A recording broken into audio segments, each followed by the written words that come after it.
हाँ, बल सिंह सिद्धू जी साडे उचेचे प्राहुणे ने यूके तो आए ने, उन्होंने कहांगा कि वो जरा स्टेज ते तशरीफ लियाउण। बल सिंह सिद्धू इन्हों ने गीत लिखिया परा हो जा गोरीए साडी लैंड गड्डी आई है। नहीं रेल गड्डी आई है। अफसल राती इन्हों मैं इन्हों दे नाल बहन का मौका मिलिया तो रेल गड्डी की गल थोड़ी हुई सी, अज जरा खुल के दस दिन्ने आ। तुसीं सारिਆਂ ने सुनिया परे हो जा सोहणीए साडी रेल गड्डी आई, किन्नियां ने सुनिया? हाँ जरूर सुनिया होएगा। एनीवे बहुत खुशी हुई है। मैं तो एक बहुत छोटा जिहा तुकबाजी वाला बंदा आ ते छोटे मोटे गीत लिखण वाला बंदा, पर कल दी इत्थे बहुत बड़े बड़े विद्वान, बहुत वधिया इंटलैक्चुअल डिग्निटीज़ आईयां होईयां जिन्हां ने सानू बहुत कुछ दस्सिया, बहुत कुछ सिखाया। पर मैं पहली बारी लाहौर आया तो इन्हां दे नाल मैं राती भी गल करदा सी। मेरा लाहौर आउण दा सफल कल सवेरे पूरा हो गया। मैं वो 2 मिनट की स्टोरी तुहाडे नाल शेयर करनी आ। होया इस तरह, जरा सुन के, बहुत वधिया छोटी जी स्टोरी आ तो 2-4 लाइनां मैं उहदियां दसूंगा तैनूं। होया इस तरह कि ब्रैकफास्ट करते सी होटल दे विच ते मेरी वाइफ ते 4 लेडीज़ बैठियां गल कर रही सी कि लाहौर दे सूट बहुत सोहणे आ ते उत्थे शॉपिंग करन जाना। जदों मैं ये सुनिया मैं क्या जे ये शॉपिंग करन चल गए तो असीं की करांगे। फिर मैनू ख्याल आया कि मैं एक नवी चीज़ लिखी वो शेयर करना। उसदा नाम आ हट्टी। हट्टी सो वो चीज़ ख्याल इत्थों ही आया कि लाहौर विच सूट बहुत सोहणे आ ते शॉपिंग करनी आ। तो जिहड़ी मैं हट्टी लिखी वो ये आ, अज मैं लफज खरीदण जाना। मैं वो हट्टी लभनी आ जिथे इन्ने वधिए सोहणे अखर तुसीं लाहौर दे विनास जिहड़े रहिंदे आ वरतदे आ ते किद्दां उन्हां अखरां नूं सोहणे सोहणे तरीके नाल परोने आ। मैं वो हट्टी लभनी सी जिन्ना चेर ये सूट बाई करूँगियां।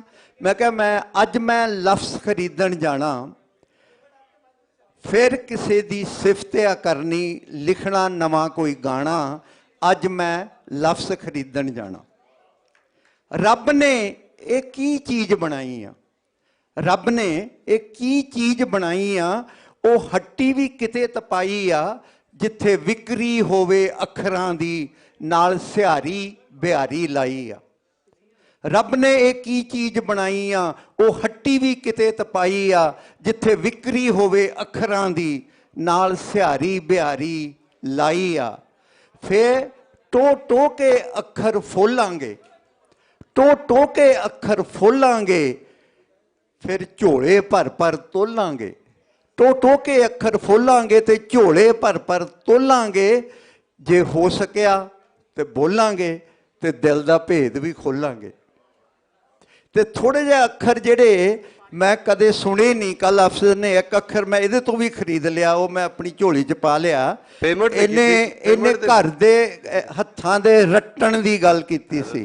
रट्टण अखर मैं पहली वारी सुनिया होना। मैं छोटा हुंदा इंग्लैंड विच रहना, सो इदां दे अखरां दे झोले भर के लिजाने आ लाहौर तो। सो अखर कई अखर इन्ने शीतल आ, वो तन मन शीतल कर दिंदे।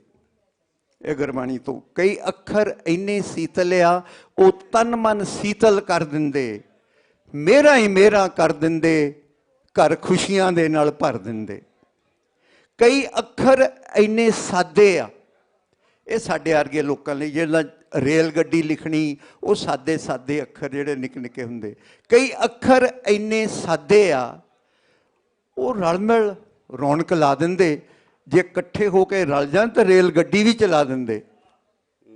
पर इहो जिहा सोहणी है साडी रेल गड्डी आई, बड़े सीधे साधे अखर आ, पर वो इदां दे गीत जिहड़े आ वो बाहरले मुल्कां विच पंजाबी नूं कायम रख रहे आ। बच्चे उन्हां नूं सुण रहे आ ते साडी पंजाबी उत्थे कामयाब आ, जिद्दां कल गल होई सी। कई अखर इन्ने सियासी आ, कई अखर इन्ने सियासी आ, वो 2-2 महीने रखते आ। वो एक पासे नूं देखते आ ते एक पासे नूं तकदे आ। कई अखर इन्ने डूंघे आ, वो दिल की तह विच वस जांदे, वो यादां दे विच ਘਸ ਜਾਂਦੇ ਤੇ ਨੀਂਦਾਂ ਦੇ ਵਿੱਚ ਅੜ ਜਾਂਦੇ। ਸੋ ਮੈਂ ਇਹੀ ਸ਼ੇਅਰ ਕਰਨਾ ਸੀ ਕਿ ਮੈਂ ਇੱਥੋਂ ਆ ਜਿਹੜੇ ਅੱਖਰ ਸਾਰੇ ਇੱਥੇ ਸੁਣੇ ਆ, ਇਹਨਾਂ ਦੇ ਝੋਲੇ ਭਰ ਕੇ ਲੈ ਕੇ ਜਾਣੇ ਆ ਤੇ ਫਿਰ ਨਵੀਆਂ ਰੇਲ ਗੱਡੀਆਂ ਲਿਖਣੀਆਂ। Thank you very much. ਬਹੁਤ ਬਹੁਤ ਬਹੁਤ ਧੰਨਵਾਦ, ਬਹੁਤ ਸ਼ੁਕਰਾਨਾ, ਬਹੁਤ ਮੁਹੱਬਤ ਬਲ ਜੀ। ਬੜਾ ਵਧੀਆ ਲੱਗਾ ਤੁਹਾਡੇ ਨਾਲ। ਅਸੀਂ ਤੇ ਨਿੱਕੇ ਹੁੰਦਿਆਂ ਸੁਣਿਆ ਸੀ ਇਹ ਗੀਤ, ਬਲਕਿ ਨੱਚਿਆ ਨੁੱਚਿਆ ਵੀ ਬਥੇਰਾ, ਕਈ ਵਾਰੀ ਰੇਲ ਗੱਡੀ ਵੀ ਬਣਾਈ ਅਸੀਂ, ਮਤਲਬ ਸਾਰਿਆਂ ਮਿੱਤਰਾਂ ਨੇ, ਤੇ ਫਿਰ ਵੀ ਮਤਲਬ ਪਰਾਂ ਨਹੀਂ ਹੋਇਆ ਕੋਈ। ਮੇਰਾ ਮਨ ਹੈ ਐਵੇਂ, ਮੇਰੇ ਆਪਣੇ ਅੰਦਰ ਇੱਕ ਤਲਬ ਜੀ ਜਾਗ ਪਈ ਹੈ। ਸੁਰ ਦੀ ਗੱਲ ਹੋਈ ਹੈ ਤੇ ਬੜੇ ਹੀ ਇੱਕ ਦਰਵੇਸ਼ ਮਨ, ਬੜੇ ਰਸੀਲੇ, ਬੜੇ ਸੁਰੀਲੇ, ਬੜੇ ਨਿੱਘੇ ਸੁਭਾਅ ਦੇ ਸਾਡੇ ਉੱਚ ਪੱਧਰ ਦੇ ਗਾਇਕ, ਜਿਨ੍ਹਾਂ ਪੂਰੀ ਜਗਤ 'ਚ ਆਪਣੀ ਗਾਇਕੀ ਔਰ ਆਪਣੀ ਲਿਖਤ ਦੇ ਨਾਲ ਨਾਂ ਕਮਾਇਆ, ਉਹ ਅਲਬੇਲਾ, ਉਹ ਸੁਰੰਗਲਾ ਰਾਂਝਾ ਸਾਡੇ ਲਾਹੌਰ, ਸਾਡੇ ਵਿਹੜੇ ਆਇਆ। ਵੀਰ ਸਿੰਘ ਮੇਰੇ ਸਾਹਮਣੇ ਆ। ਮੇਰਾ ਜੀ ਕਰਦਾ ਹੈ ਕਿ ਇੱਕ ਗੀਤ ਦਾ ਸ਼ਗਨ ਹੋਰ ਪਾਓ ਸਾਨੂੰ ਆ ਕੇ। ਤੁਹਾਡੇ ਸਾਰਿਆਂ ਦੀਆਂ ਤਾੜੀਆਂ 'ਚ ਮਾਣਯੋਗ ਸੁਰੰਗਲੇ, ਸੁੱਚੇ ਉੱਚੇ ਗਾਇਕ ਵੀਰ ਸਿੰਘ, ਉਹਨਾਂ ਕੋਲੋਂ ਅਸੀਂ ਕੁਝ ਸੁਣਨੇ ਆ।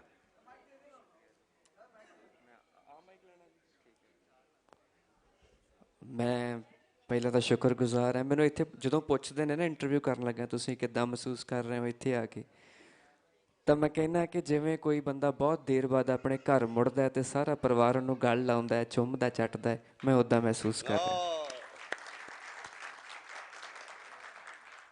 ਮੈਂ ਇੱਕ ਨਹੀਂ ਤੁਹਾਨੂੰ ਦੋ ਗੀਤ ਸੁਣਾ ਕੇ ਜਾਊਂਗਾ। ਇੱਕ ਉਹ ਜਿਹੜਾ ਜਿਸ ਗੀਤ ਨੂੰ ਇੱਧਰ ਵੀ ਬਹੁਤ ਪਿਆਰ ਮਿਲਿਆ, ਔਰ ਇੱਕ ਮੈਂ ਆਪਣੇ ਮਨ ਦੇ ਨਾਲ ਸੁਣਾ ਕੇ ਜਾਊਂਗਾ। ਸੁਣਾਉਣੇ ਤਾਂ ਦੋਵੇਂ ਦਿਲ ਨਾਲ ਹੈ, ਪਰ ਇੱਕ ਆਪਣੀ ਮਰਜ਼ੀ ਨਾਲ, ਔਰ ਇੱਕ ਦੀ ਫਰਮਾਇਸ਼ ਮੈਨੂੰ ਸਾਰਿਆਂ ਨੇ ਕੀਤੀ ਸੀ, ਇੱਕ ਉਸ ਕਰਕੇ। ਨਾ ਤਿਊੜੀ ਬਣ ਜਾਈ ਫਿਕਰਾਂ ਦੀ, ਨਾ ਤਿਊੜੀ ਬਣ ਜਾਈ ਫਿਕਰਾਂ ਦੀ, ਮੁਸਕਾਨ ਬਣਿਆ ਰਹਿ। ਇਹੋ ਸਿਆਣਪ ਹੈ ਦਿਲਾ, ਨਾਦਾਨ ਬਣਿਆ ਰਹਿ। ਇਹੋ ਸਿਆਣਪ ਹੈ ਦਿਲਾ, ਨਾਦਾਨ ਬਣਿਆ ਰਹਿ। ਸੁਪਨਿਆਂ ਵਰਗੀ ਦੁਨੀਆ, ਸੁਪਨਾ ਹੀ ਚੰਨਾ। ਏ ਸੁਪਨਿਆਂ ਵਰਗੀ ਦੁਨੀਆ, ਸੁਪਨਾ ਹੀ ਚੰਨਾ। ਬੈਂਦਾ ਨਾ ਜਾ ਲਾ ਕੇ ਇੱਥੇ ਜੀ ਚੰਨਾ। ਮਾਲਕ ਬਣਨ ਦੀ ਸੋਚੀ ਨਾ, ਮਹਿਮਾਨ ਬਣਿਆ ਰਹਿ।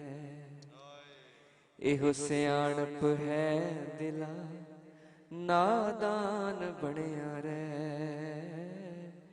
ਇਹੋ ਸਿਆਣਪ ਹੈ ਦਿਲਾ, ਨਾਦਾਨ ਬਣਿਆ ਰਹਿ। ਸ਼ੁਕਰੀਆ। ਦੂਜਾ ਗੀਤ, ਅੱਛਾ ਦੋਵਾਂ ਚ ਹੀ ਲੈ ਲੈਣਾ ਜੀ। ਇਹ ਠੀਕ ਹੈ, ਅੱਛਾ ਜੀ ਠੀਕ ਹੈ। ਇਹਨੂੰ ਤੁਸੀਂ ਚਾਹੇ ਮੁਹੱਬਤ ਤੇ ਲੈ ਲਿਓ, ਚਾਹੇ ਲਹਿੰਦੇ ਤੇ ਚੜ੍ਹਦੇ ਤੇ ਲੈ ਲਿਓ, ਦੋਵੇਂ ਪਾਸੇ ਗੀਤ ਮੁਕੰਮਲ ਢੁਕਦਾ। ਕੀ ਹੋਇਆ ਜੇ ਅੱਡ ਪੱਡ ਸਾਡੇ ਰਾਹ ਹੋ ਗਏ, ਕੀ ਹੋਇਆ ਜੇ ਅੱਡ ਪੱਡ ਸਾਡੇ ਰਾਹ ਹੋ ਗਏ।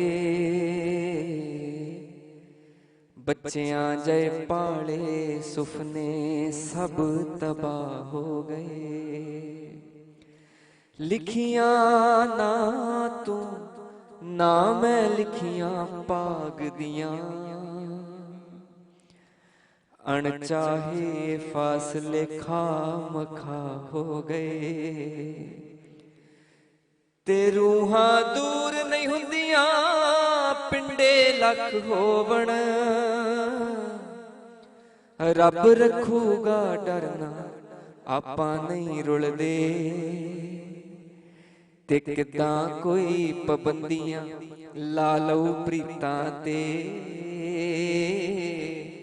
ਕਦੇ ਦਿਲਾਂ ਨੂੰ ਰਾਹ ਦਿਲਾਂ ਦੇ ਨਹੀਂ ਭੁੱਲਦੇ,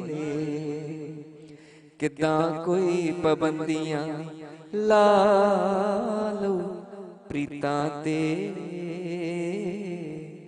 ਕਦੇ ਦਿਲਾਂ ਨੂੰ ਰਾਹ ਦਿਲਾਂ ਦੇ ਨਹੀਂ ਭੁੱਲਦੇ। ਆਰੀਆਂ ਦੇ ਨਾਲ ਅੰਬਰ ਵੱਡਿਆ ਜਾਂਦਾ ਨਹੀਂ, ਪਾਣੀ ਚੋਂ ਘੁਲਿਆ ਪਾਣੀ ਕੱਢਿਆ ਜਾਂਦਾ ਨਹੀਂ। ਜੀਵਨ ਦੇ ਇਸ ਕੱਚੇ ਕੂਲੇ ਧਾਗੇ ਨੂੰ ਜੇ ਪਿਆਰ ਦੇ ਗੁੰਝਲ ਪੈ ਜਾਣ ਸੌਖੇ ਨਹੀਂ ਖੁੱਲਦੇ, ਤੇ ਕਦੇ ਦਿਲਾਂ ਨੂੰ ਰਾਹ ਦਿਲਾਂ ਦੇ ਨਹੀਂ ਭੁੱਲਦੇ। ਤੇ ਦੁੱਖ ਸੁੱਖ ਉਹਦੇ ਹੱਥ ਨੇ ਦੇਵੇ ਜੋ ਚਾਵੇ, ਪਾਈ ਚੱਲ ਤੂੰ ਪਾਣੀ ਆਸ ਦਾ ਫਲ ਮਾਲਕ ਲਾਵੇ। ਸਿਦਕ ਹੋਵੇ ਕਰਤਾਰ ਤੇ ਦਿਲ ਕਦੇ ਨਹੀਂ ਟੈਂਦਾ, ਜਿੱਥੇ ਮਾਲਕ ਰੱਖਦਾ ਏ ਰਹਿਣਾ ਪੈਂਦਾ, ਜਿੱਥੇ ਮੌਲਾ ਰੱਖਦਾ ਏ ਰਹਿਣਾ ਪੈਂਦਾ, ਜਿੱਥੇ ਮਾਲਕ ਰੱਖਦਾ ਏ ਰਹਿਣਾ ਪੈਂਦਾ। ਬਹੁਤ ਸ਼ੁਕਰੀਆ। ਮੈਂ ਇੱਕ ਛੋਟੀ ਜਿਹੀ ਗੱਲ ਦੱਸਦਾ ਕਿ ਅਫਜ਼ਲ ਸਾਹਿਬ ਨੂੰ ਮਿਲਣ ਵਾਸਤੇ ਤਕਰੀਬਨ ਸ਼ਾਇਦ 4 ਸਾਲ ਲੱਗ ਗਏ। ਸਾਡੀ ਗੱਲ ਹੁੰਦਿਆਂ ਮੁਲਾਕਾਤਾਂ ਦੇ ਸਬੱਬ ਬਣਦੇ ਢਹਿੰਦੇ ਰਹੇ।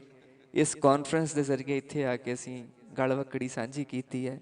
ਸੋ ਦੋਵਾਂ ਸਰਕਾਰਾਂ ਨੂੰ ਬੇਨਤੀ ਹੈ, ਭਾਈ ਅਸੀਂ ਤੁਹਾਡਾ ਕੁਛ ਨਹੀਂ ਵਿਗਾੜਿਆ ਔਰ ਅਸੀਂ ਜੱਫੀ ਪਾਉਣ ਦੇ ਹੀ ਚਾਹਵਾਨ ਹਾਂ, ਸਾਡਾ ਹੋਰ ਕੋਈ ਮਕਸਦ ਨਹੀਂ। ਅਸੀਂ ਕੋਈ ਟੈਰਰਿਜ਼ਮ ਜਾਂ ਕੁਛ ਹੋਰ ਉੱਦਾਂ ਦੇ ਮਕਸਦ ਲੈ ਕੇ ਨਹੀਂ, ਸਾਡੇ ਤਾਂ ਮਕਸਦ ਬਹੁਤ ਛੋਟੇ ਜਿਹੇ ਹੈ, ਮੁਹੱਬਤਾਂ ਦੇ ਮਕਸਦ ਨੇ ਬਸ ਇੰਨੇ। ਅਤੇ ਸਾਨੂੰ ਘੱਟੋ ਘੱਟ ਕਲਚਰਲ ਅਫੇਅਰਸ ਵਾਸਤੇ, ਟੈਲੈਂਟ ਅਫੇਅਰਸ ਵਾਸਤੇ ਇੰਨੀ ਕੁ ਮੌਲਤ ਜਿਹੜੀ ਆ ਉਹ ਦੇ ਦਿਆ ਕਰੋ। ਸ਼ੁਕਰੀਆ।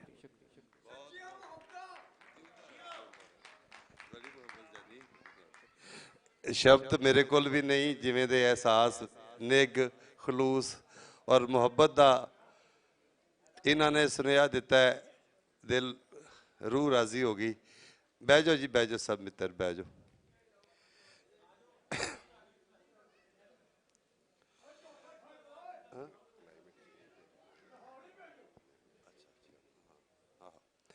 ਇੱਕ ਪੁਰਾਣੀ ਜੀ ਇੱਕ ਐਵੇਂ ਨਜ਼ਮ, ਤੁਹਾਨੂੰ 2 ਨਜ਼ਮਾਂ, ਇੱਕ ਮੈਂ ਆਪਣੇ ਕੋਈ ਪੁਰਾਣੀ ਜੇ ਸਮਝ ਲਓ ਕਿ 90 ਦੀ ਲਿਖੀ ਹੋਈ, ਇੱਕ ਫਰਾਦ ਇਕਬਾਲ ਸਾਹਿਬ ਕੋਲੋਂ ਸੁਣਨੀ ਆ।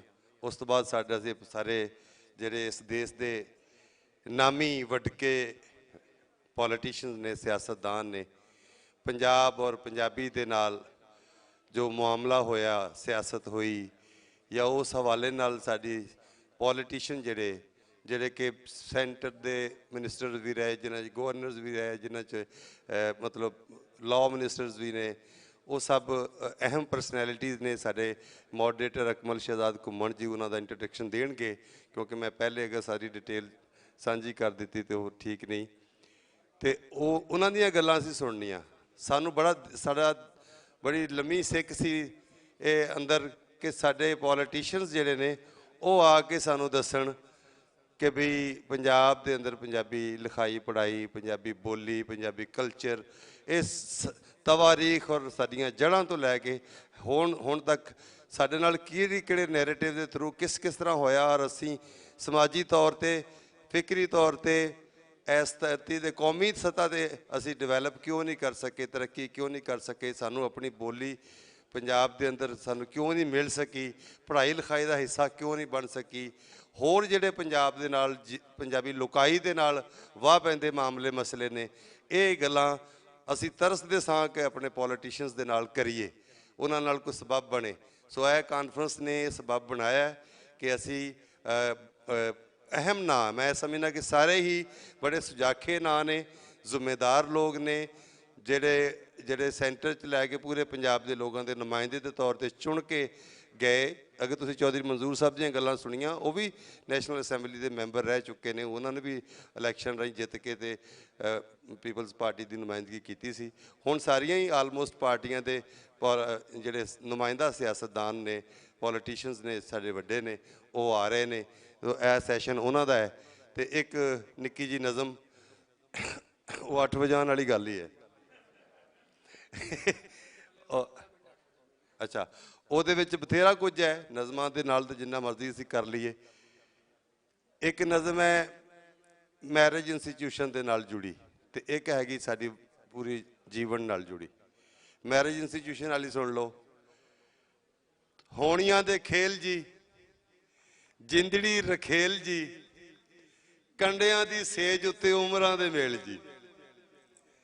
ਹੋਣੀਆਂ ਦੇ ਖੇਲ ਜੀ, ਜਿੰਦੜੀ ਰਖੇਲ ਜੀ, ਕੰਡਿਆਂ ਦੀ ਸੇਜ ਉੱਤੇ ਉਮਰਾਂ ਦੇ ਮੇਲ ਜੀ। ਤੇ ਦਿਲ ਵਾਲੇ ਦੀਵਿਆਂ ਦਾ ਸੜ ਗਿਆ ਤੇਲ ਜੀ, ਤੇ ਹਾਸਿਆਂ ਨੂੰ ਚੰਬੜੀਏ ਹੌਕਿਆਂ ਦੀ ਵੇਲ ਜੀ। ਤੇ ਸਾਡੀਆਂ ਕਹਾਣੀਆਂ ਉੱਡ ਪੁੱਡ ਜਾਣੀਆਂ, ਇੱਕ ਵੀ ਨਾ ਛਿੱਟ ਦਿੱਤੀ ਇਸ਼ਕੇ ਦੇ ਪਾਣੀਆਂ। ਤੇ ਮੋੜੀਆਂ ਨਾ ਵਾਗਾਂ ਸਾਡੀ ਰੂਹ ਦੀਆਂ ਹਾਣੀਆਂ, ਤੇ ਬਾਹਰਲੀਆਂ ਛਈਆਂ ਪਈਆਂ ਅੰਦਰ ਬੁਲਾਣੀਆਂ। ਸਦਰਾਂ ਕੁਆਰੀਆਂ ਬੰਨ ਬੰਨ ਮਾਰੀਆਂ, ਧੱਕੇ ਦਾ ਪਿਆਰ ਸਾਡਾ ਚੋਰੀ ਦੀਆਂ ਯਾਰੀਆਂ। ਖੇਡ ਸਮੁੰਦਰਾਂ ਦੀ ਟੋਭਿਆਂ 'ਚ ਤਾਰੀਆਂ, ਤੇ ਭਿੱਜੇ ਹੋਏ ਪਰਾਂ ਨਾਲ ਕਾਹਦੀਆਂ ਉਡਾਰੀਆਂ। ਗੱਲ ਇਹ ਵੇ ਕਿ ਸਾਡੇ ਸਾਬਕ ਗਵਰਨਰ ਪੰਜਾਬ ਮੁਹੰਮਦ ਸਰਵਰ ਸਾਹਿਬ ਤਸ਼ਰੀਫ ਲੈ ਆਏ ਨੇ, ਜੋ ਅੱਜ ਦੇ ਇਸ ਪੈਨਲ ਦਾ ਹਿੱਸਾ ਨੇ।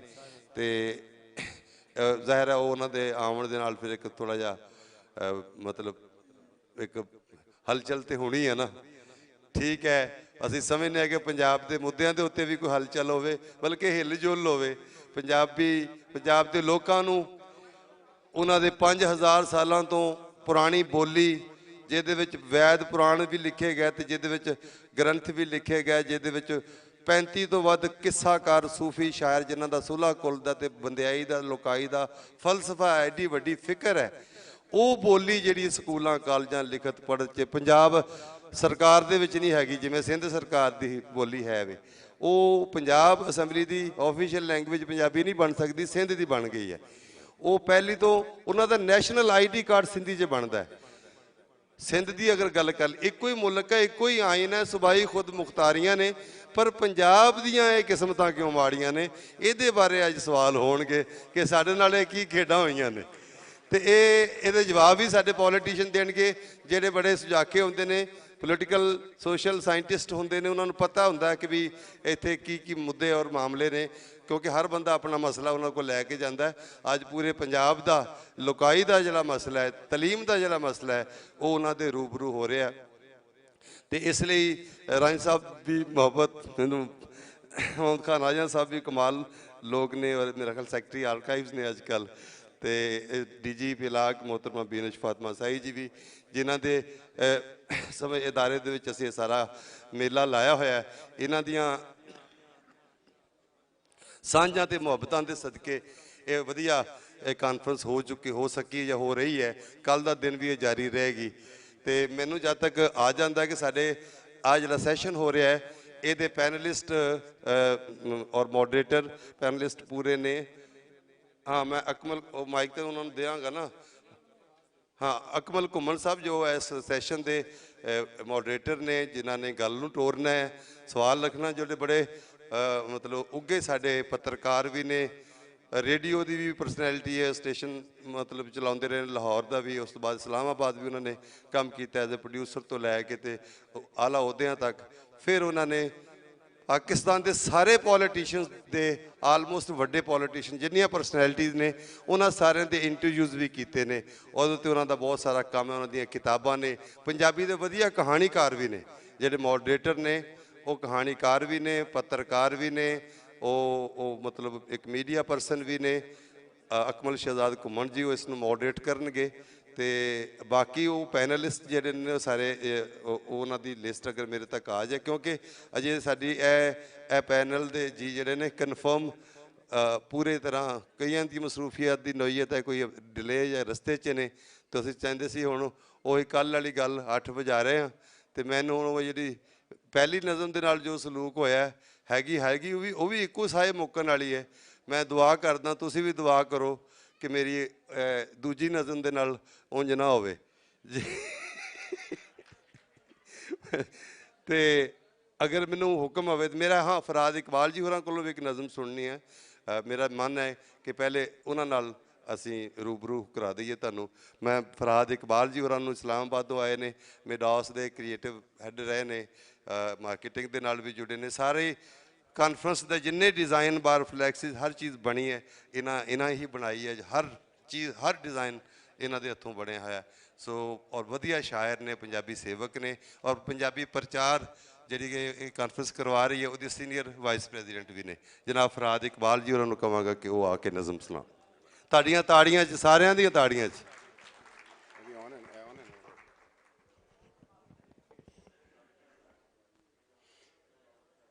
ਮਾਣਯੋਗ ਪ੍ਰਾਹੁਣਿਓ, ਇੱਕ ਵਾਰੀ ਫੇਰ ਅਸਲਾਮ ਅਲੈਕੁਮ, ਸਤਿ ਸ਼੍ਰੀ ਅਕਾਲ। ਪੰਜਾਬੀ ਬਾਰੇ ਇੱਕ ਮਿਸਰਾ ਹੈ, ਮੇਰੇ ਦੇਸ਼ ਦੇ ਉੱਤੇ ਮਾਲਕਾ ਨਾ ਉਤਰੇ ਕੋਈ ਅਜ਼ਾਬ। ਉਹਦੇ ਉੱਤੇ ਮੈਂ ਜਿਹੜੇ ਅੱਜ ਜਿਸ ਤਰ੍ਹਾਂ ਮਾਹੌਲੀਆਤ ਦੀ ਵਜ੍ਹਾ ਤੋਂ, ਜਿਸ ਤਰ੍ਹਾਂ ਕਲਾਈਮੇਟ ਚੇਂਜ ਸਾਨੂੰ ਜਿੱਥੇ ਲਿਆ ਹੋਇਆ ਨਾ, ਇਸ ਕੰਡੀਸ਼ਨ ਨੂੰ ਸਾਹਮਣੇ ਰੱਖਦਿਆਂ ਮੈਂ 2-4 ਬੰਦ ਦੀ ਇੱਕ ਨਜ਼ਮ ਹੈ, ਮੈਂ ਪੇਸ਼ ਕਰਨਾ। ਮੇਰੇ ਦੇਸ਼ ਦੇ ਉੱਤੇ ਮਾਲਕਾ ਅੱਜ ਉਤਰੇ ਕਹੇ ਅਜ਼ਾਬ, ਮੇਰੇ ਦੇਸ਼ ਦੇ ਉੱਤੇ ਮਾਲਕਾ ਅੱਜ ਉਤਰੇ ਕਹੇ ਅਜ਼ਾਬ, ਮੇਰਾ ਹੱਸਦਾ ਵਸਦਾ ਖੇਡਦਾ ਉਹ ਕਿੱਥੇ ਗਿਆ ਪੰਜਾਬ। ਅੱਜ ਸਤਲੁਜ ਦਾ ਸੰਗ ਸੁੱਕਿਆ ਤੇ ਰਾਵੀ ਹੋ ਗਈ ਰੇਤ, ਅੱਜ ਸਤਲੁਜ ਦਾ ਸੰਗ ਸੁੱਕਿਆ ਤੇ ਰਾਵੀ ਹੋ ਗਈ ਰੇਤ, ਸਾਡੇ ਖੂਹ ਦਰਿਆਏ ਮਰ ਗਏ ਤੇ ਭੁੱਖ ਉਗਾਵਣ ਖੇਤ। ਅਸਾਂ ਆਉਣ ਵਾਲੀਆਂ ਪੀੜ੍ਹੀਆਂ ਦਾ ਰਤਾ ਨਾ ਕੀਤਾ ਹੇਤ, ਸਾਨੂੰ ਮਾਫ ਕਰੀ ਓ ਮਾਲਕਾ ਅਸੀਂ ਭੰਨੇ ਤੇਰੇ ਭੇਤ। ਜਿਹੜਾ ਨੇਚਰ ਨਾਲ ਅਸੀਂ ਖੇਡੇ ਹਾਂ। ਅੱਜ ਸਿੰਧ ਦੀ ਅੱਥਰ ਸੁੱਕ ਗਈ, ਅੱਜ ਸਿੰਧ ਦੀ ਅੱਥਰ ਸੁੱਕ ਗਈ ਤੇ ਸਕਤੇ ਵਿੱਚ ਚਨਾਬ, ਮੇਰਾ ਹੱਸਦਾ ਵਸਦਾ ਖੇਡਦਾ ਉਹ ਕਿੱਥੇ ਗਿਆ ਪੰਜਾਬ।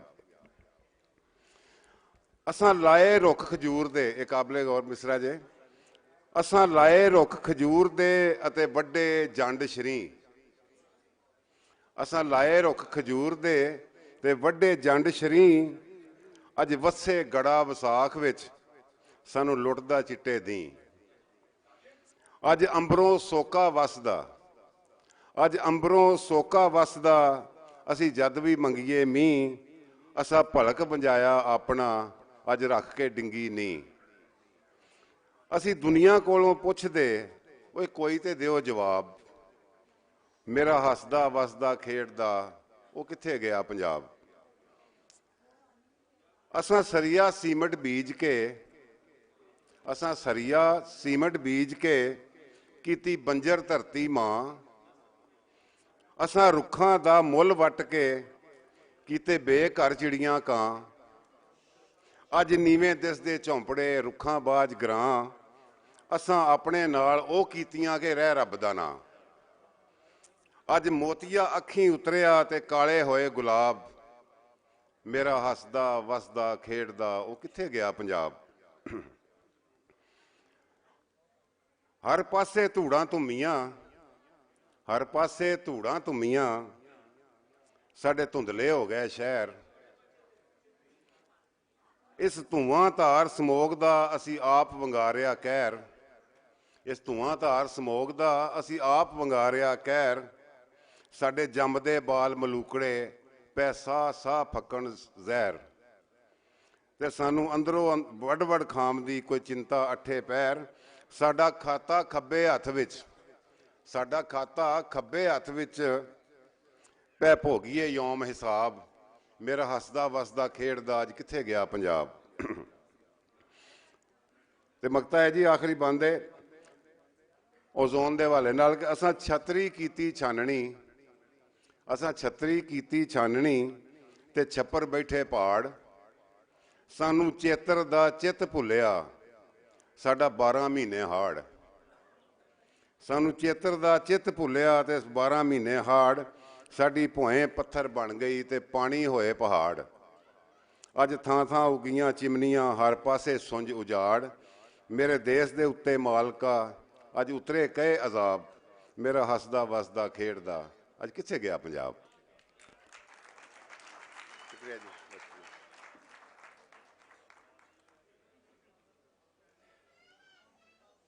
ਮੇਰਾ ਹੱਸਦਾ ਵਸਦਾ ਖੇਡਦਾ ਅੱਜ ਕਿੱਥੇ ਗਿਆ ਪੰਜਾਬ। ਤੇ ਕਹਾਣੀ ਤੇ ਲੰਮੀ ਹੈ ਪੰਜਾਬ ਦੇ ਨਾਲ ਹੋਈ ਵਰਤੀ ਦੀ। ਵੰਡ ਵੀ ਅਸੀਂ ਮੁਲਕ ਵੀ ਬਣਾ ਲੈਣੇ ਤੇ ਵੰਡ ਕੇ ਵੀ ਅਸੀਂ ਪੰਜਾਬ ਨੂੰ ਰੱਖਿਆ। ਵੰਡ ਪੰਜਾਬ ਦੀ ਹੋਈ ਹੈ ਜਾਂ ਥੋੜ੍ਹੇ ਜਿਹੇ ਬੰਗਾਲ ਦੀ ਹੋਈ ਹੈ, ਪਰ ਜੋ ਅਸਾਂ ਭੁਗਤਾਨ ਕੀਤਾ ਅਸੀਂ ਅਜੇ ਤੱਕ ਪੈਰਾਂ 'ਤੇ ਨਹੀਂ ਖੜ੍ਹੇ ਹੋਏ। 8 ਨਸਲਾਂ ਤੋਂ ਸਾਨੂੰ ਬੋਲੀ ਖੋਈ ਹੋਈ ਹੈ। 1863 ਤੋਂ ਲੈ ਕੇ ਹੁਣ ਤੱਕ ਪੰਜਾਬ ਦੇ ਲੋਕਾਂ ਦਾ ਵੱਡਾ ਜ਼ੇਨ ਉਰਦੂ ਲਿਖਾਣ, ਅੰਗਰੇਜ਼ੀਆਂ ਲਿਖਣ 'ਚ ਭੁਗਤ ਗਿਆ। ਅਸੀਂ ਆਪਣੀ ਬੋਲੀ ਨਾਲ ਜੁੜੇ ਹੁੰਦੇ। ਵਾਰਿਸ ਸ਼ਾਹ ਦੀ ਬੋਲੀ, ਬੁੱਲੇ ਸ਼ਾਹ ਦਾ ਫਲਸਫਾ, ਬਾਬੇ ਨਾਨਕ ਜੀ ਦਾ ਫਲਸਫਾ, ਬਾਬਾ ਫਰੀਦ ਦੀ ਫਿਲਾਸਫੀ, ਉਹਨਾਂ ਦੀ ਫਿਕਰ, ਉਹ ਅਗਰ ਸਾਡੇ ਅੰਦਰ ਆਈ ਹੁੰਦੀ, ਜਿਹੜੀ ਸੁਲ੍ਹਾ ਕੁਲ ਦੀ ਹੈ, ਮੁਹੱਬਤ ਦੀ ਹੈ, ਸਾਂਝ ਦੀ ਹੈ, ਤੇ ਯਕੀਨ ਜਾਣੋ ਇਹ ਨਾ ਐਕਸਟ੍ਰੀਮਿਜ਼ਮ ਹੋਣੀ ਸੀ। ਪੰਜਾਬ ਇਸ ਤਰ੍ਹਾਂ ਦਾ ਹੱਸਦਾ ਖੇਡਦਾ ਵਸਦਾ ਪੰਜਾਬ ਹੋਣਾ ਸੀ, ਜਿਹੜਾ ਕਿ ਬਦਕਿਸਮਤੀ ਦੇ ਨਾਲ ਨਹੀਂ ਹੋਇਆ। ਉਹਦੇ ਨਾਲ ਵੰਡ ਪੈ ਗਈ, ਪੰਜਾਬ ਦੀ ਵੰਡੀ ਹੋ ਗਈ। ਲੋਕ ਹੁਣ ਦੇਖੋ ਕਿਵੇਂ ਸਿੱਖ ਦੇ ਨਾਲ ਇੱਕ ਦੂਸਰੇ ਦੇ ਨਾਲ ਨੇੜੇ ਹੋ ਗਏ ਨੇ। ਆ ਗਈਆਂ ਨੇ, ਠੀਕ ਹੈ।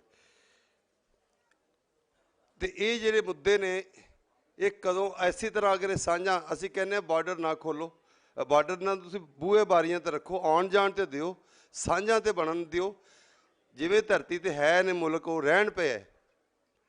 ਅਸੀਂ ਇਸ ਧਰਤੀ ਦੀ ਵੀ ਖੈਰ ਮੰਗਦੇ, ਉਸ ਧਰਤੀ ਦੀ ਵੀ ਖੈਰ ਮੰਗਦੇ ਹਾਂ। ਮੇਰਾ ਇਹ ਵਤਨ ਹੈ, ਮੇਰੇ ਪੁਰਖਿਆਂ ਦਾ ਵਤਨ ਹੁਸ਼ਿਆਰਪੁਰ ਹੋ ਸਕਦਾ। ਮੇਰਾ ਬਾਪੂ ਕਹਿੰਦਾ ਸੀ ਮੈਨੂੰ, ਮਾਂ ਕਹਿੰਦੀ ਸੀ ਮੱਕੇ ਮਦੀਨੇ, ਤੇ ਬਾਪੂ ਕਹਿੰਦਾ ਸੀ ਮੈਨੂੰ ਹੁਸ਼ਿਆਰਪੁਰ ਚੱਬੇਵਾਲ ਮੈਨੂੰ ਦਫਨਾਉਣਾ।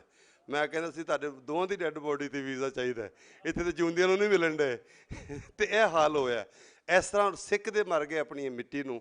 ਅਸੀਂ ਕਹਿੰਦੇ ਜਿਹੜੇ ਸੀਨੀਅਰ ਸਿਟੀਜ਼ਨ ਨੇ ਉਹਨਾਂ ਨੂੰ ਧਿਆਨ ਦਿਓ, ਕਮ ਸੇ ਕਮ ਇਹਦੇ ਉੱਤੇ ਵੀ ਆਸਾਨੀਆਂ ਪੈਦਾ ਕਰਨ ਦੋਵੇਂ ਸਟੇਟਾਂ, ਔਰ ਖ਼ਾਸ ਤੌਰ 'ਤੇ ਪੰਜਾਬ ਦੇ ਲੋਕਾਂ ਨੂੰ, ਪੰਜਾਬੀਆਂ ਨੂੰ ਹੁਣ ਤੱਕ ਬਹੁਤ ਘੱਟ ਮਿਲਣ ਦਿੱਤਾ ਗਿਆ।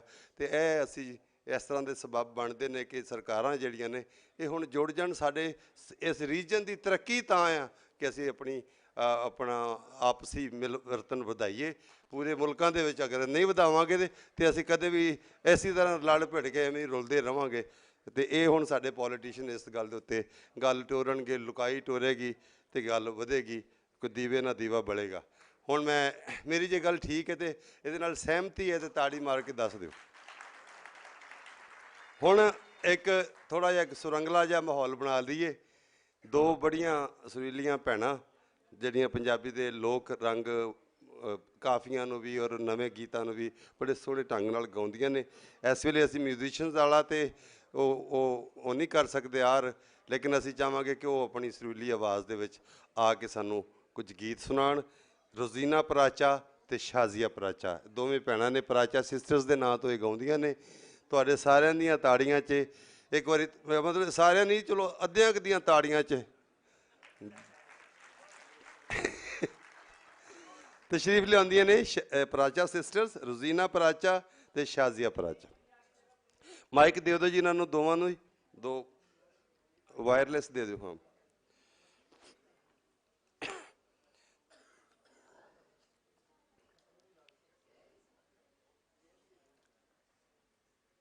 ਮੇਰਾ ਖਿਆਲ ਹੈ ਕਿ ਇਹਨਾਂ ਦੇ ਗਾਣੇ ਤੋਂ ਦੇ ਨਾਲ ਅਸਾਂ ਸਾਰੇ ਪੈਨਲਿਸਟ, ਅਗਰ 3 ਪੈਨਲਿਸਟ ਵੀ ਪੂਰੇ ਹੋ ਜਾਂਦੇ ਨੇ ਤੇ ਅਸੀਂ ਆਪਣਾ ਸੈਸ਼ਨ ਸ਼ੁਰੂ ਕਰ ਦਿਆਂਗੇ ਇਹਨਾਂ ਦੇ ਗਾਣੇ ਤੋਂ ਬਾਅਦ। ਤੇ ਤਾਂ ਜੇ ਗੱਲ ਅੱਗੋਂ ਵੀ ਇੱਕ ਸੈਸ਼ਨਸ ਨੇ, ਹੋਰ ਪਰਫੋਰਮੈਂਸਿਸ ਵੀ ਨੇ, ਤੇ ਉਹ ਅਸੀਂ ਚਾਹੁੰਦੇ ਹਾਂ ਕਿ ਉਹ ਵੀ ਵੇਲੇ ਸਿਰ ਹੋ ਜਾਣ, ਕਿਉਂਕਿ ਚੀਜ਼ਾਂ ਸਾਰਾ ਟਾਈਮ ਪ੍ਰੋਗਰਾਮ ਸਕੈਜੂਲ ਸਾਰਾ ਪੈਕ ਹੈ ਇੱਕ ਤਰ੍ਹਾਂ। ਤੇ ਤੁਸੀਂ ਇਸੇ ਤਰ੍ਹਾਂ ਟਿਕੇ ਰਹੋ। ਮੁਹੱਬਤ hello check, hello hello check.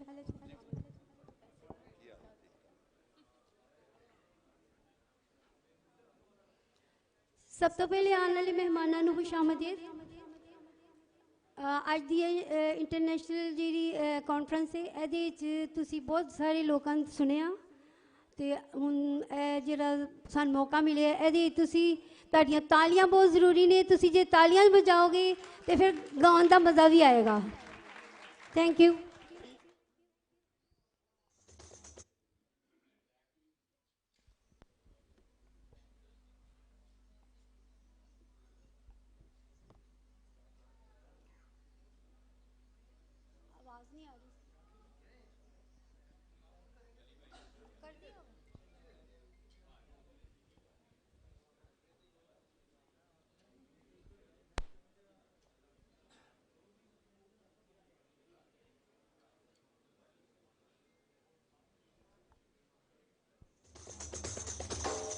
ਤਾਲੀਆਂ ਹੋਣੀਆਂ ਚਾਹੀਦੀਆਂ ਨੇ ਨਾਲ।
बड़े बड़े हाय दिल देगी दुनिया तो कौन डरे, दिल देगी दुनिया तो कौन डरे। আমার फटाफट मिल्की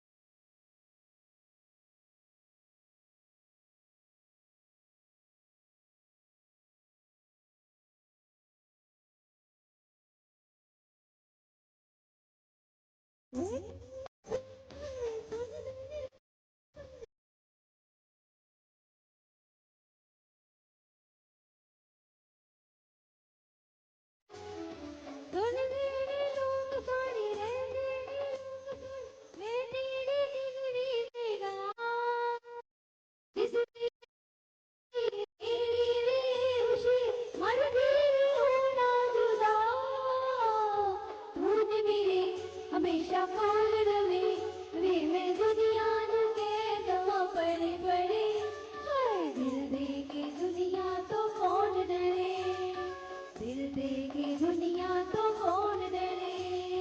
तूज मेरे हमेशा खोल रवे वे मैं दुनिया नु के दवा पड़े पड़े हाय दिल दे के दुनिया तो कौन डरे, दिल दे के दुनिया तो कौन डरे। Thank you so much, thank you.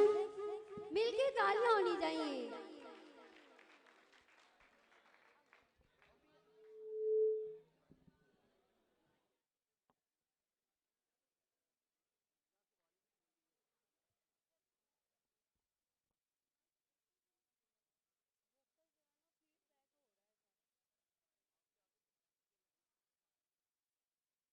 Hello hello hello hello.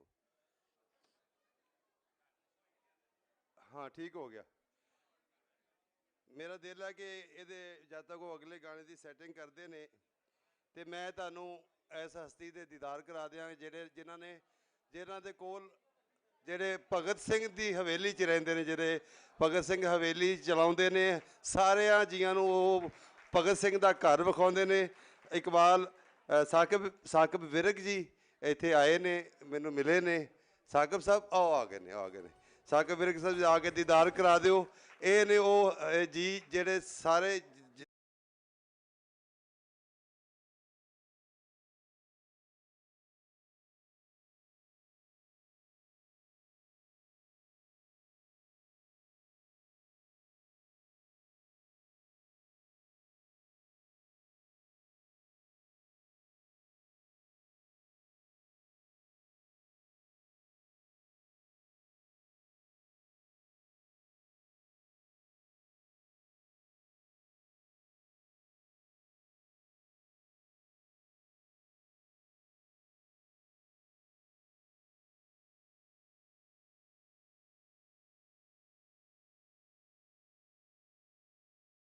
ਮਾਲਕ ਹੈ। ਤਾਂ ਬਹੁਤ ਵਧੀਆ ਭਾਜੀ, ਕੋਈ ਦੋ ਲਫ਼ਜ਼ ਬੋਲ ਕੇ ਫਿਰ। ਜੀ ਬਿਸਮਿਲ੍ਲਾਹਿਰਰਹਿਮਾਨਿਰਰਹੀਮ, ਅਸਲਾਮ ਵਾਲੇਕੁਮ, ਸਤਿ ਸ੍ਰੀ ਅਕਾਲ ਜੀ ਸਾਰੇ ਦੋਸਤਾਂ ਨੂੰ। ਮੇਰੀ ਤਾਂ ਖੁਆਇਸ਼ ਹੈ ਕਿ ਜਿਹੜੇ ਦੋਸਤ ਵੀ ਉੱਥੇ ਹਵੇਲੀ ਭਗਤ ਸਿੰਘ ਦਾ ਵਿਜ਼ਿਟ ਕਰਨ ਵਾਸਤੇ ਆਉਣਾ ਚਾਹੁੰਦੇ ਹੋਣ, ਮੈਂ ਸਾਰਿਆਂ ਨੂੰ ਵੈਲਕਮ ਕਰਦਾ। ਜ਼ਰੂਰ ਤਸ਼ਰੀਫ ਲਿਆਓ ਔਰ ਮੈਨੂੰ ਖਿਦਮਤ ਦਾ ਮੌਕਾ ਦਿਓ। ਤੁਹਾਨੂੰ ਉਹ ਤਾਰੀਖੀ ਘਰ ਜਿਹੜਾ ਹੈ 130 ਸਾਲ ਪੁਰਾਣੇ 2 ਕਮਰੇ ਨੇ, ਜਿਸ ਕਮਰੇ 'ਚ ਭਗਤ ਸਿੰਘ ਹੁਣੀ ਪੈਦਾ ਹੋਏ ਉਸੇ ਹਾਲਤ 'ਚ ਹੀ ਮੌਜੂਦ ਹੈ। ਉਹ 2 ਕਮਰੇ ਜਿਹੜੇ ਉਹਨਾਂ ਨੂੰ ਭਗਤ ਸਿੰਘ ਗੈਲਰੀ ਬਣਾ ਦਿੱਤਾ ਹੈ। 400 ਦੇ ਕਰੀਬ 100 ਸਾਲ ਪੁਰਾਣੀਆਂ ਤਸਵੀਰਾਂ ਲਗਾ ਕੇ ਉਹਨੂੰ ਭਗਤ ਸਿੰਘ ਗੈਲਰੀ ਬਣਾ ਦਿੱਤਾ ਹੈ। ਔਰ ਉੱਥੇ ਉਸ ਤੋਂ ਇਲਾਵਾ ਭਗਤ ਸਿੰਘ ਸਾਹਿਬ ਦੀ ਜਿਹੜੀਆਂ ਇਸਤੇਮਾਲ ਦੀਆਂ ਚੀਜ਼ਾਂ ਉਹ ਵੀ ਪਈਆਂ ਨੇ। ਉਹਨਾਂ ਦੀ ਵਾਲਦਾ ਦੇ ਜ਼ੇਰ ਇਸਤੇਮਾਲ ਚੀਜ਼ਾਂ, ਚੱਕੀ ਜਿਹੜੀ ਹੈ, ਚਰਖਾ ਹੈ, ਔਰ ਭਗਤ ਸਿੰਘ ਉਹਨਾਂ ਦੇ ਹੱਥ ਦਾ ਲਗਾਇਆ ਹੋਇਆ ਬੇਰੀ ਦਾ ਦਰਖਤ ਹੈ। ਗੋੜ ਸ਼ੱਕਰ ਕੱਢਣ ਵਾਲਾ ਵੇਲਣਾ ਵੀ ਮੌਜੂਦ ਹੈ। ਅਤੇ ਤੁਸੀਂ ਜ਼ਰੂਰ ਉੱਥੇ ਤਸ਼ਰੀਫ ਲਿਆਓ ਔਰ ਮੈਂ ਤੁਹਾਨੂੰ ਵੈਲਕਮ ਕਰਦਾ ਜੀ ਸਾਰਿਆਂ ਨੂੰ। ਬਹੁਤ ਸ਼ੁਕਰੀਆ ਜੀ। ਰੋਜ਼ੀਨਾ ਔਰ ਸ਼ਾਜ਼ੀਆ ਪਰਾਚਾ ਸਿਸਟਰਸ ਦਾ ਅਗਲਾ ਗਾਣਾ। ਨਹੀਂ ਕੁੜੀਓ, ਤੁਸੀਂ ਸਾਦਾ ਹੀ ਸੁਣਾ ਦਿਓ, ਅੱਲਾ ਦੀ ਰਾਹ 'ਤੇ ਥੋੜ੍ਹਾ ਜਿਹਾ। ਹਾਂ, ਬਗੈਰ ਸਾਜ਼ਾਂ ਤੋਂ। ਆ ਜਾਓ ਤੁਸੀਂ ਆਪਣੀ ਰੂਹ ਦਾ, ਜਿਵੇਂ ਘਰ 'ਚ ਰਿਆਜ਼ਤ ਨਹੀਂ ਕਰਦੀਆਂ, ਉਂਝ ਜ਼ਰਾ ਪੱਕਾ ਜਿਹੜਾ ਦਿਲ ਵਾਲਾ ਉਹ ਸੁਣਾਓ। ਬਿਸਮਿਲ੍ਲਾ। ਸਭ ਤੋਂ ਸੋਹਣਿਆ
ਨਹੀਂ ਨਹੀਂ ਨਹੀਂ ਨਹੀਂ ਨਹੀਂ, ਤੂੰ ਵੇਖ ਰਿਹਾ ਧਮਾਲ ਵਾਲਾ ਮਾਹੌਲ ਹੈ ਕੋਈ?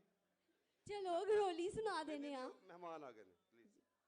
ਠੀਕ ਹੈ, ਔਰ ਇਹ ਵੀ ਗੱਲ, ਹਾਂ ਚਲੇ ਠੀਕ ਹੈ। ਹਾਂ, ਸਭ ਤੋਂ ਅੱਛਾ ਦਾਦ ਜਿਹੜੀ ਨਾ, ਸਭ ਤੋਂ ਜ਼ਿਆਦਾ ਓਕੇ। ਇਸ ਗੱਲ ਤੇ ਬਣਦੀ ਹੈ, ਜਿਹੜਾ ਕੁੜੀ ਨੇ ਕਿਹਾ ਨਾ ਚਲੇ ਠੀਕ, ਬੜੀ ਮਿਹਰਬਾਨੀ।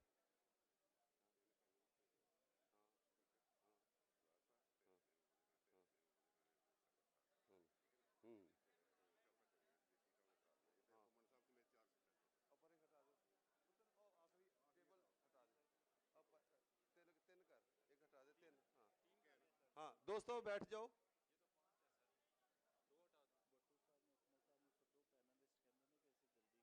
ਹਾਂ ਹਾਂ ਹੋ ਗਿਆ, ਉਹੀ ਸੱਦਣ ਲੱਗੇ। ਓਹੋ ਕਰ, ਉਹ ਇੱਕ ਪਰਲੀ ਹਟਾ ਦੇ ਬਸ। ਹਾਂ ਬਸ ਦੋਸਤੋ, ਅੱਜ ਇਹ ਇੱਕ ਬੜੀ ਖਾਸ ਘੜੀ ਹੈ, ਖਾਸ ਵੇਲਾ ਹੈ ਕਿ ਜਿਹਦੇ ਵਿੱਚ ਸਾਡੇ ਪੰਜਾਬ ਦੇ ਸਿਰ ਕੱਢਵੇਂ ਉੱਚ ਕੋਟੀ ਦੇ ਪੋਲੀਟੀਸ਼ੀਅਨ, ਜਿਹੜੇ ਲੋਕਾਂ ਦੇ ਪੱਖ ਦੀ, ਲੋਕਾਂ ਦੇ ਹੱਕ ਦੀ, ਭਲੇ ਦੀ, ਤਰੱਕੀ ਦੀ, ਆਜ਼ਾਦੀ ਦੀ, ਖੁਸ਼ੀ ਦੀ ਗੱਲ ਕਰਦੇ ਨੇ ਔਰ ਉਹਦੇ ਹੱਲ ਕਰਦੇ ਨੇ। ਅਸੀਂ ਪੰਜਾਬ ਦਾ ਮੁਕੱਦਮਾ, ਪੰਜਾਬੀ ਦਾ ਮੁਕੱਦਮਾ, ਪੰਜਾਬੀਅਤ ਤੋਂ ਲੈ ਕੇ ਪੰਜਾਬੀ ਲੁਕਾਈ ਤੱਕ ਦਾ ਮੁਕੱਦਮਾ, ਔਰ ਉਹਨਾਂ ਦੇ ਹਵਾਲੇ ਨਾਲ ਪੰਜਾਬ, ਪੰਜਾਬੀ ਤੇ ਸਿਆਸਤਦਾਨ ਔਰ ਪੋਲੀਟੀਸ਼ੀਅਨਸ ਦਾ ਕੀ ਆਰ ਰਿਹਾ, ਕੀ ਵਿਚਾਰ ਰਹੇ ਨੇ ਪੰਜਾਬ ਦੀ ਲੋਕਾਂ ਨਾਲ, ਉਹਨਾਂ ਦੀ ਬੋਲੀ ਤੋਂ ਲੈ ਕੇ ਤਲੀਮ ਦੇ ਮਸਲੇ ਤੱਕ। ਅੱਜ ਦਾ ਇਹ ਜਿਹੜਾ ਸੈਸ਼ਨ ਹੈ ਬੜਾ ਖਾਸ ਹੈ। ਇਹਦੇ ਵਿੱਚ ਕਹੀ ਗਈ ਇੱਕ ਇੱਕ ਗੱਲ ਦੇ ਕੁਝ ਖਾਸ ਮਾਇਨੇ ਮਤਲਬ ਨੇ, ਔਰ ਗੱਲਾਂ ਕਰਨ ਵਾਲੇ ਵੀ ਬੜੇ ਖਾਸ ਨੇ। ਇੰਡਸ ਵੈਲੀ ਦੀ ਪੂਰੀ ਸਿਵਲਾਈਜੇਸ਼ਨ ਤੋਂ ਲੈ ਕੇ ਹੁਣ ਤੱਕ ਦੀ ਜਿਹੜੀ ਲੋਕ ਪੱਖੀ ਵਿਚਾਰਧਾਰਾ ਹੈ, ਉਸ ਨੂੰ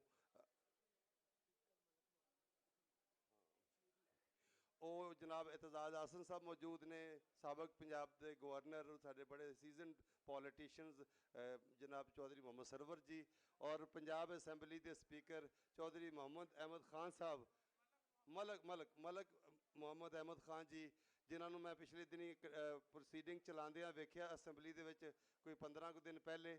ਮੇਰਾ ਨਹੀਂ ਖਿਆਲ ਕਿ ਅਜਿਹਾ ਮਤਲਬ ਇੱਕ ਪੂਰੀ ਜ਼ਹਾਨਤ ਨਾਲ, ਪੂਰੀ ਕਹ ਲਓ ਕਿ ਸੂਝ ਦੇ ਨਾਲ ਔਰ ਪੂਰੀ ਜ਼ਿੰਮੇਦਾਰੀ ਦੇ ਨਾਲ ਪੂਰੇ ਹਾਊਸ ਨੂੰ ਜਿਵੇਂ ਇਹ ਚਲਾ ਰਹੇ ਨੇ, ਮੈਂ ਸਮਝਦਾ ਕਿ ਇਸ ਤੋਂ ਚੰਗਾ ਸਪੀਕਰ ਪੰਜਾਬ ਅਸੈਂਬਲੀ ਨੂੰ, ਪੰਜਾਬ ਦੇ ਲੋਕਾਂ ਨੂੰ ਨਸੀਬ ਨਹੀਂ ਹੋਇਆ। ਉਹ ਸਾਡੇ ਕੋਲ ਤਸ਼ਰੀਫ ਲੈ ਰਹੇ ਨੇ, ਸਾਡੇ ਉਚੇਚੇ ਪ੍ਰਾਹੁਣੇ ਵੀ ਨੇ ਤੇ ਇਸ ਸੈਸ਼ਨ ਦੇ ਪੈਨਲਿਸਟ ਵੀ ਨੇ।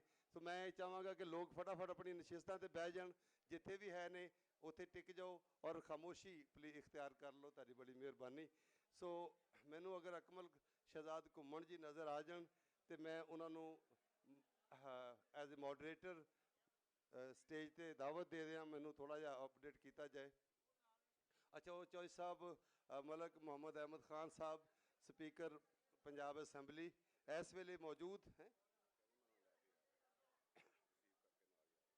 ਹਾਂ, ਉਹ ਹੋ ਗਈ ਮੇਰੀ ਵੀ ਗੱਲ। ਉਹਨਾਂ ਨੇ ਕਿਹਾ ਸੀ ਵਿਦਿਨ 2 ਮਿੰਟ ਅਸੀਂ ਹਾਲ 'ਚ ਐਂਟਰ ਹੋ ਜਾਵਾਂਗੇ।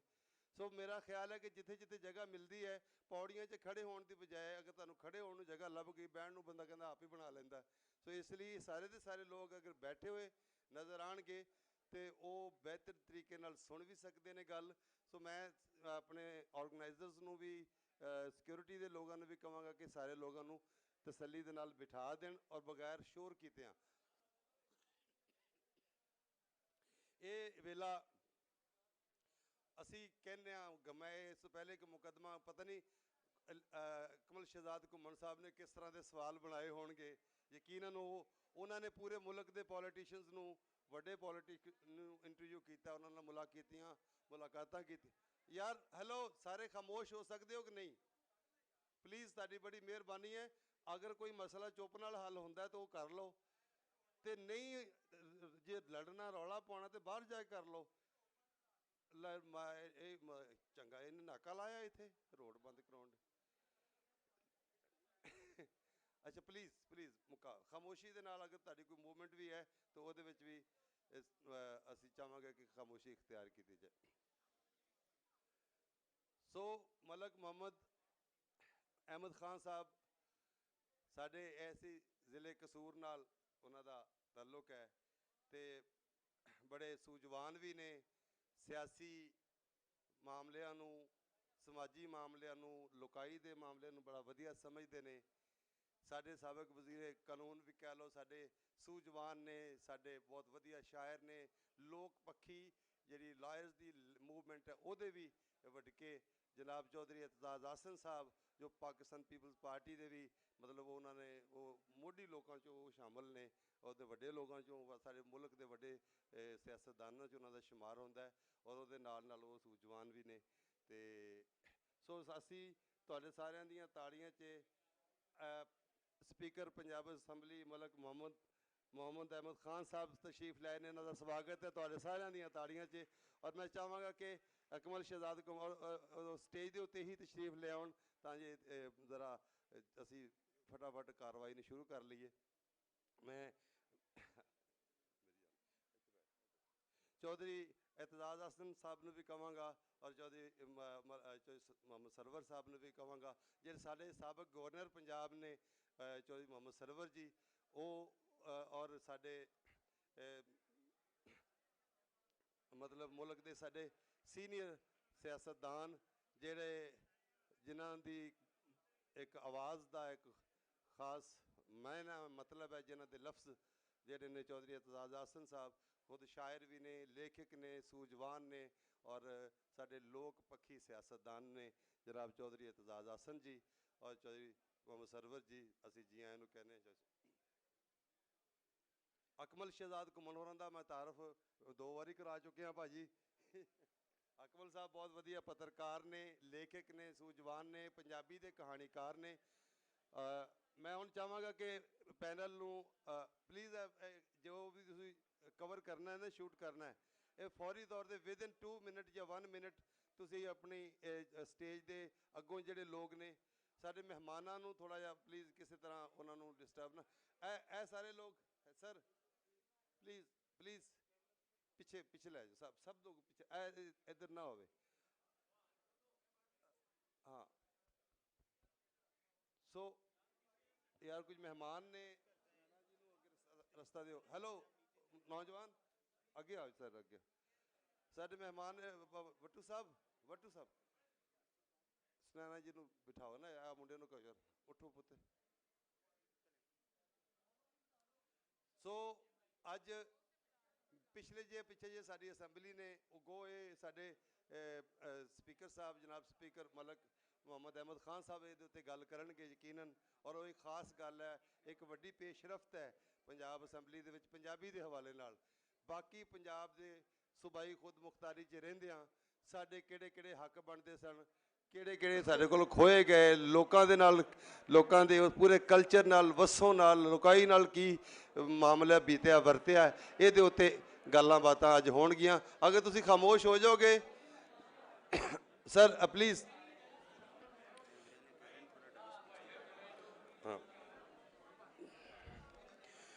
ਅਗਰ ਤੁਸੀਂ ਖਾਮੋਸ਼ ਹੋਵੋਗੇ ਤਾਂ ਮੈਂ ਅੱਗੇ ਮਾਈਕ ਹਵਾਲੇ ਕਰਾਂਗਾ, ਨਹੀਂ ਤਾਂ ਉਹ ਬਹੁਤ ਅਜੀਬ। ਪਲੀਜ਼ ਇਤਫਾਕ ਹੈ ਕਿ ਸਾਡਾ ਹਾਲ ਥੋੜ੍ਹਾ ਪੈ ਗਿਆ ਖਲਕਤ ਨੇ, ਜਿਸ ਤਰ੍ਹਾਂ ਪੰਜਾਬ ਦੇ ਇਸ ਮੇਲੇ ਨੂੰ ਕਹਿ ਲਓ, ਇਸ ਕਾਨਫਰੰਸ ਨੂੰ ਇਸ ਗਾਲਾ ਬਣ ਗਿਆ ਇੱਕ ਤਰ੍ਹਾਂ, ਔਰ ਇਹਦੇ ਵਿੱਚ ਸਾਰੇ ਮਾਮਲਿਆਂ ਮੁੱਦਿਆਂ 'ਤੇ ਗੱਲਬਾਤ ਹੋਈ। ਉਹ ਇੰਨੀ ਜ਼ਿਆਦਾ ਗਿਣਤੀ 'ਚ ਲੋਕਾਂ ਦਾ ਆਉਣਾ, ਬਾਹਰ ਵੀ ਇਸ ਤੋਂ ਵੱਧ ਲੋਕ ਮੌਜੂਦ ਨੇ, ਸੋ ਸਾਨੂੰ ਬੜੀ ਦਿਲ ਖੁਸ਼ ਹੁੰਦਾ ਹੈ ਕਿ ਲੋਕ ਆਪਣੀ ਬੋਲੀ ਨਾਲ, ਧਰਤੀ ਨਾਲ ਹੌਲੀ ਹੌਲੀ ਜੁੜ ਰਹੇ ਨੇ। ਯਾਰ ਖਾਮੋਸ਼ੀ ਤੁਹਾਡੀ, ਉਹ ਕੱਲਾ ਮੋਬਾਈਲ ਮੀਡੀਆ ਬਣ ਕੇ ਬੈਠਾ, ਕਿਆ ਮੈਂ ਸਦਕੇ ਜਾਵਾਂ ਤੁਹਾਡੇ, ਬਹਿ ਜਾਓ ਹੁਣ ਪਲੀਜ਼। ਹੁਣ ਮੈਂ ਪੰਜਾਬੀ ਤੇ ਸਿਆਸਤਦਾਨ ਦੇ ਨਾਂ ਦਾ ਅੱਜ ਦਾ ਸੈਸ਼ਨ ਜਿਹਨੂੰ ਮੋਡਰੇਟ ਕਰ ਰਹੇ ਨੇ ਅਕਮਲ ਸ਼ਹਿਜ਼ਾਦ ਘੁੰਮਣ ਜੀ, ਜੋ ਪੰਜਾਬੀ ਦੇ ਲੇਖਕ ਨੇ, ਪੱਤਰਕਾਰ ਨੇ, ਬਹੁਤ ਸਾਰੀਆਂ ਉਹਨਾਂ ਦੀਆਂ ਕਿਤਾਬਾਂ ਨੇ, ਬਹੁਤ ਸਾਰੇ ਪੋਲੀਟੀਸ਼ੀਅਨਸ ਦਾ, ਪੱਤਰਕਾਰਾਂ ਦਾ, ਸੂਝਵਾਨਾਂ ਦੇ ਇੰਟਰਵਿਊਜ਼ ਦੀ ਕਿਤਾਬ ਵੀ ਹੈ ਪੂਰੀ। ਸੋ ਮੈਂ ਉਹਨਾਂ ਦੇ ਹਵਾਲੇ ਕਰਦਾ ਮਾਈਕ ਨੂੰ, ਔਰ ਆਪਣੇ ਪੈਨਲਿਸਟਾਂ ਦਾ ਤਾਰਫ ਵੀ ਕਰਾਉਣ ਅਤੇ ਗੱਲਬਾਤ ਨੂੰ ਅੱਗੇ ਤੋਰਨ। ਤੁਹਾਡੇ ਸਾਰਿਆਂ ਦਾ ਸ਼ੁਕਰੀਆ, ਇੱਕ ਵਾਰੀ ਤਾੜੀਆਂ ਤੁਹਾਡੇ ਸਾਰਿਆਂ ਵੱਲੋਂ ਸਾਡੇ ਪੈਨਲਿਸਟਾਂ, ਔਰ ਸ਼ੁਕਰਾਨਾ ਕਿ ਇਹ ਸਾਡੇ ਵਡਕੇ ਜਿਹੜੇ ਨੇ ਅੱਜ ਸਾਡੇ ਰੂਬਰੂ ਨੇ। ਬੜੀ ਮਿਹਰਬਾਨੀ, ਬਹੁਤ ਸ਼ੁਕਰੀਆ ਅਫਜ਼ਲ ਸਾਹਰ ਜੀ।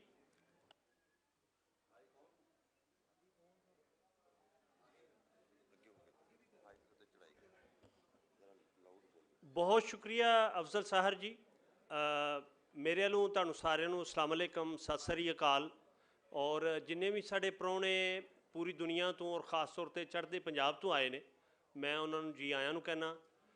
ਤੇ ਅੱਜ ਦਾ ਜਿਹੜਾ ਸੈਸ਼ਨ ਹੈ, ਮੈਂ ਜ਼ਰਾ ਮੇਰੇ ਸਟੇਜ ਤੇ ਜਿਹੜੇ ਅਹਿਬਾਬ ਨੇ, ਮੈਂ ਉਹਨਾਂ ਦਾ ਤਾਰਫ ਕਰਵਾਵਾਂਗਾ, ਉਹਨਾਂ ਦਾ ਮੈਂ ਸ਼ੁਕਰੀਆ ਔਰ ਧੰਨਵਾਦ ਕਹਾਂਗਾ। ਲੇਕਿਨ ਮੈਨੂੰ ਆਡੀਅנס ਦੇ ਵਿੱਚ ਬੈਠੇ ਬਹੁਤ ਸਾਰੇ ਜਾਣੇ ਪਛਾਣੇ ਚਿਹਰੇ ਨਜ਼ਰ ਆ ਰਹੇ ਨੇ ਕਿ ਅਗਰ ਮੈਂ ਇਹਨਾਂ ਸਾਰਿਆਂ ਦਾ ਨਾਂ ਲੈਣਾ ਸ਼ੁਰੂ ਹੋ ਗਿਆ ਤੇ ਸ਼ਾਇਦ ਇਹਦੇ 'ਚ 10-15 ਮਿੰਟ, 20 ਮਿੰਟ, ਅੱਧਾ ਘੰਟਾ ਨਿਕਲ ਜੇ। ਇਹ ਜਿਹੜਾ ਸੈਸ਼ਨ ਹੈ ਅੱਜ ਦਾ, ਮੈਂ ਸਭ ਤੋਂ ਪਹਿਲੇ ਤੇ ਚੌਧਰੀ ਸਰਵਰ ਸਾਹਿਬ ਦਾ ਬਹੁਤ ਦਿਲ ਤੋਂ ਮਸ਼ਕੂਰ ਹਾਂ ਕਿ ਇਹ ਸਾਊਥ ਅਫਰੀਕਾ ਸਨ, ਇਹਨਾਂ ਬੜੀ ਕਸ਼ਟ ਕਰਕੇ ਆਪਣੀ ਟਿਕਟ ਕਰਾਈ ਸਿਰਫ ਇਸ ਸੈਸ਼ਨ ਦੇ ਵਿੱਚ ਆਉਣ ਵਾਸਤੇ, ਤੇ ਮੈਂ ਚੌਧਰੀ ਸਾਹਿਬ ਤੁਹਾਡਾ ਬਹੁਤ ਸ਼ੁਕਰਗੁਜ਼ਾਰ ਹਾਂ। ਮਲਕ ਅਹਿਮਦ ਖਾਨ ਸਾਹਿਬ ਜਿਹੜੇ ਨੇ, ਮੇਰੇ ਕੋਲ ਨਾ ਨੂਨ ਲੀਗ ਦਾ ਕੋਈ ਬੰਦਾ ਅਰੇਂਜ ਨਹੀਂ ਸੀ ਹੋ ਰਿਹਾ। ਮੇਰੇ ਦੋਸਤ ਨੇ ਉਮਰ ਚੀਮਾ, ਜਰਨਲਿਸਟ, ਮੈਂ ਉਹਨਾਂ ਨੂੰ ਕਿਹਾ ਜੀ ਕਿ ਤੇ ਕੋਈ ਬੰਦਾ ਹੀ ਨਹੀਂ, ਕੋਈ ਹੱਥ ਫੜਾ ਰਿਹਾ, ਨਾ ਹਾਂ ਕਰ ਰਹੇ ਨੇ ਨਾ ਕਰ ਰਹੇ ਨੇ। ਤੇ ਮਲਕ ਸਾਹਿਬ ਦੀ ਮੈਂ ਇਸ ਲਈ ਦਿਲੀ ਤੌਰ 'ਤੇ ਮਸ਼ਕੂਰ ਹਾਂ ਕਿ ਇਹਨਾਂ ਮੈਨੂੰ ਖੁਦ ਕਾਲ ਕੀਤੀ ਔਰ ਇਹਨਾਂ ਕਿਹਾ ਜੀ ਕਿ ਤੁਸੀਂ ਭਰਾ ਹੋ, ਇਨਸ਼ਾਅੱਲਾ ਮੈਂ ਸਾਡਾ ਆਪਣਾ ਕੰਮ ਹੈ, ਅਸੀਂ ਜ਼ਰੂਰ ਆਵਾਂਗੇ। ਮੈਂ ਮਲਕ ਸਾਹਿਬ ਦਾ ਬਹੁਤ ਸ਼ੁਕਰਗੁਜ਼ਾਰ ਹਾਂ। ਅੱਜ ਦਾ ਜਿਹੜਾ ਇਹ ਸੈਸ਼ਨ, ਇਹਦੇ ਵਿੱਚ ਫਵਾਦ ਚੌਧਰੀ ਨੇ ਸਭ ਤੋਂ ਪਹਿਲੇ ਹਾਂ ਕੀਤੀ, ਲੇਕਿਨ ਉਹ ਕਿਸੇ ਵਜ੍ਹਾ ਤੋਂ ਅੱਜ ਨਹੀਂ ਆ ਸਕੇ। ਉਹਨਾਂ ਕਿਹਾ ਜੀ ਦੂਜੇ ਆਉਣ ਜਾਂ ਨਾ ਆਉਣ, ਮੈਂ ਆਵਾਂਗਾ। ਤੇ ਕਮਰਜ਼ਮਾਂ ਕਾਇਰਾ ਸਾਹਿਬ ਵੀ ਆਉਣਾ ਸੀ, ਉਹ ਕਿਸੇ ਵਜ੍ਹਾ ਨਾਲ ਨਹੀਂ ਆ ਸਕੇ। ਅੱਜ ਦਾ ਜਿਹੜਾ ਇਹ ਸੈਸ਼ਨ ਹੈ, ਸਾਡੇ ਲਈ ਬੜੀ ਇੱਜ਼ਤ, ਆਨਰ ਔਰ ਇਹ ਵਡਿਆਈ ਵਾਲੀ ਗੱਲ ਹੈ ਕਿ ਚੌਧਰੀ ਇਤਜ਼ਾਜ਼ ਹਸਨ ਨੇ ਆਪਣੀ ਮਸਰੂਫੀਅਤ ਔਰ ਸਿਹਤ ਦੇ ਬਾਵਜੂਦ ਉਹ ਤਸ਼ਰੀਫ ਲਾਏ ਨੇ। ਅੱਜ ਦੇ ਇਸ ਇਜਲਾਸ ਦੀ ਸਦਾਰਤ ਵੀ ਉਹ ਕਰਨ ਦੇ। ਤੇ ਬਲਾ ਤਮਹੀਦ ਮੈਂ ਇਸ ਸੈਸ਼ਨ ਨੂੰ ਅਸੀਂ ਤਾਂ ਸ਼ੁਰੂ ਕਰ ਚੁੱਕੇ ਹਾਂ। ਥੋੜ੍ਹਾ ਜਿਹਾ ਸਿਰਫ ਇਹ ਵੀ ਕਿ ਜਿੰਨੇ ਵੀ ਅਸੀਂ ਪੰਜਾਬੀ ਹਾਂ, ਆਪਣੀ ਸ਼ਨਾਖਤ ਔਰ ਆਪਣੀ ਹੋਂਦ ਤੇ ਸਾਡੇ ਹੱਥ ਵਿੱਚ ਨਹੀਂ ਕਿ ਅਸੀਂ ਕਿੱਥੇ ਪੈਦਾ ਹੋਈਏ। ਉਹ ਜਿੱਥੇ ਵੀ ਅਸੀਂ ਪੈਦਾ ਹੋਈਏ, ਜਿਸ ਵੀ ਧਰਤੀ ਤੇ, ਜਿਸ ਵੀ ਜ਼ੁਬਾਨ ਸਾਡੇ ਆਲੇ ਦੁਆਲੇ ਜਿਹੜੀ ਸਾਡੀ ਮਾਂ ਬੋਲੀ ਹੋਏ, ਉਹਨੂੰ ਸਾਨੂੰ ਓਨ ਕਰਨ ਦੇ ਵਿੱਚ ਹੀ ਇੱਜ਼ਤ ਹੁੰਦੀ ਹੈ। ਤੁਸੀਂ ਇਹ ਦੱਸੋ ਕਿ ਆਪਣੀ ਮਾਂ ਨੂੰ ਬੰਦਾ ਛੁਪਾਉਂਦਾ ਫਿਰੇ, ਜਾਂ ਤੁਹਾਡਾ ਪਿਓ ਨੇ ਪੁਰਾਣੇ ਤਰਜ਼ ਦੇ ਕੱਪੜੇ ਪਾਏ ਹੋਣ, ਤੇ ਅਸੀਂ ਉਹਨੂੰ ਇਹ ਲੁਕਾਵਾਂਗੇ ਕਿ ਜੀ ਇਹ ਸਾਡਾ ਪਿਓ ਨਹੀਂ ਜਾਂ ਇਹ ਸਾਡੀ ਮਾਂ ਨਹੀਂ। ਆਪਣੇ ਜੀਆਂ ਨਾਲ, ਆਪਣੇ ਲੋਕਾਂ ਨਾਲ ਹੀ ਸਾਡੀ ਇੱਜ਼ਤ ਹੁੰਦੀ ਹੈ। ਔਰ ਇਹਦਾ ਮਤਲਬ ਇਹ ਨਹੀਂ ਕਿ ਅਸੀਂ ਦੂਸਰੇ ਜਿਹੜੇ ਪਾਕਿਸਤਾਨ ਦੇ ਵਿੱਚ ਲੋਕ ਨੇ, ਉਹਨਾਂ ਦੀਆਂ ਜਾਂ ਦੁਨੀਆ ਦੇ ਵਿੱਚ ਜਿਹੜੀਆਂ ਦੂਸਰੀਆਂ ਜ਼ੁਬਾਨਾਂ ਨੇ, ਜਿਹੜੇ ਦੂਸਰੇ ਕਲਚਰ ਨੇ, ਉਹਨਾਂ ਨੂੰ ਅਸੀਂ ਹੀਣਾ ਸਮਝੀਏ, ਕਮਤਰ ਸਮਝੀਏ। ਉਹ ਸਾਡੇ ਸਾਰੇ ਲਈ ਕਾਬਿਲ ਇਹਤਰਾਮ ਨੇ, ਲੇਕਿਨ ਸਾਡੇ ਲਈ ਸਭ ਤੋਂ ਮੋਤਬਰ ਔਰ ਸਭ ਤੋਂ ਵੱਡਾ ਕਲਚਰ, ਜ਼ੁਬਾਨ ਸਾਡਾ ਹੀ ਆਪਣੀ ਧਰਤੀ, ਆਪਣਾ ਸੂਬਾ, ਆਪਣਾ ਜਿਹੜਾ ਕਲਚਰ ਹੈ ਉਹ ਹੈ। ਰਾਮੇ ਸਾਹਿਬ ਵੀ ਅੱਜ ਤੋਂ ਕਈ ਸਾਲ ਪਹਿਲੇ ਪੰਜਾਬ ਦਾ ਮੁਕੱਦਮਾ ਲਿਖਿਆ, ਅਜ਼ਹਰ ਮੁਨੀਰ ਸਾਹਿਬ ਵੀ ਲਿਖਿਆ, ਅਜ਼ੀਜ਼ ਸਾਹਿਬ ਨੇ ਵੀ ਲਿਖਿਆ, ਪੰਜਾਬ ਔਰ ਬੈਰੂਨੀ ਹਮਲਾਵਰ। ਲੇਕਿਨ ਇੱਕ ਤਾਂ ਸਾਡੇ ਇੰਟਲੈਕਚੁਅਲ ਇਸ ਗੱਲ ਨੂੰ ਓਨ ਹੀ ਨਹੀਂ ਕਰਦੇ। ਉਹ ਸਿੱਦੀਕੀ ਸਾਹਿਬ ਨੇ ਲਿਖਿਆ ਨਾ ਕਿ ਲਾਮਾ ਇਕਬਾਲ ਦਾ ਬੜਾ ਨਾਂ ਸੀ, ਤੋਂ ਸੁਣ ਕੇ ਉਹਨਾਂ ਦਾ ਆਏ ਤੋਂ ਘਰ ਵੇਖਿਆ, ਉਹ ਤਾਂ ਬਿਲਕੁਲ ਬੰਦਾ ਪੰਜਾਬੀ ਬੋਲਦਾ ਹੈ, ਤਹਿਮਦ ਬੱਧਾ ਹੈ, ਉਹਨੇ ਹੁੱਕਾ ਪੀਂਦਾ ਹੈ। ਲੇਕਿਨ ਇਹ ਵੀ ਕਿ ਓਨ ਉਸੇ ਤਰ੍ਹਾਂ ਜ਼ੁਬਾਨ ਨੂੰ ਕਰਨਾ, ਹਾਲਾਂਕਿ ਸਾਰੇ ਪਸ਼ਤੋ ਦੇ ਵਿੱਚ ਰਹਿਮਾਨ ਬਾਬਾ, ਬਲੋਚੀ ਦੇ ਵਿੱਚ ਮਸਤਵਕਲੀ ਜਾਂ ਸ਼ਾਹ ਅਬਦੁਲ ਲਤੀਫ ਬਟਾਈ, ਵੱਡੇ ਤੋਂ ਵੱਡੇ ਜਿਹੜੇ ਨੇ ਉਹ ਸਾਡੇ ਸੂਫੀ ਸ਼ਾਇਰ ਨੇ। ਲੇਕਿਨ ਜਿੰਨੇ ਜ਼ਿਆਦਾ ਪੰਜਾਬੀ ਦੇ ਵਿੱਚ ਨੇ, ਉਹ ਬਾਬਾ ਫਰੀਦ ਹੋਣ, ਉਹ ਵਾਰਿਸ ਸ਼ਾਹ ਹੋਣ, ਮੀਆਂ ਮੁਹੰਮਦ ਬਖਸ਼ ਹੋਣ, ਸ਼ਾਹ ਹੁਸੈਨ ਹੋਣ, ਬੁੱਲੇ ਸ਼ਾਹ ਹੋਣ, ਜਿੰਨੇ ਵੀ ਵੱਡੇ ਸਾਡੇ ਸੂਫੀ ਸ਼ਾਇਰ ਨੇ, ਉਹ ਇੰਨੇ ਨੇ ਕਿ ਉਹ ਖ਼ਤਮ ਨਹੀਂ ਹੁੰਦੇ। ਮੈਂ ਇਹ ਕਹਿਣਾ ਕਿ ਸਾਡੀ ਜ਼ੁਬਾਨ, ਸਾਡੇ ਸੂਬੇ ਨੂੰ ਉਨੀ ਦੇਰ ਤੱਕ ਕੋਈ ਖਤਰਾ ਨਹੀਂ, ਸਾਨੂੰ ਅਦਮ ਤਹਫੁਜ਼ ਦਾ ਹੋਣ ਦਾ ਸ਼ਿਕਾਰ ਹੋਣ ਦੀ ਜ਼ਰੂਰਤ ਨਹੀਂ, ਜਿੰਨਾ ਤੱਕ ਸਾਡੇ ਸ਼ਾਇਰ ਵੱਡੇ ਬਾਬੇ ਔਰ ਜਿੰਨੀ ਦੇਰ ਤੱਕ ਸਾਡੀ ਧਰਤੀ ਹਰੀ ਭਰੀ ਹੈ। ਅਗਰ ਹਾਊਸਿੰਗ ਸੁਸਾਇਟੀ ਵਾਲਿਆਂ ਹਰੀ ਭਰੀ ਰਹਿਣ ਦਿੱਤੀ ਤੇ ਉਨੀ ਦੇਰ ਤੱਕ ਸਾਡੀ ਜ਼ੁਬਾਨ, ਸਾਡੇ ਕਲਚਰ, ਸਾਡੇ ਸੂਬੇ ਨੂੰ ਕੋਈ ਬਿਲਕੁਲ ਜਿਹੜਾ ਉਹ ਕੋਈ ਖਤਰਾ ਨਹੀਂ। ਤੇ ਪੰਜਾਬੀ ਜਿਹੜੇ ਨੇ ਉਹ ਆਪਣੇ ਕਲਚਰ ਨੂੰ, ਆਪਣੀ ਸਕਾਫਤ ਨੂੰ, ਆਪਣੀ ਜ਼ੁਬਾਨ ਨੂੰ ਓਨ ਨਹੀਂ ਕਰਦੇ। ਲੇਕਿਨ ਇਹ ਸਾਡੇ ਲਈ ਇੱਕ ਚੰਗੀ ਔਰ ਵਧੀਆ ਗੱਲ ਹੈ ਕਿ ਪੰਜਾਬ ਅਸੈਂਬਲੀ ਦੇ ਵਿੱਚ, ਚਲੋ 76 ਸਾਲਾਂ ਬਾਅਦ ਅੱਜ ਸਾਨੂੰ ਪੰਜਾਬੀ ਦੇ ਵਿੱਚ ਸਪੀਕਰ ਦੀ ਇਜਾਜ਼ਤ ਤੋਂ ਬਗੈਰ ਗੱਲ ਕਰਨ ਦੀ ਇਜਾਜ਼ਤ ਹੈ। ਤੇ ਮਲਕ ਸਾਹਿਬ ਦੇ ਉਹਦੇ ਇਸ ਪੀਰੀਅਡ ਦੇ ਵਿੱਚ ਹੋਇਆ। ਮੈਂ ਕਹਿੰਦਾ ਕਿ ਅਸੀਂ ਇਹਨਾਂ ਦੇ ਸ਼ੁਕਰਗੁਜ਼ਾਰ ਹਾਂ। ਔਰ ਮੈਂ ਇਹ ਚੁੱਕੇ ਨੌਜਵਾਨ ਨੇ ਤੇ ਮੈਂ ਇਹਨਾਂ ਦੀ ਜਵਾਨੀ ਦਾ ਫਾਇਦਾ ਉਠਾਉਂਦਿਆਂ ਹੋਇਆ ਮੈਂ ਕਹਾਂਗਾ ਕਿ ਸਭ ਤੋਂ ਪਹਿਲਾਂ ਮਲਕ ਸਾਹਿਬ ਵੀ ਇਸ ਮੁੱਦੇ ਤੇ ਗੱਲਬਾਤ ਕਰਨ। ਜੀ ਬਹੁਤ ਸ਼ੁਕਰੀਆ ਤੁਹਾਡਾ। ਮੈਂ ਬਿਸਮਿਲ੍ਲਾਹਿਰ ਰਹਿਮਾਨਿਰ ਰਹੀਮ, ਮੇਰੇ ਵਾਸਤੇ ਗੱਲ ਬੜੀ ਇੱਜ਼ਤ ਦੀ ਗੱਲ ਹੈ ਕਿ ਜਿੱਥੇ ਚੌਧਰੀ ਇਤਜ਼ਾਜ਼ ਸਾਹਿਬ, ਚੌਧਰੀ ਸਰਵਰ ਸਾਹਿਬ ਮੇਰੇ ਦੋਵੇਂ ਵੱਡੇ ਭਾਈ ਨੇ, ਇਹਨਾਂ ਦੇ ਨਾਲ ਸਟੇਜ ਸ਼ੇਅਰ ਕਰਨਾ ਮੈਂ ਸਮਝਦਾ ਇਹ ਮੇਰੀ ਖੁਸ਼ਬਖਤੀ ਹੈ। ਇਹ ਜਿਹੜੀ ਗੱਲ ਘੁੰਮਣ ਸਾਹਿਬ ਕੀਤੀ ਕਿ ਪੰਜਾਬੀ ਦਾ ਪੰਜਾਬ ਅਸੈਂਬਲੀ 'ਚ ਬੋਲਿਆ ਜਾਣਾ, ਮੈਂ 2002 'ਚ ਪਹਿਲੀ ਵਾਰ ਅਸੈਂਬਲੀ ਦਾ ਮੈਂਬਰ ਬਣਿਆ ਤੇ ਮੈਂ ਬਖੀਲ ਆਦਮੀ ਨਹੀਂ, ਕੰਜੂਸ ਆਦਮੀ ਨਹੀਂ, ਮੈਂ ਕੋਈ ਉਹਦਾ ਜ਼ਿਕਰ ਨਾ ਕਰਾਂ ਜਿੰਨੇ ਇਹ ਗੱਲ ਪਹਿਲੀ ਵਾਰ ਮੇਰੇ ਜ਼ਿਹਨ 'ਚ ਪਾਈ। ਤੇ ਰਸ਼ੀਦ ਭੱਟੀ ਸਾਹਿਬ ਉਸ ਵੇਲੇ, ਅਬਦੁਲ ਰਸ਼ੀਦ ਭੱਟੀ ਸਾਹਿਬ ਅਸੈਂਬਲੀ ਦੇ ਮੈਂਬਰ ਸਨ, ਤੇ ਉੱਠ ਕੇ ਖਲੋ ਗਏ ਔਰ ਪੰਜਾਬੀ 'ਚ ਗੱਲ ਕਰਨੀ ਸ਼ੁਰੂ ਕੀਤੀ। ਤੇ ਸਪੀਕਰ ਨੇ ਉਹਨਾਂ ਨੂੰ ਰੋਕ ਦਿੱਤਾ ਕਿ ਸਾਡੇ ਰੂਲਸ ਦੇ ਵਿੱਚ, ਜਿਹੜੇ ਰੂਲਸ ਆਫ ਪ੍ਰੋਸੀਜਰ ਹੁੰਦੇ ਨੇ, ਪੰਜਾਬ ਅਸੈਂਬਲੀ 'ਚ ਗੱਲ ਕਰਨ ਲਈ ਪੰਜਾਬੀ ਜ਼ੁਬਾਨ 'ਚ ਸਪੀਕਰ ਦੀ ਇਜਾਜ਼ਤ ਚਾਹੀਦੀ। ਤੇ ਮੈਨੂੰ ਉਹ ਗੱਲ ਬੜੀ ਅਜੀਬ ਜਿਹੀ ਲੱਗੀ। ਮੈਂ ਕਿਹਾ ਇਹ ਕੀ ਕਿੰਝ ਹੋ ਸਕਦਾ ਹੈ? ਅਸੈਂਬਲੀ ਪੰਜਾਬ ਦੀ ਹੈ, ਮੈਂ ਅੰਗਰੇਜ਼ੀ 'ਚ ਗੱਲ ਕਰਾਂ ਤੇ ਮੈਨੂੰ ਲੋੜ ਕੋਈ ਨਹੀਂ ਕਿਸੇ ਨੂੰ ਪੁੱਛਣ ਦੀ, ਮੈਂ ਉਰਦੂ 'ਚ ਗੱਲ ਕਰਾਂ ਤੇ ਮੈਨੂੰ ਕੋਈ ਲੋੜ ਨਹੀਂ ਪੁੱਛਣ ਦੀ, ਮੈਂ ਉੱਠਾਂ ਤੇ ਬੋਲ ਪਵਾਂ। ਤੇ ਜੇ ਮੈਂ ਪੰਜਾਬੀ 'ਚ ਹੀ ਬੋਲਣਾ ਹੈ ਤੇ ਮੈਨੂੰ ਪੰਜਾਬ ਅਸੈਂਬਲੀ 'ਚ ਪੰਜਾਬੀ ਤੇ ਬੋਲਣ ਲਈ ਸਪੀਕਰ ਤੋਂ ਪਹਿਲਾਂ ਪੁੱਛਣਾ ਪੈਣਾ ਹੈ ਕਿ ਕਿਆ ਪੰਜਾਬ ਅਸੈਂਬਲੀ 'ਚ ਮੈਂ ਪੰਜਾਬੀ ਜ਼ੁਬਾਨ 'ਚ ਗੱਲ ਕਰ ਸਕਣਾ? ਬੜੀ ਅਜੀਬ ਗੱਲ ਹੈ। ਮੈਨੂੰ ਮੌਕਾ ਮਿਲਿਆ, ਮੈਂ ਉਸ ਕਮੇਟੀ ਨੂੰ ਵੀ, ਉਹਦਾ ਵੀ ਚੇਅਰਮੈਨ ਆ ਜਿਹੜੀ ਕਮੇਟੀ ਰੂਲਸ ਆਫ ਪ੍ਰੋਸੀਜਰ ਨੂੰ ਦੇਖਦੀ ਹੈ। ਤੇ ਜਿਹੜਾ ਸਭ ਤੋਂ ਪਹਿਲਾ ਰੂਲ ਮੈਂ ਬਦਲਿਆ ਉਹ ਇਹਨੂੰ ਮੈਂ ਬੜਾ ਫਜ਼ੂਲ ਤੇ ਬੇਵਕਤਾ ਜਿਹਾ ਰੂਲ ਸਮਝਿਆ ਕਿ ਸਪੀਕਰ ਤੋਂ ਪੁੱਛੋ। ਮੈਂ ਕਿਹਾ ਪੰਜਾਬੀ ਜ਼ੁਬਾਨ 'ਚ ਪੰਜਾਬ ਅਸੈਂਬਲੀ 'ਚ ਤਕਰੀਰ ਕਰਨ ਲਈ ਕਿਸੇ ਨੂੰ ਕੋਈ ਇਜਾਜ਼ਤ ਲੈਣ ਦੀ ਲੋੜ ਨਹੀਂ। ਦੂਸਰੀ ਜਿਹੜੀ ਗੱਲ ਮੇਰੇ ਤੇ ਜਿੱਦਾਂ ਬੜਾ ਭਾਰ ਹੈ ਮੇਰੇ ਤੇ, ਮੈਂ ਜੇ ਸਕੂਲ 'ਚ ਗਿਆ, ਮੈਨੂੰ ਜਾਂਦਿਆਂ ਨਾਲ ਮੇਰੇ ਘਰ 'ਚ ਤਾਂ ਪੰਜਾਬੀ ਬੋਲੀ ਜਾਂਦੀ ਸੀ, ਪਰ ਮੈਨੂੰ ਮੇਰੇ ਸਕੂਲ 'ਚ ਪੰਜਾਬੀ ਦੀ ਤਾਲੀਮ ਨਾ ਮਿਲੀ। ਸ਼ਾਇਦ ਮੈਂ ਜਿਹੜੀ ਗੱਲ ਸਭ ਤੋਂ ਬਿਹਤਰ ਕੰਪਰੀਹੈਂਡ ਕਰ ਸਕਦਾ ਸਾਂ ਉਹ ਆਪਦੀ ਮਾਂ ਬੋਲੀ 'ਚ ਹੀ ਕਰ ਸਕਦਾ ਸਾਂ, ਜਿਹੜੀ ਮੇਰੇ ਘਰ 'ਚ ਬੋਲੀ ਜਾਂਦੀ ਸੀ, ਜਿਹੜੀ ਮੇਰੇ ਇਰਦ ਗਿਰਦ ਆਲੇ ਦੁਆਲੇ ਦੇ ਲੋਕ ਬੋਲਦੇ ਸਨ। ਪਰ ਮੈਨੂੰ ਜਿਹੜਾ ਪਹਿਲਾ ਸਬਕ ਮੈਂ ਪੜ੍ਹਿਆ ਉਹ ਸ਼ਾਇਦ ਅਗਰ ਮੈਂ ਪੰਜਾਬੀ 'ਚ ਪੜ੍ਹਦਾ ਤੇ ਮੈਨੂੰ ਉਸ ਗੱਲ ਦੀ ਸਮਝ ਵੀ ਜ਼ਿਆਦਾ ਆਉਂਦੀ। ਲੇਕਿਨ ਮੈਨੂੰ ਉਹ ਸਬਕ ਉਰਦੂ ਜ਼ੁਬਾਨ 'ਚ ਮਿਲਿਆ, ਅੰਗਰੇਜ਼ੀ 'ਚ ਜ਼ਰੂਰ ਮਿਲਿਆ, ਕਿਤੇ ਨਾ ਕਿਤੇ ਅਰਬੀ 'ਚ ਵੀ ਮਿਲ ਗਿਆ, ਫਾਰਸੀ 'ਚ ਵੀ ਮਿਲ ਗਿਆ। ਬਟ ਮੈਨੂੰ BA ਤੱਕ ਜਾਂਦਿਆਂ ਪੂਰੇ ਰਾਹ 'ਚ ਕਿਤੇ ਪੰਜਾਬੀ ਨਹੀਂ ਲੱਭੀ। ਕਿਸੇ ਸਕੂਲ ਦੇ ਕਿਸੇ ਸਿਲੇਬਸ ਦੇ ਵਿੱਚ ਪੰਜਾਬੀ ਕਿਤੇ ਨਹੀਂ, ਈਵਨ ਹਾਇਰ ਸਕੂਲ ਦੇ ਵਿੱਚ ਪੰਜਾਬੀ ਕਿਤੇ ਨਹੀਂ। ਤੇ ਕਾਲਜ ਦੀ ਸਤ੍ਹਾ ਤੇ ਜਾ ਕੇ ਇੱਕ ਆਪਸ਼ਨਲ ਮਜ਼ਮੂਨ ਦੇ ਤੌਰ ਤੇ ਪੰਜਾਬੀ ਪਹਿਲੀ ਵਾਰ ਮਿਲੀ। ਹੁਣ ਜੇ ਕੁਝ ਬਦਲ ਗਿਆ ਹੋਵੇ ਤੇ ਪਤਾ ਨਹੀਂ। ਬਾਰਕੈਫ ਹੁਣ ਅਸੀਂ ਇਹਨੂੰ ਵੀ ਕਾਨੂੰਨ ਦਾ ਦਰਜਾ ਦੇਣ ਲਈ ਆਪਦੀ ਪੂਰੀ ਕੋਸ਼ਿਸ਼ ਕਰਨੇ ਆ ਪਏ ਕਿ ਪੰਜਾਬੀ ਸਕੂਲ ਦੀ ਸਤ੍ਹਾ ਤੇ ਪੜ੍ਹਾਈ ਵੀ ਜਾਏ ਤੇ ਪੰਜਾਬੀ 'ਚ ਮਜ਼ੀਦ ਕੰਮ ਵੀ ਕੀਤਾ ਜਾਏ। ਇਹ ਜਿਸ ਬਿਲਡਿੰਗ 'ਚ ਅਸੀਂ ਬੈਠੇ ਹਾਂ, ਮੇਰੀ ਸ਼ਾਇਦ ਪੰਜਾਬੀ ਦੀ ਜਿੰਨੀ ਵੀ ਤਹਿਰੀਕ ਹੈ ਜਾਂ ਮੇਰੇ ਤੇ ਜੋ ਕੋਈ ਵੀ ਅਸਰ ਹੈ, ਉਹਦੇ 'ਚ ਮੈਂ ਰਸ਼ੀਦ ਭੱਟੀ ਸਾਹਿਬ ਦਾ ਬੜਾ ਅਸਰ ਸਮਝਦਾ।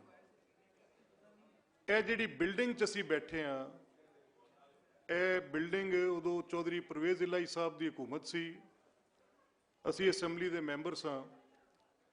ਤੇ ਇਹਨੂੰ ਇੱਕ ਪੰਜਾਬੀ ਕਾਉਂਸਲ ਵਾਸਤੇ ਇੱਕ ਕਾਨੂੰਨ ਵੀ ਪਾਸ ਕੀਤਾ ਗਿਆ ਤੇ ਇੱਕ ਬਿਲਡਿੰਗ ਵੀ ਬਣਾਈ ਗਈ।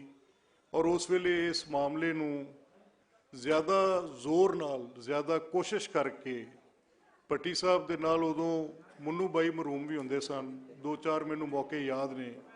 ਤੇ ਪਹਿਲੀ ਪੰਜਾਬੀ ਜਿਹੜੀ ਇਹ ਬਣੀ ਸੀ ਉਹਦੇ ਵਿੱਚ ਮੈਂ ਵੀ ਨਾਲ ਇਹਨਾਂ ਦੀ ਹਿੱਸੇਦਾਰ ਸਾਂ। ਹੁਣ ਅਗਰ ਅਸੀਂ ਕੁਝ ਸਾਇੰਸ 'ਚ ਦੇਖਣਾ ਹੈ, ਪੰਜਾਬੀ ਜ਼ੁਬਾਨ ਕਿੰਨੀ ਕੁ ਦੇਰ ਗੁਜ਼ਾਰਾ ਕਰੇਗੀ ਬਾਬੇ ਬੁੱਲੇ ਸ਼ਾਹ ਦੇ ਕਲਾਮ ਨਾਲ? ਜੇ ਅਸੀਂ ਕੁਝ ਹੋਰ ਵੀ ਲਿਟਰੇਚਰ ਦੇ ਵਿੱਚ ਆਉਣ ਵਾਲੇ ਵਕਤਾਂ ਲਈ ਕੋਈ ਤੁਸੀਂ ਕੋਸ਼ਿਸ਼ ਨਾ ਕੀਤੀ ਤੇ ਪਿਛਲੇ ਸਬਕ ਪੜ੍ਹ ਕੇ ਤੁਸੀਂ ਅਗਲੀ ਕਹਾਣੀ ਸੁਣਾਉਂਦੇ ਰਹੇ, ਉਹਨੂੰ ਤਾਂ ਮਜ਼ਹਬੀ ਦਰਜੇ ਮਿਲ ਗਏ। ਅੱਜ ਤੋਂ ਬੜੀ ਉੱਚੀ ਗੱਲ ਹੋ ਗਈ। ਬਾਬੇ ਬੁੱਲੇ ਸ਼ਾਹ ਦਾ ਕਲਾਮ ਤੁਸੀਂ ਪੜ੍ਹਨਾ ਹੈ, ਬਾਬੇ ਫਰੀਦ ਦਾ ਤੁਸੀਂ ਪੜ੍ਹਨਾ ਹੈ, ਉਹ ਤੇ ਇੱਕ ਹੋਰ ਪੌੜੀ ਚੜ੍ਹ ਗਿਆ। ਪਰ ਜੇ ਤੁਸੀਂ ਜਦੀਦ ਉਲੂਮ ਦੇ ਵਿੱਚ ਇਸ ਜ਼ੁਬਾਨ ਨਾਲ ਕੰਮ ਨਾ ਕੀਤਾ ਤੇ ਇਹ ਤਹਿਰੀਕ ਕਿਸੇ ਸਰਕਾਰੀ ਸਤ੍ਹਾ ਤੇ ਨਹੀਂ ਉੱਠਣੀ। ਇਹ ਤੁਹਾਡੀ ਜ਼ਿੰਮੇਵਾਰੀ ਹੈ। ਘੁੰਮਣ ਸਾਹਿਬ ਜੈਸੇ ਦੋਸਤ ਜਿਨ੍ਹਾਂ ਨੇ ਇਹ ਭਾਰ ਚੁੱਕਿਆ ਹੈ, ਤੇ ਮੈਂ ਇਹ ਵੀ ਦਰਖਾਸਤ ਕਰਾਂਗਾ ਕਿ ਇਹਨੂੰ ਕਿਸੇ ਕਾਨੂੰਨ ਦੀ ਸਤ੍ਹਾ ਤੇ ਕਾਨੂੰਨੀ ਤੌਰ ਤੇ ਬਿਹਤਰ ਕਰਨ ਵਾਸਤੇ ਜਾਂ ਕਿਸੇ ਇਹਦਾ ਕੋਈ ਤਦਰੀਸੀ ਸਿਲਸਿਲਾ ਬਿਹਤਰ, ਜਿਹੜਾ ਮੈਂ ਹੁਣ ਸ਼ਾਇਦ ਪੰਜਾਬੀ 'ਚ ਮੈਂ ਤਦਰੀਸ ਦਾ ਕੋਈ ਤਰਜਮਾ ਕਰਨਾ ਚਾਹਾਂ ਤੇ ਮੈਨੂੰ ਨਾ ਲੱਭੇ। ਮੈਂ ਤਾਂ ਜੂ ਨਿੱਕਿਓ ਪੜ੍ਹਨ ਲੱਗਾ, ਉਰਦੂ 'ਚ ਹੀ ਪੜ੍ਹਨ ਲੱਗਾ। ਤੇ ਮੇਰੀ ਸਿਰਫ ਤੁਹਾਡੇ ਅੱਗੇ ਇਹ ਮੈਂ ਗੱਲ ਰੱਖਾਂਗਾ ਕਿ ਤੁਸੀਂ ਇਹ ਵੀ ਜ਼ਰੂਰ ਗੌਰ ਕਰੋ ਕਿ ਇਹ ਤਾਂ ਸਾਨੂੰ ਜਿੰਨੀ ਦੇਰ ਤੱਕ ਕਿ ਖੇਤ ਹਰੇ ਭਰੇ ਨੇ ਘੁੰਮਣ ਸਾਹਿਬ, ਔਰ ਜਿੰਨੀ ਦੇਰ ਤੱਕ ਕਿ ਤੁਹਾਡੇ ਕੋਲ ਇਹਨਾਂ ਬਜ਼ੁਰਗਾਂ ਦਾ ਕਲਾਮ ਮੌਜੂਦ ਹੈ, ਵੱਡਿਆਂ ਦਾ ਕਲਾਮ ਮੌਜੂਦ ਹੈ, ਉਹ ਤੁਹਾਡੀ ਗੱਲ ਵੱਡੀ ਹੈ, ਗੱਲ ਇਵੇਂ ਰਹਿਣੀ ਹੈ। ਪਰ ਇਹਨੂੰ ਜਦੀਦ ਉਲੂਮ 'ਚ ਵੀ ਇਹਦੇ ਤੇ ਕੋਈ ਥੋੜਾ ਗੌਰ ਜ਼ਰੂਰ ਕਰੋ ਕਿ ਇਹਦਾ ਕੋਈ ਤਰਜਮੇ ਕਰਕੇ ਵੇਖ ਲਈਏ, ਕੋਈ ਹਿਸਾਬ ਕੱਢੀਏ, ਕੋਈ ਵੇਖੀਏ ਤਾਂ ਸਹੀ ਕਿ ਪੰਜਾਬੀ ਜ਼ੁਬਾਨ ਦਾ ਅੱਜ ਦੇ ਦੌਰ ਨਾਲ ਇਹਦੀ ਕੋਈ ਸਕੂਲ ਦੀ ਸਤ੍ਹਾ ਤੇ ਕਿਸ ਤਰੀਕੇ ਨਾਲ ਕੋਈ ਬਿਹਤਰੀ ਕੀਤੀ ਜਾ ਸਕਦੀ। ਮੈਂ ਇੱਕ ਵਾਰ ਫਿਰ ਇਸ ਗੱਲ ਦਾ ਇਜ਼ਹਾਰ ਕਰਾਂਗਾ। ਇਸ ਗੱਲ ਤੇ ਮੈਂ ਮੇਰੀ ਪੰਜਾਬੀ ਬੋਲਣ 'ਚ ਵੀ ਕਈ ਲਫ਼ਜ਼ ਉਰਦੂ ਦੇ ਧੱਕੇ ਨਾਲ ਹੀ ਆ ਜਾਂਦੇ ਨੇ, ਚਾਰਾ ਵੀ ਕਰੀਏ ਤਾਂ ਨਹੀਂ ਡੱਕਿਆ ਜਾਂਦਾ। ਬਾਹਰ ਕੈਫ ਮੈਂ ਇਹ ਜ਼ਰੂਰ ਕਹਾਂਗਾ ਕਿ ਜਿਹੜੀ ਗੱਲ ਪੰਜਾਬੀ 'ਚ ਸਮਝ ਆਉਂਦੀ ਅੱਜ ਵੀ, ਉਹ ਕਿਸੇ ਹੋਰ ਜ਼ੁਬਾਨ 'ਚ ਸਮਝ ਨਹੀਂ ਆਉਂਦੀ। ਤੇ ਜਿਹੜੀ ਗੱਲ ਸਮਝਾਉਣ ਨੂੰ ਸਭ ਤੋਂ ਚੰਗੀ, ਕੋਸ਼ਿਸ਼ ਕਰੀਏ ਕਿ ਉਹਨੂੰ ਸਮਝਾਉਣ ਵਾਲੇ ਪਾਸੇ ਜਿੱਥੋਂ ਪੜ੍ਹ ਕੇ ਲੱਗ ਸਕੇ, ਜਿੱਥੋਂ ਉਹਦੇ 'ਤੇ ਕੋਈ ਇਲਮ ਹਾਸਲ ਹੋ ਸਕੇ, ਉਸ ਪਾਸੇ ਵੀ ਇਸ ਗੱਲ ਨੂੰ ਲੈ ਕੇ ਟੁਰਨ ਦਾ ਚਾਰਾ ਕਰੀਏ। ਇਹ ਬਾਰਕੈਫ ਮੈਂ ਤੁਹਾਨੂੰ ਯਕੀਨ ਦਿਵਾਉਣਾ ਕਿ ਜਿਹੜਾ ਇੱਕ ਮੁਤਾਲਬਾ ਬੜੇ ਨਿੱਕੇ ਹੁੰਦਿਆਂ ਤੋਂ ਸੁਣਦੇ ਸਾਂ ਪਏ ਕਿ ਇਸ ਪੰਜਾਬ 'ਚ ਸਕੂਲ ਦੀ ਸਤ੍ਹਾ ਤੇ ਜਾਂ ਉਸ ਤੋਂ ਪਹਿਲੇ ਹਾਈ ਸਕੂਲ ਦੀ ਸਤ੍ਹਾ ਤੇ ਅਗਰ ਕੋਈ ਪੰਜਾਬੀ ਤਾਲੀਮ ਦਾ ਉਹਦਾ ਅਸੀਂ ਹੁਣ ਪੂਰਾ ਕੋਸ਼ਿਸ਼ ਕਰਨੇ ਆ ਪਏ ਕਿ ਆਉਣ ਦੇ ਸਾਲ ਦੇ ਵਿੱਚ ਅਸੀਂ ਇਸ ਗੱਲ ਵਿੱਚ ਕਾਮਯਾਬ ਹੋ ਜਾਈਏ। ਹੁਣ ਸਾਹਿਬ ਇੱਕ ਵਾਰ ਫਿਰ ਤੁਹਾਡਾ ਸ਼ੁਕਰੀਆ ਅਦਾ ਕਰਦੇ ਹਾਂ ਤੇ ਉਹਨਾਂ ਮਹਿਮਾਨਾਂ ਦਾ ਜਿਹੜੇ ਕੈਨੇਡਾ ਤੋਂ ਹਿੰਦੁਸਤਾਨ ਤੋਂ ਜਿਹੜੇ ਦੋਸਤ ਇੱਥੇ ਤਸ਼ਰੀਫ ਲੈ ਕੇ ਆਏ ਨੇ, ਜਿਹੜੇ ਆਏ ਨੇ ਉਹ ਸਾਡੇ ਪ੍ਰਾਹੁਣੇ ਨੇ। ਮੈਨੂੰ ਯਕੀਨ ਹੈ ਕਿ ਸਾਡੇ ਭਰਾ ਜਿਹੜੇ ਉਹਨਾਂ ਦਾ ਇੱਥੇ ਉਹਨਾਂ ਦੇ ਧਿਆਨ ਕਰਦੇ ਨੇ ਪਏ, ਪੂਰੀ ਖਿਦਮਤ ਕਰਦੇ ਹੋਣਗੇ ਤੇ ਲਾਹੌਰ ਉਹਨਾਂ ਨੂੰ ਚੰਗਾ ਲੱਗਦਾ ਹੋਵੇਗਾ। ਬਹੁਤ ਸ਼ੁਕਰੀਆ ਤੁਹਾਡਾ। ਮਲਕ ਸਾਹਿਬ ਬਹੁਤ ਸ਼ੁਕਰੀਆ, ਤੁਸੀਂ ਬੜੀ ਭਰਵੀਂ ਗੱਲਬਾਤ ਕੀਤੀ। ਤੁਹਾਡੇ ਵਰਗੇ ਸਾਡੇ ਅਗਰ ਆਗੂ ਅਸੈਂਬਲੀਆਂ ਵਿੱਚ ਹੋਣ ਦੇ ਤੇ ਅਸੀਂ ਆਪਣੇ ਆਪ ਨੂੰ ਬੜਾ ਤਗੜਾ ਮਹਿਸੂਸ ਕਰਾਂਗੇ, ਔਰ ਸਾਡੀ ਆਵਾਜ਼ ਅਗਰ ਅਸੈਂਬਲੀਆਂ ਦੇ ਵਿੱਚ ਚੁੱਕੀ ਜਾਏਗੀ ਤੇ ਅਸੀਂ ਯਕੀਨੀ ਤੌਰ ਤੇ ਤੁਹਾਡਾ ਬਾਂਹ ਬਾਜ਼ੂ ਬਣਾਂਗੇ। ਮੈਂ ਚੌਧਰੀ ਸਰਵਰ ਸਾਹਿਬ ਦੇ ਬਾਰੇ 'ਚ ਜਿਹੜਾ ਪਹਿਲਾ ਮੇਰੇ ਦਿਨ 'ਚ ਇੰਪਰੈਸ਼ਨ ਆਉਂਦਾ ਹੈ ਨਾ, ਕਿ ਇੱਕ ਬੰਦਾ ਜਿਹੜਾ ਇੰਗਲੈਂਡ ਦੇ ਵਿੱਚ ਪਾਰਲੀਮੈਂਟ ਦਾ ਮੈਂਬਰ ਬਣਿਆ ਹੈ, ਲੇਕਿਨ ਉਹਦਾ ਪੰਜਾਬੀ ਅੰਦਰੋਂ ਨਹੀਂ ਨਿਕਲਿਆ। ਜੇ ਉਹ ਗਵਰਨਰ ਵੀ 2 ਵਾਰੀ ਰਹੇ ਨੇ ਤੇ ਮਾਸ਼ਾਅੱਲਾ ਉਹਨਾਂ ਦਾ ਜਿਹੜਾ ਝਟਕਾ ਪਾਣੇ, ਜਿਹੜਾ ਆਪਣੀ ਧਰਤੀ ਔਰ ਵਸੇਬ ਨਾਲ ਤਾਲੁਕ ਹੈ, ਉਹ ਹਮੇਸ਼ਾ ਉਹਨਾਂ ਦੀ ਸ਼ਖਸੀਅਤ ਤੋਂ ਝਲਕਿਆ। ਮੈਂ ਚੌ ਸਾਹਿਬ ਨੂੰ ਬਲਾ ਤਮਹੀਦ ਕਹਾਂਗਾ ਕਿ ਉਹ ਜ਼ਰਾ ਅੱਜ ਦੇ ਇਸ ਪੰਜਾਬੀ ਸਿਆਸਤਦਾਨ ਕਿਉਂ ਨਹੀਂ ਹੋਣ ਕਰਦਾ, ਉਹਨੂੰ ਕੀ ਮਤਲਬ ਹੈ, ਕੋਈ ਇੰਨਾ ਦਿਫਾਈ ਅੰਦਾਜ਼ ਉਹਦਾ ਕਿਉਂ ਹੈ? ਬਿਸਮਿल्लाह रहमान रहीम।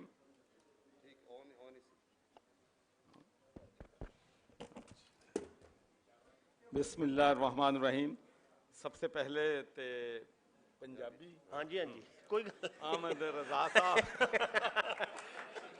चौथ साहब ने ਜਿਹੜਾ ਹੱਥ ਵੀ ਮਾਰਿਆ ਵੀ ਪੰਜਾਬੀ ਦਾ ਖਾਸ ਟਿਪੀਕਲ ਸਟਾਈਲ ਹੈ। ਆਰਗੇਨਾਈਜ਼ਰ ਪੰਜਾਬੀ ਕਾਨਫਰੰਸ ਤੇ ਅਕਮਲ ਕੁੰਮਨ ਸਾਹਿਬ ਜੀ, ਅਹਿਮਦ ਰਜ਼ਾ ਵੱਟੂ ਸਾਹਿਬ ਜੀ, ਅਹਿਮਦ ਰਜ਼ਾ ਵੱਟੂ ਸਾਹਿਬ ਵੀ, ਇਹਨਾਂ ਸਾਰੇ ਦੋਸਤਾਂ ਦਾ ਜਿਨ੍ਹਾਂ ਨੇ ਇਹ ਆਰਗੇਨਾਈਜ਼ ਕੀਤੀ ਹੈ ਕਾਨਫਰੰਸ, ਇਹਨਾਂ ਦਾ ਮੇਰਾ ਖਿਆਲ ਹੈ ਸਾਨੂੰ ਸਭ ਤੋਂ ਪਹਿਲਾਂ ਸ਼ੁਕਰੀਆ ਅਦਾ ਕਰਨਾ ਚਾਹੀਦਾ। ਤੇ ਪੰਜਾਬੀ ਕੋਈ ਵੀ ਕਿਸੇ ਚੀਜ਼ ਦੀ ਕਮਿਟਮੈਂਟ ਜਿਹੜੀ ਹੁੰਦੀ ਹੈ ਨਾ ਜੀ, ਉਹ ਪਹਿਲਾਂ ਘਰ ਤੋਂ ਸ਼ੁਰੂ ਹੁੰਦੀ ਹੈ।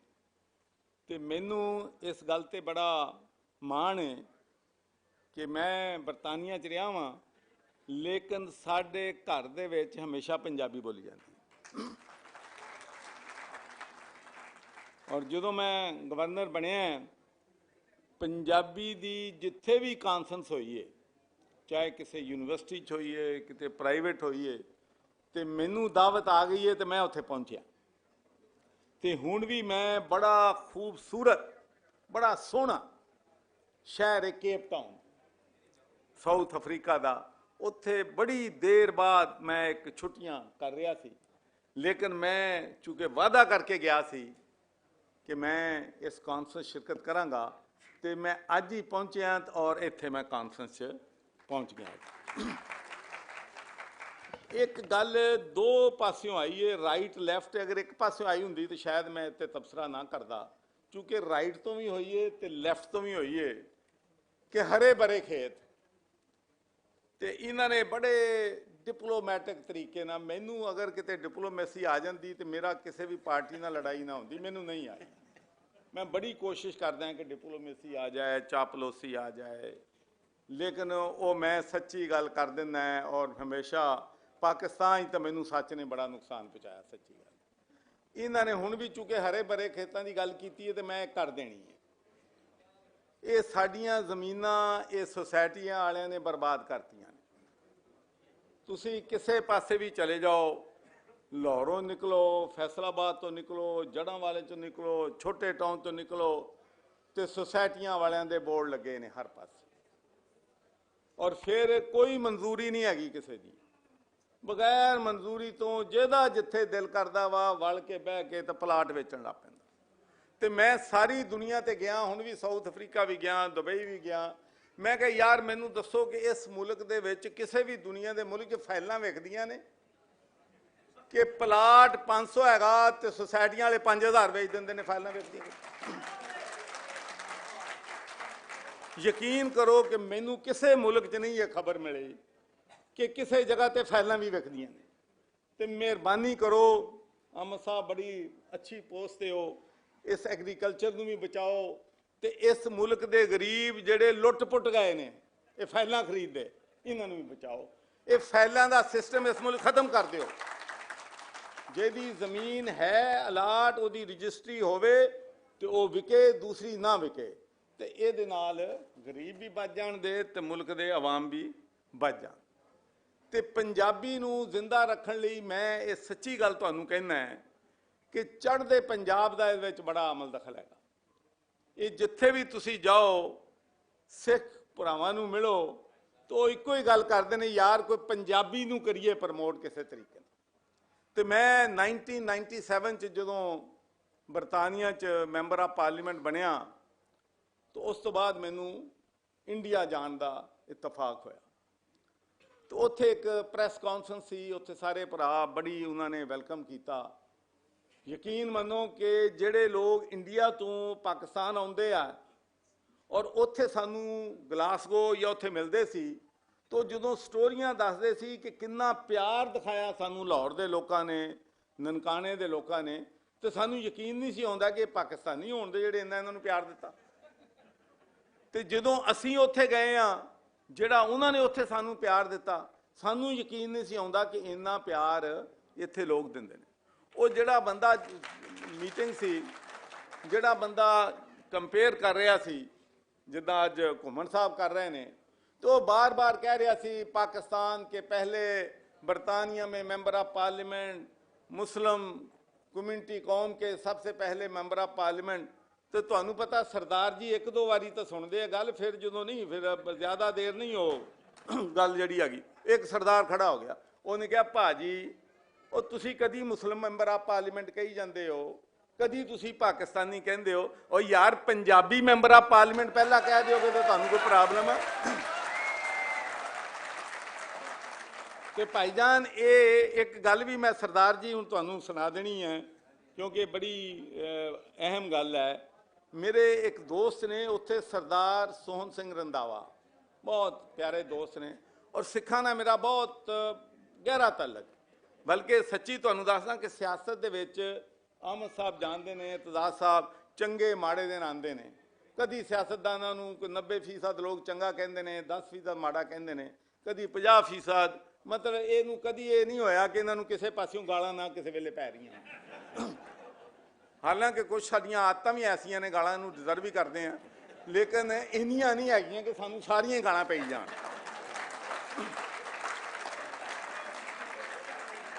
ਤੇ ਉਹ ਫਿਰ ਕਦੀ ਕਦੀ ਆਪਣੇ ਦਿਲ ਨੂੰ ਤਸੱਲੀ ਦੇਣ ਲਈ, ਥੋੜਾ ਜਿਹਾ ਕਾਮ ਹੋਣ ਲਈ, ਕੂਲ ਹੋਣ ਲਈ, ਫਿਰ ਗੁਰਦੁਆਰੇ ਚਲੇ ਜਾਈਦਾ ਸੀ ਸੰਡੇ ਵਾਲੇ ਦਿਨ। ਉੱਥੇ ਜੱਫੀਆਂ ਪਾ ਕੇ ਤੇ ਉਹ ਆਪਣਾ ਲੈ ਕੇ ਉਹ ਆਪਣਾ ਪ੍ਰਸਾਦ ਤੇ ਖੁਸ਼ ਹੋ ਕੇ ਆਉਣਾ, ਚਾਰਜ ਹੋ ਜਾਣੀ ਬੈਟਰੀ 1 ਮਹੀਨੇ ਵਾਸਤੇ। ਤੇ ਉਹ ਸਰਦਾਰ ਸੋਹਣ ਸਿੰਘ ਰੰਧਾਵਾ ਕੋ ਗਿਆ ਤੇ ਉੱਥੇ 4 ਸਾਡੇ ਸਿੱਖ ਭਰਾ ਬੈਠੇ ਸੀ। ਉਹ ਕਹਿੰਦੇ ਭਾਜੀ ਬੜੀ ਖੁਸ਼ੀ ਹੋਈ ਹੈ, ਸਾਡੀ ਖਾਸ ਸੀ ਤੁਹਾਨੂੰ ਮਿਲਦੀ। ਮੈਂ ਕਿਹਾ ਕਿੱਥੋਂ ਸਰਦਾਰ ਜੀ, ਕਿੱਥੋਂ ਆਏ ਹੋ? ਉਹਨਾਂ ਨੇ ਕਿਹਾ ਜੀ ਅਸੀਂ ਲੰਦਨੋਂ ਆਏ ਹਾਂ ਤੇ ਅਸੀਂ ਇਹ ਪੰਜਾਬੀ ਦਾ ਪੇਪਰ ਵੀ ਕੱਢਦੇ ਹਾਂ ਤੇ ਅਸੀਂ ਇੱਥੇ ਪੁੱਛਿਆ ਆਣ ਕੇ ਕਿਸੇ ਸਰਦਾਰ ਦਾ ਇੱਥੇ ਕੋਈ ਹੋਟਲ ਸ਼ੋਟਲ ਹੈ? ਉਹਨਾਂ ਨੇ ਕਿਹਾ ਹੋਟਲ ਆ ਤਾਂ ਅਸੀਂ ਇੱਥੇ ਆ ਗਏ ਹਾਂ। ਇਹ ਹੁਣ ਸਾਨੂੰ ਕਹਿੰਦਾ ਹੋਟਲ 'ਚ ਰਵੋ, ਅਸੀਂ ਕਹਿੰਦੇ ਭਾਈ ਅਸੀਂ ਇੱਕ ਕਮਰੇ 'ਚ ਹੀ ਪੈ ਜਾਵਾਂਗੇ ਲੇਕਿਨ ਅਸੀਂ ਘਰ ਰਹਿਣਾ ਜਾ ਕੇ ਤੁਹਾਡੇ। ਮੈਂ ਕਿਹਾ ਯਾਰ ਇਹ ਤਾਂ ਜਿੱਦਾਂ ਬਈ ਸਰਦਾਰ ਜੀ ਖੁਸ਼ ਨੇ ਇਦਾਂ ਹੀ ਹੈ। ਤੇ ਮੈਂ ਕਿਹਾ ਸਰਦਾਰ ਜੀ ਤੁਸੀਂ ਜਾਣਾ ਕਿੱਥੇ ਹੈ? ਉਹਨਾਂ ਨੇ ਕਿਹਾ ਅਸੀਂ ਨਿਊ ਕੈਸਲ ਜਾਣਾ। ਅੱਛਾ, ਹੁਣ ਨਿਊ ਕੈਸਲ ਲੰਦਨ ਤੋਂ ਗਲਾਸਗੋ ਤੋਂ ਪਿਛਲੇ ਪਾਸੇ ਦੁਬਾਰਾ ਲੰਦਨ ਵਾਲੇ ਪਾਸੇ 200 ਮੀਲ ਹੈ। ਮੈਂ ਕਿਹਾ ਸਰਦਾਰ ਜੀ ਅਗਰ ਤੁਸੀਂ ਜਾਣਾ ਸੀ ਨਿਊ ਕੈਸਲ ਤੇ ਉੱਥੋਂ ਲੰਦਨੋਂ ਸਿੱਧੇ ਉੱਥੇ ਆ ਜਾਂਦੇ, ਤੁਸੀਂ ਗਲਾਸਗੋ ਆਏ ਹੋ, ਗਲਾਸਗੋ ਤੋਂ 200 ਮੀਲ ਫਿਰ ਪਿੱਛੇ ਜਾਓਗੇ। ਉਹ ਕਹਿੰਦਾ ਪੁੱਤਰੋ ਸਾਨੂੰ ਵੀ ਪਤਾ ਇਸ ਗੱਲ ਦਾ, ਪਰ ਹੋਇਆ ਇਹ ਕਿ ਸਾਡੀ ਫਲਾਈਟ ਮਿਸ ਹੋ ਗਈ। ਅਸੀਂ ਜਦੋਂ ਲੰਦਨ 에ਅਰਪੋਰਟ ਤੇ ਪਹੁੰਚੇ ਤਾਂ ਸਾਡੀ ਨਿਊ ਕੈਸਲ ਦੀ ਫਲਾਈਟ ਮਿਸ ਹੋ ਗਈ। ਤਾਂ ਅਸੀਂ ਉਹਨੂੰ ਕਿਹਾ ਵੀ ਹੋਰ ਕੋਈ ਫਲਾਈਟ ਜਾਂਦੀ ਹੈ? ਉਹਨਾਂ ਨੇ ਕਿਹਾ ਹੁਣ ਨਹੀਂ ਜਾਂਦੀ, ਕੱਲ ਜਾਊਗੀ।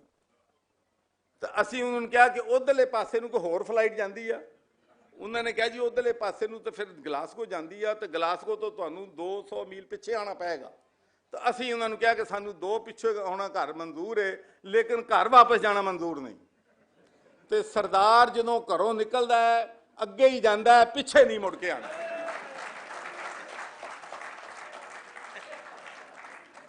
ਤੇ ਭਾਜੀ ਇਹ ਪੰਜਾਬੀ ਜ਼ਬਾਨ ਨੂੰ ਇਨਸਾਫ ਅਸੀਂ ਨਹੀਂ ਦਿੱਤਾ, ਇਹ 'ਚ ਕੋਈ ਸ਼ੱਕ ਨਹੀਂ। ਮੈਂ ਵੀ ਗਵਰਨਰ ਰਿਹਾ, ਹੋਰ ਵੀ ਪੋਲੀਟੀਸ਼ੀਅਨ ਰਹੇ ਨੇ, ਤਜ਼ਾਦ ਸਾਹਿਬ ਵੀ, ਇਹ ਵਾਕਈ ਪੰਜਾਬੀ ਨੂੰ ਅਸੀਂ ਇਨਸਾਫ ਨਹੀਂ ਕੀਤਾ। ਔਰ ਮੈਂ ਸਮਝਦਾ ਕਿ ਬੜਾ ਅੱਛਾ ਸਟੈਪ ਲਿਆ ਹੈ ਅਹਿਮਦ ਸਾਹਿਬ ਨੇ ਕਿ ਉਹਨਾਂ ਨੇ ਕਿਹਾ ਕਿ ਇਜਾਜ਼ਤ ਜਿਹੜੀ ਹੈਗੀ ਲੈਣ ਦੀ ਜ਼ਰੂਰਤ ਨਹੀਂ ਹੈਗੀ, ਪੰਜਾਬੀ ਬੋਲੋ। ਔਰ ਕੱਲ੍ਹ ਹੀ ਮੈਂ ਪੜ੍ਹ ਰਿਹਾ ਸੀ ਕਿ ਇੱਕ ਸਰਵੇ ਆਇਆ ਜਿਹੜਾ ਦੱਸਦਾ ਹੈ ਕਿ 9 ਕਰੋੜ ਪੰਜਾਬੀ ਬੋਲਣ ਵਾਲੇ ਨੇ ਲੋਕ ਪਾਕਿਸਤਾਨ 'ਚ, 9 ਕਰੋੜ। ਤੇ ਜੇ 9 ਕਰੋੜ ਦੀ ਜਿਹੜੀ ਜ਼ਬਾਨ ਹੈ ਉਹਨੂੰ ਕੋਈ, ਸਾਨੂੰ ਵੀ ਸੱਚੀ ਗੱਲ ਹੈ ਪੰਜਾਬੀ ਕੋ ਲਿਖ ਕੇ ਦੇ ਦੇ ਪੜ੍ਹਨੀ ਬੜਾ ਟਾਈਮ ਲੱਗਦਾ ਹੈ। ਇਸ ਵਾਸਤੇ ਕਿ ਅਸੀਂ ਪੰਜਾਬੀ ਸਕੂਲ ਕਾਲਜ 'ਚ ਨਹੀਂ ਪੜ੍ਹੀ।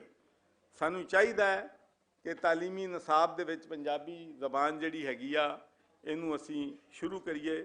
ਔਰ ਪੰਜਾਬ ਨੇ ਬੜੇ ਬੜੇ ਲੀਡਰ ਪੈਦਾ ਕੀਤੇ ਨੇ। ਮੈਂ ਸਮਝਦਾ ਹੈਗਾ ਕਿ ਰਾਜਾ ਪੋਰਸ ਬਹੁਤ ਵੱਡਾ ਨਾਂ ਸੀ, ਰਣਜੀਤ ਸਿੰਘ ਬਹੁਤ ਵੱਡਾ ਪੰਜਾਬ ਦਾ ਨਾਮ ਸੀ, ਸ਼ੇਰੇ ਪੰਜਾਬ ਸੀ। ਫਿਰ ਅੱਜ ਦੇ ਜ਼ਮਾਨੇ 'ਚ ਮੈਂ ਸਮਝਦਾ ਕਿ ਇੱਕ ਚੀਜ਼ ਮੈਂ ਆਖਰੀ ਗੱਲ ਕਰਕੇ ਖ਼ਤਮ ਕਰਾਂਗਾ ਕਿ ਸਾਡਾ ਜਿਹੜੇ ਪ੍ਰੋਬਲਮਸ ਅੱਜ ਹੋਏ ਨੇ ਮੁਆਸ਼ਰੇ 'ਚ, ਅਸੀਂ ਡੀਲ ਹੋ ਰਹੇ ਨੇ, ਲੋਕਾਂ ਨੂੰ ਇਨਸਾਫ ਨਹੀਂ ਮਿਲ ਰਿਹਾ, ਉਹਦੀ ਵੱਡੀ ਵਜ੍ਹਾ ਇੱਕ ਇਹ ਹੋਈ ਹੈ ਕਿ ਅਸੀਂ ਲੋਕਾਂ ਨੂੰ ਜਿਹੜਾ ਪਰਖਣ ਦਾ ਮਿਆਰ ਹੈ ਨਾ ਉਹ ਕਰਤਾ ਕਿ ਉਹਦੇ ਕੋਲ ਉਹਦਾ ਕਿੱਡਾ ਵੱਡਾ ਹੈ, ਉਹਦੇ ਕੋਲ ਪੈਸਾ ਕਿੰਨਾ, ਉਹਦੇ ਕੋਲ ਕੋਠੀਆਂ ਕਿੰਨੀਆਂ, ਉਹਦਾ ਬੈਂਕ ਬੈਲੈਂਸ ਕੀਤਾ। ਤੇ ਜਦੋਂ ਅਸੀਂ ਉਹਨਾਂ ਨੂੰ ਵੱਡੇ ਸਮਝਣ ਲੱਗ ਪਾਂਗੇ ਔਰ ਉਹਨਾਂ ਦੀਆਂ ਜ਼ਿੰਦਗੀਆਂ ਨੂੰ ਸੈਲੀਬ੍ਰੇਟ ਕਰਾਂਗੇ ਤੇ ਫਿਰ ਅਸੀਂ ਉਹਨਾਂ ਲੋਕਾਂ ਦੀ ਇੱਜ਼ਤ ਕਰਾਂਗੇ ਜਿਹੜੇ ਵਿਕਦੇ ਨਹੀਂ ਹੈਗੇ, ਰਿਸ਼ਵਤ ਨਹੀਂ ਲੈਂਦੇ। ਔਰ ਇੱਕ ਬਹੁਤ ਵੱਡਾ ਨਾਮ ਮੈਂ ਉਹ ਲੈਣਾ ਚਾਹੁੰਦਾ, ਮੇਰੇ ਨਜ਼ਦੀਕ ਮਲਕ ਮਿਰਾਜ ਖਾਲਿਦ ਸਾਹਿਬ ਮੁਲਕ ਦੇ ਵਜ਼ੀਰ ਆਜ਼ਮ ਵੀ ਰਹੇ, ਮੁਲਕ ਦੇ ਵਜ਼ੀਰ ਆਜ਼ਮ ਵੀ ਰਹੇ, ਸਪੀਕਰ ਅਸੈਂਬਲੀ ਵੀ ਰਹੇ, ਚੀਫ ਮਿਨਿਸਟਰ ਵੀ ਰਹੇ।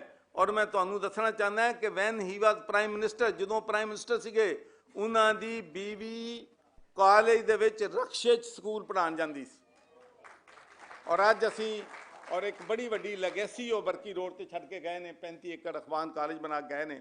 ਉੱਥੇ ਇਨਸ਼ਾਅੱਲਾ ਅਸੀਂ ਯੂਨੀਵਰਸਿਟੀ ਵੀ, ਹਸਪਤਾਲ ਵੀ, ਮੈਡੀਕਲ ਕਾਲਜ ਵੀ, ਬਹੁਤ ਸਾਰੀਆਂ ਚੀਜ਼ਾਂ ਅਸੀਂ ਉੱਥੇ ਕਰਨੀਆਂ ਚਾਹੁੰਦਾ। ਇਸ ਵਾਸਤੇ ਕਿ ਮੈਂ ਸਮਝਦਾ ਕਿ ਇਸ ਦੌਰ ਦਾ ਉਹ ਬਹੁਤ ਵੱਡਾ ਆਦਮੀ ਸੀ।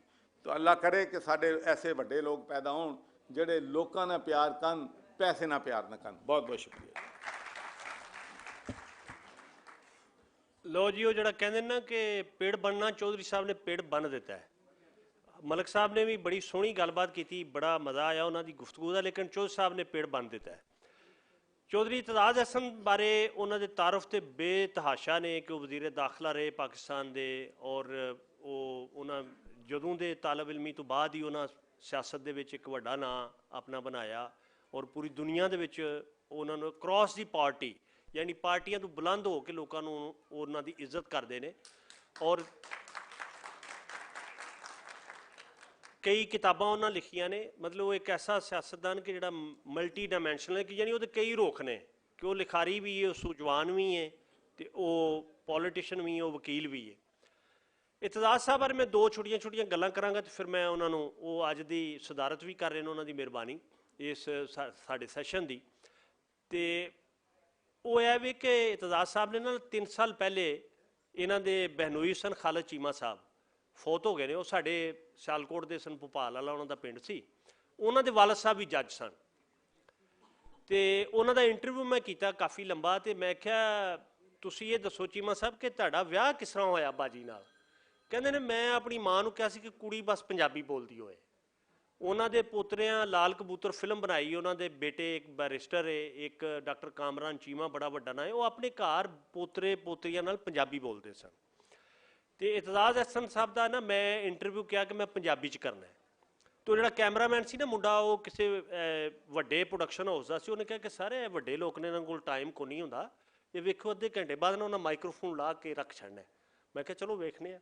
ਜਿਸ ਵੇਲੇ ਸਾਡੀ ਗੱਲਬਾਤ ਸ਼ੁਰੂ ਹੋਈ, ਤੁਸੀਂ ਯਕੀਨ ਜਾਣੋ ਕਿ ਉਹ ਫਾਈਲਾਂ ਲੈ ਕੇ ਘੜੀ ਬੰਦੇ ਆਉਣ, ਉਹ ਸਾਰੇ ਜਿਹੜਾ ਸਟਾਫ ਸੀ, ਲੇਕਿਨ ਉਹ ਸਾਡੀ 1.5 ਘੰਟਾ ਨਾਨ ਸਟਾਪ ਗੁਫ਼ਤਗੂ ਚੱਲੀ। ਤੇ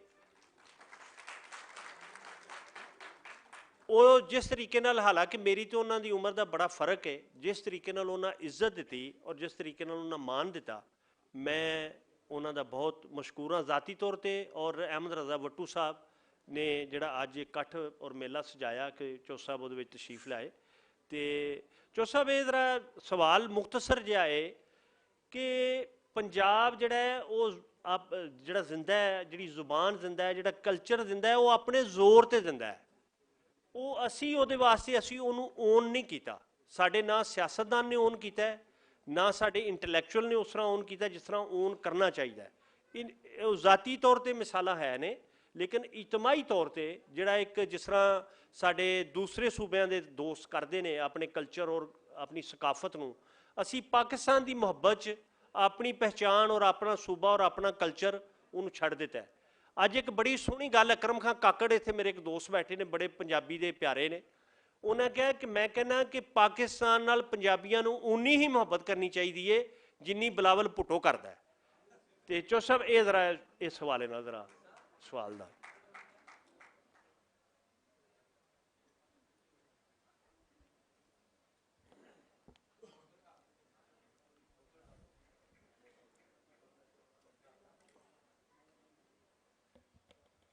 ਆਰਡਰ ਆਫ ਦੀ ਡੇ ਦੇ ਮੁਤਾਬਕ ਤੇ ਸਪੀਕਰ ਦਾ ਹੀ ਪਹਿਲਾ ਨਾਂ ਲੈਣਾ ਚਾਹੀਦਾ। ਜਨਾਬ ਸਪੀਕਰ ਸਾਹਿਬ, ਗਵਰਨਰ ਸਾਹਿਬ, ਹੁਕੂਮਤ ਸਾਹਿਬ, दूसरे दीगर असाब और दोस्त इतने बैठे हुए, मनु बड़ा एजाज़ है कि मनु क्या क्या कि मैं सदारत करा। और ये मौजू एडा मेरे करीब है, दिल के करीब है कि कल सवेरे 9 बजे मेरा इस्लामाबाद है नवा जरा कॉन्स्टिट्यूशन बेंच बनया ना, जिन्होंने अजे आप भी नहीं सूझ के की करना है, वो 26वीं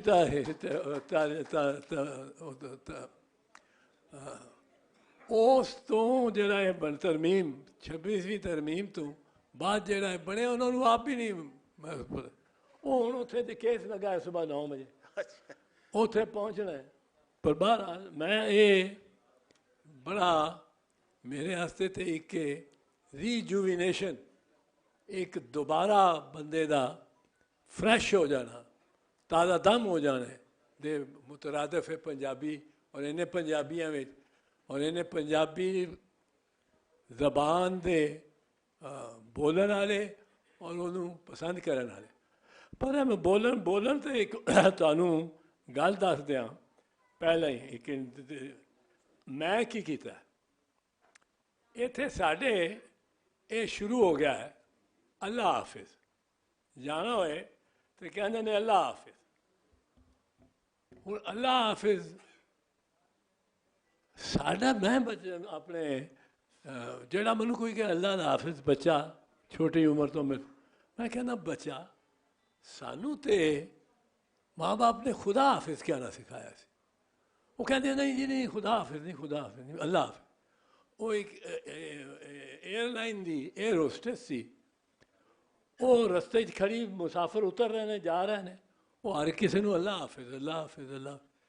ਮੈਂ ਜਦੋਂ ਗੁਜ਼ਰਿਆ ਤੇ ਮੈਂ ਕਿਹਾ ਬੇਟੀ ਇਹ ਖੁਦਾ ਹਾਫਿਜ਼ ਹੁੰਦਾ ਸੀ ਸਾਡੇ ਵਕਤ 'ਤੇ, ਤੁਸੀਂ ਕਹਿੰਦੇ नहीं नहीं नहीं सर वो खुदा तो शिरक हुआ, एक अल्लाह है, उसके बाद खुदा हो कोई हो, ये शिरक है। और मैंने कहा बच्चे ये तो खुदा तो आपके कौमी तराने में आया हुआ, साया खुदाए जुल जलाल।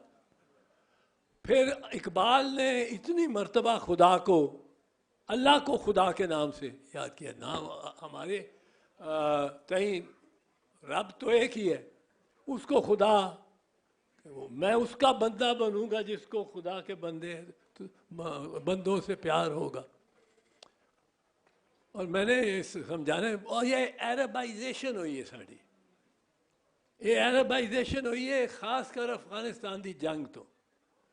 वो पैसा आया, दौलत आई है सारी अमरीका की भी सऊदी अरब के जरिए, तो जिहदी दौलत आती होए वो दौलत ही नहीं लैके आंदा, ਉਹਦੀ ਜ਼ਬਾਨ ਵੀ, ਉਹਦੀ ਰਹਿਣ ਸਹਿਣ ਵੀ, ਉਹਦੀ ਨਸੇਬ ਵੀ, ਉਹਦਾ ਸਭ ਕੁਝ। ਹੁਣ ਅਸੀਂ, ਮੈਂ ਤੁਹਾਨੂੰ ਦੱਸਾਂ ਕਿ ਜੇ 300 ਸਾਲ ਮੈਂ ਕਿਸੇ ਦੀ ਖੁਦਾ ਨਾ ਖਾਸਤਾ ਨਕਸ਼ੋ ਨਿਗਾਰ ਦੀ ਕੋਈ ਮੈਂ ਬੁਰਾਈ ਨਹੀਂ ਕਰਨਾ ਚਾਹੁੰਦਾ। ਮੈਂ ਜੋ ਗੱਲ ਕਰ ਰਿਹਾ ਮੈਂ ਪਹਿਲਾਂ ਅਰਜ਼ ਕਰ ਰਿਹਾ, ਮੇਰੇ ਜ਼ਿਹਨ 'ਚ ਕੋਈ ਇਹ ਬੁਰਾਈ ਨਹੀਂ, ਪਰ ਮੈਂ ਤੁਹਾਨੂੰ ਵੈਲਿਊਜ਼ ਦੱਸਣਾ। अगर सारी दुनिया ते 300 साल वास्ते ये हबश की कौम ने, हबशी इन्होंने हुकूमत की होंगी तो सानू ये सोहने सोहने चेहरे बड़े कोझे लग रहे होंगे, असीं देखो काली जी होए, कोई आए बुल वड्डे वड्डे होण, हो कोई तगड़ी होए, स्याह रंग होए, एक ही चिट्टियां असीं कहते चिपकलियां ने। वैल्यूज़ इस तरह मिलदियां ने। हुण सानू असीं अरबाइजेशन, हुण अरबां दे आ रहे हैं ज़्यादा पैसे, इत्थे अरबां मुलाजम हो रहे हैं साढ़े बच्चे, और वो भेजते हैं तो नाल अरबी भी आ जाती। वो खुदा हाफिज नूं, जिहड़ा खुदा एक फारसी का बड़ा खूबसूरत नाम है, खुदा हाफिज नूं असां अल्लाह हाफिज करके तो वो रोक लेंदे ने। तुसीं खुदा हाफिज कहो तो कहते चौधरी साहब नहीं नहीं नहीं अल्लाह हाफिज आखो, ये शिरक है। मैनू इस तो मैं तो एक होर लभा, मैं जिन्नी बारी अमृतसर गया ना तो मैं या पंजाब होर शहरां चढ़दे पंजाब मैनू होर भी लोग मिले तो मैं तुहानू दसां, और सब नूं तुहानू दस रहा, सब नूं दस रहा कि एक मैं तो हुणे करना शुरू किया जे रब राखा। ये जो सिख साढ़े भरा कहते हैं भैन, ये इन्हों को करो टुर के बाद जान लगो तो कहते हैं रब राखा। वो तो रब तो साडा भी ये कोई मौलाना नहीं कह सकता कि शिरक कर रहा खुदा दे नाम की तरह। रब्बुल आलमीन, रब्बुल मशरकैन, रब्बुल मगरबैन, तो मैं तो कहना शुरू किया जे रब राखा। मूवमेंट चलाओ, कहो रब राखा, हर कोई कहो रब राखा। सारे जरा आवाज ना जोर ना रखो, रब राखा, रब राखा। अच्छा जी, हूँ मैं एक दो बड़ी साड़ी बदकिस्मती है, साड़ी तुहाडे तो ज़्यादा बदकिस्मती साड़ी। मैं लोगों को दसना, असी 24 करोड़ बंदे हैं, इतों 20 मील दूर एक सरहद है, तो असी उस सरहद के पार 20 मील दूर साढ़े बच्चों की, सानू साढ़े वड्डियां नूं एक कम अज कम नस्ल उन्होंने ये पता ही नहीं होएगा कि उस लोकाई दे 1 अरब तो ज़्यादा लोग ने, ਉਹਨਾਂ ਦੇ ਦੇਵਤਾ ਕਿਹੜੇ ਨੇ, ਈਸ਼ਵਰ ਕੌਣ ਹੈ, ਕ੍ਰਿਸ਼ਨ ਕੌਣ ਹੈ, ਗੁਰੂ ਕਿਤਨੇ ਸਨ, ਗੁਰੂਆਂ ਦੇ ਕਿਹੜੀ ਕਿਹੜੀ ਮੌਜਜ਼ਾ ਗੁਰੂਆਂ ਵਿਖਾਇਆ ਕਿ ਇੱਕ ਡੁੱਬ ਜਾਂਦਾ ਹੈ ਪਾਣੀ 'ਚ, ਲਾਜ ਤੱਕ ਨਹੀਂ ਲੱਭਦੇ। ਤੁਸੀਂ ਦੇਖੋ ਸਰਹਿੰਦ ਨੂੰ ਰੀਕੌਂਕਰ ਕਰਦਾ, 2 ਪੁੱਤਰ ਗੁਰੂ ਜੀ ਕਤਲ ਕਰਵਾ ਬੈਠਾ ਦੁਸ਼ਮਣ ਕੋਲੋਂ, ਤੇ ਜਾ ਕੇ ਸਰਹਿੰਦ ਤੇ ਬਦਲਾ ਕਿਸ ਤਰ੍ਹਾਂ ਲੈਂਦਾ ਆਪਣੇ ਬੱਚਿਆਂ ਦਾ। ਇਹ ਜ਼ਰਾ ਖੰਘ ਦੀ ਵਜ੍ਹਾ ਤੋਂ ਮੇਰਾ ਗਲਾ ਥੋੜ੍ਹਾ ਜਿਹਾ ਉਹ ਹੈ ਜਿਹੜਾ ਗੈਰ ਜਿਹੀ ਆਈ ਹੈ। ਉਹ ਕੀ ਕਰਦਾ, ਉਸ ਸ਼ਹਿਰ ਦੀ ਇੱਕ ਇਮਾਰਤ ਦੀਆਂ 2 ਇੱਟਾਂ ਕੱਢ ਲੈ। ਕਿਆ ਫਯਾਜ਼ੀ ਹੈ, ਕਿਆ ਫਯਾਜ਼ੀ ਹੈ। ਹੁਣ ਇਹ ਮਤਲਬ ਇਸ ਕਿਸਮ ਦੀ ਤਹਿਜ਼ੀਬ ਅਸੀਂ ਤੁਹਾਡੀ ਗੁਰਮੁਖੀ ਨਹੀਂ ਪੜ੍ਹ ਸਕਦੇ, ਤੁਸੀਂ ਸਾਡੀ ਪੰਜਾਬੀ ਨਹੀਂ ਪੜ੍ਹ ਸਕਦੇ। ਅਸਾਂ ਤਾਂ ਖੈਰ ਪੰਜਾਬੀ ਛੱਡ ਦਿੱਤਾ, ਅਸੀਂ ਤਾਂ ਪਰਸ਼ੀਅਨ ਸਕ੍ਰਿਪਟ ਵਿੱਚ ਲੈ ਗਏ, ਅਸਾਂ ਤਾਂ ਉਹ ਸਕ੍ਰਿਪਟ ਵੀ ਛੱਡਿਆ। ਅਸੀਂ ਤੇ ਆਪਣਾ ਜੋ ਕੁਛ ਮਾਲ ਦੌਲਤ ਸਾਡੇ ਸਿਰਾਂ ਤੇ ਹੈ ਸੀ, ਅਸੀਂ ਤੇ ਉਹ ਸੁੱਟ ਦਿੱਤੀ ਜ਼ਮੀਨ ਤੇ, ਔਰ ਜ਼ਮੀਨ ਕੋ ਬੰਜਰ ਜ਼ਮੀਨ ਤੇ, ਔਰ ਸਾਰਾ ਸਾਡੀ ਜਿਹੜੀ ਆਈਡੈਂਟੀਟੀ ਹੈ ਉਹ ਐਕਸਟਰਾ ਟੈਰੀਟੋਰੀਅਲ ਹੋ ਗਈ, ਉਹ ਐਕਸਟਰਾ ਟੈਰੀਟੋਰੀਅਲ ਹੋ ਗਈ। ਤੁਸੀਂ ਖੁਸ਼ਕਿਸਮਤ ਹੋ, ਤੁਹਾਡਾ ਦਰਬਾਰ ਸਾਹਿਬ ਅੰਮ੍ਰਿਤਸਰ ਵੀ ਇੱਥੇ, ਤੁਹਾਡਾ ਇਸੇ ਧਰਤੀ ਤੇ ਹੈ ਕਰਤਾਰਪੁਰ ਤੁਹਾਡੇ ਵਾਸਤੇ ਖੋਲ੍ਹਿਆ ਸੀ, ਔਰ ਸਾਨੂੰ ਉਮੀਦਾਂ ਸਨ ਕਿ ਬੜੇ ਸਿੱਖ ਭਰਾ ਭੈਣਾਂ ਇੱਥੇ ਆਉਣ ਕਰਨਗੇ, ਬੜੇ ਉੱਥੇ ਬੜਾ ਇਤਮਾਮ ਕੀਤਾ ਰਿਹਾ, ਮੈਂ ਜਾਣਾ ਰਿਹਾ ਜਦੋਂ ਬਣ ਰਿਹਾ ਸੀ। ਔਰ ਮੇਰੇ ਆਪਣੇ ਪੜਦਾਨਾ ਉਹ ਸਿੱਖ ਸਨ, ਉਹ ਫਾਰਸੀ ਚੂੰਕਿ ਮਹਿਕਮਾ ਮਾਲ ਦਾ ਸਾਰਾ ਲਿਖਿਆ ਜਾਂਦਾ ਸੀ, ਜ਼ਮੀਨਾਂ ਦਾ ਇੰਤਕਾਲ, ਵਿਰਾਸਤ, ਉਹ ਫਾਰਸੀ ਸਕ੍ਰਿਪਟ। ਅਤੇ ਉਹ ਸਰਦਾਰ ਜੈਮਲ ਸਿੰਘ ਸਨ, ਉਹ ਮੁਸਲਮਾਨ ਹੋਏ ਅਤੇ ਉਹਨਾਂ ਨੇ ਨਾਂ ਆਪਣਾ ਸਰਦਾਰ ਜਮੀਲ-ਉल्लाह ਰੱਖ ਲਿਆ। ਉਹ ਜਿਹੜੀ ਹੈ ਉਹ ਮੀਮ ਤੋਂ ਪਹਿਲਾਂ ਤੋਂ ਬਾਅਦ ਹੋ ਗਈ, ਅਤੇ ਉਹ ਆਸਾਨੀ ਹੋਈ ਤਾਂ ਕਿ ਫਰਦਾਂ ਤੇ ਹੋਗਾ, ਫਰਦ ਕਢਾਉਣੀ ਆਸਾਨ ਹੈ। ਅਤੇ ਇਹਦੇ ਵਿੱਚ ਜਿਹੜੀ ਮੈਂ ਸਮਝਦਾ, ਦੇਖੋ ਅਸੀਂ ਤਾਂ ਬੜੇ ਮਹਿਰੂਮ ਹਾਂ। ਸਾਡੇ ਬੱਚੇ ਕਿਸੇ ਨੂੰ ਕਹੋ ਕਿ ਰਾਜਾ ਰਸਾਲੂ ਕੋਈ ਸੁਣਿਆ ਹੀ, ਉਹਨੇ ਸੁਣਿਆ ਹੀ ਨਹੀਂ, ਉਹਨੂੰ ਪਤਾ ਹੀ ਨਹੀਂ ਕਿ ਰਾਜਾ ਰਸਾਲੂ ਦੀ ਕੋਈ ਵਾਰ ਹੈ, ਕੋਈ ਦਾਸਤਾਨ ਹੈ। ਮੈਂ ਇੱਕ ਮੁਖਤਸਰ ਜਿਹਾ ਤੁਹਾਨੂੰ ਦੱਸਦਾ, ਇਹ ਆਪਣੇ ਪਾਕਿਸਤਾਨੀ ਦੋਸਤਾਂ, ਰਾਜਾ ਰਸਾਲੂ ਔਰ ਪੂਰਨ ਭਗਤ 2 ਭਰਾ ਹੁੰਦੇ ਨੇ। ਰਾਜਾ ਸਿਆਲਕੋਟ ਦਾ ਰਾਜਾ ਹੈ ਸਾਲੇਵਾਨ, ਉਹਦੇ 2 ਪੁੱਤਰ ਨੇ, ਪਹਿਲੀ ਮਾਂ ਤੋਂ ਹੈ ਅਤੇ ਦੂਜਾ ਜਿਹਦੇ ਨਾਲ ਇਸ਼ਕ ਕੀਤਾ ਰਾਜਾ ਨੇ ਰਾਣੀ ਲੂਣਾ ਨਾਲ, ਉਹਦਾ ਪੁੱਤਰ ਹੈ। ਉਹ ਵੱਡਾ ਬੜਾ ਸੋਹਣਾ ਹੈ, ਔਰ ਕੋ 12 ਸਾਲ ਵੱਡਾ ਹੈ ਛੋਟੇ ਤੋਂ, ਅਤੇ ਉਹ ਬੜਾ ਸੋਹਣਾ ਹੈ, 15-16 ਸਾਲ ਦਾ ਹੁੰਦਾ ਹੈ। ਅਤੇ ਉਹਨੂੰ ਉਹਦੇ 'ਤੇ ਕੋਸ਼ਿਸ਼ ਕਰਦੀ ਹੈ ਰਾਣੀ ਲੂਣਾ, ਜਿਹੜੀ ਦੂਸਰੀ ਬੀਵੀ ਦੀ ਬੀਵੀ ਹੈ, ਉਹ ਕੋਸ਼ਿਸ਼ ਕਰਦੀ ਹੈ ਉਸ ਨਾਲ ਕੋਈ ਤਾਲੁਕ ਪੈਦਾ ਕਰਨ ਦਾ। ਉਹ ਰਿਬਫ ਕਰਦਾ, ਉਹ ਜਾ ਕੇ ਰਾਣੀ ਲੂਣਾ ਰੋ ਪੈਂਦੀ ਹੈ ਰਾਜਾ ਕੇ। ਉਹ ਕਹਿੰਦਾ ਕੀ ਹੋਇਆ? ਕਹਿੰਦੀ ਤੇਰੇ ਪੁੱਤਰ ਨੇ ਮੈਨੂੰ ਤੇ 10 ਦਿਨ ਦਰਾਜ਼ੀ ਕੀਤੀ ਹੈ। ਉਹ ਜਲਾਦਾਂ ਨੂੰ ਹੁਕਮ ਦਿੰਦਾ ਰਾਜਾ ਕਿ ਇਹਨੂੰ ਲੈ ਜਾਓ ਜੰਗਲ ਵਿੱਚ ਤੇ ਕਤਲ ਕਰ ਦਿਓ, ਮਾਰ ਦਿਓ। ਉਹ ਰਾਜੇ ਉਹ ਲੈ ਕੇ ਜਾਂਦੇ ਨੇ, ਲੈ ਕੇ ਜਾ ਰਹੇ ਨੇ, ਤੇ ਉਹ ਕਹਿੰਦੇ ਨੇ ਐਡੇ ਸੋਹਣੇ ਮੁੰਡੇ ਨੂੰ ਅਸੀਂ ਮਾਰ ਦਈਏ, ਇਹਨੂੰ ਨਹੀਂ ਮਾਰਨਾ, ਇਹਨੂੰ ਨਹੀਂ ਮਾਰਨਾ। ਉਹ ਉਹਨੂੰ ਲੱਤਾਂ ਬਾਹਾਂ ਵੱਢ ਕੇ ਤੇ ਉਹਨੂੰ ਇੱਕ ਖੂਹ 'ਚ ਉਤਾਰ ਦਿੰਦੇ ਨੇ ਕਿ ਜ਼ਿੰਦਾ ਰਹੇ। ਉਹ ਹੁਣ 12 ਸਾਲ ਉਸ ਖੂਹ 'ਚ ਰਹਿੰਦਾ, ਲੱਤਾਂ ਬਾਹਾਂ ਵੀ ਕੋਈ ਨਹੀਂ, ਔਰ ਉਹ ਉਹਨੂੰ खुराक है चीड़े चीड़े गुलहरियाँ खवाते रहे। 12वें साल उतों गुरु गोविंद सिंह का गुजर होंदा ते वो वेखते ने थले ते पूरा एक बच्चा वो चंबड़िया बाल्टी नूं वो बाहर कढ़ते ने ते वो अपनी दास्तान सुनांदा ते वो कहते ने तेरे तो बड़ी ज्यादती हुई, तेरा सारा जिस्म भी ठीक और तनु तू वड्डा एक परोत भी और तेरा एक वड्डा मकाम हो गया।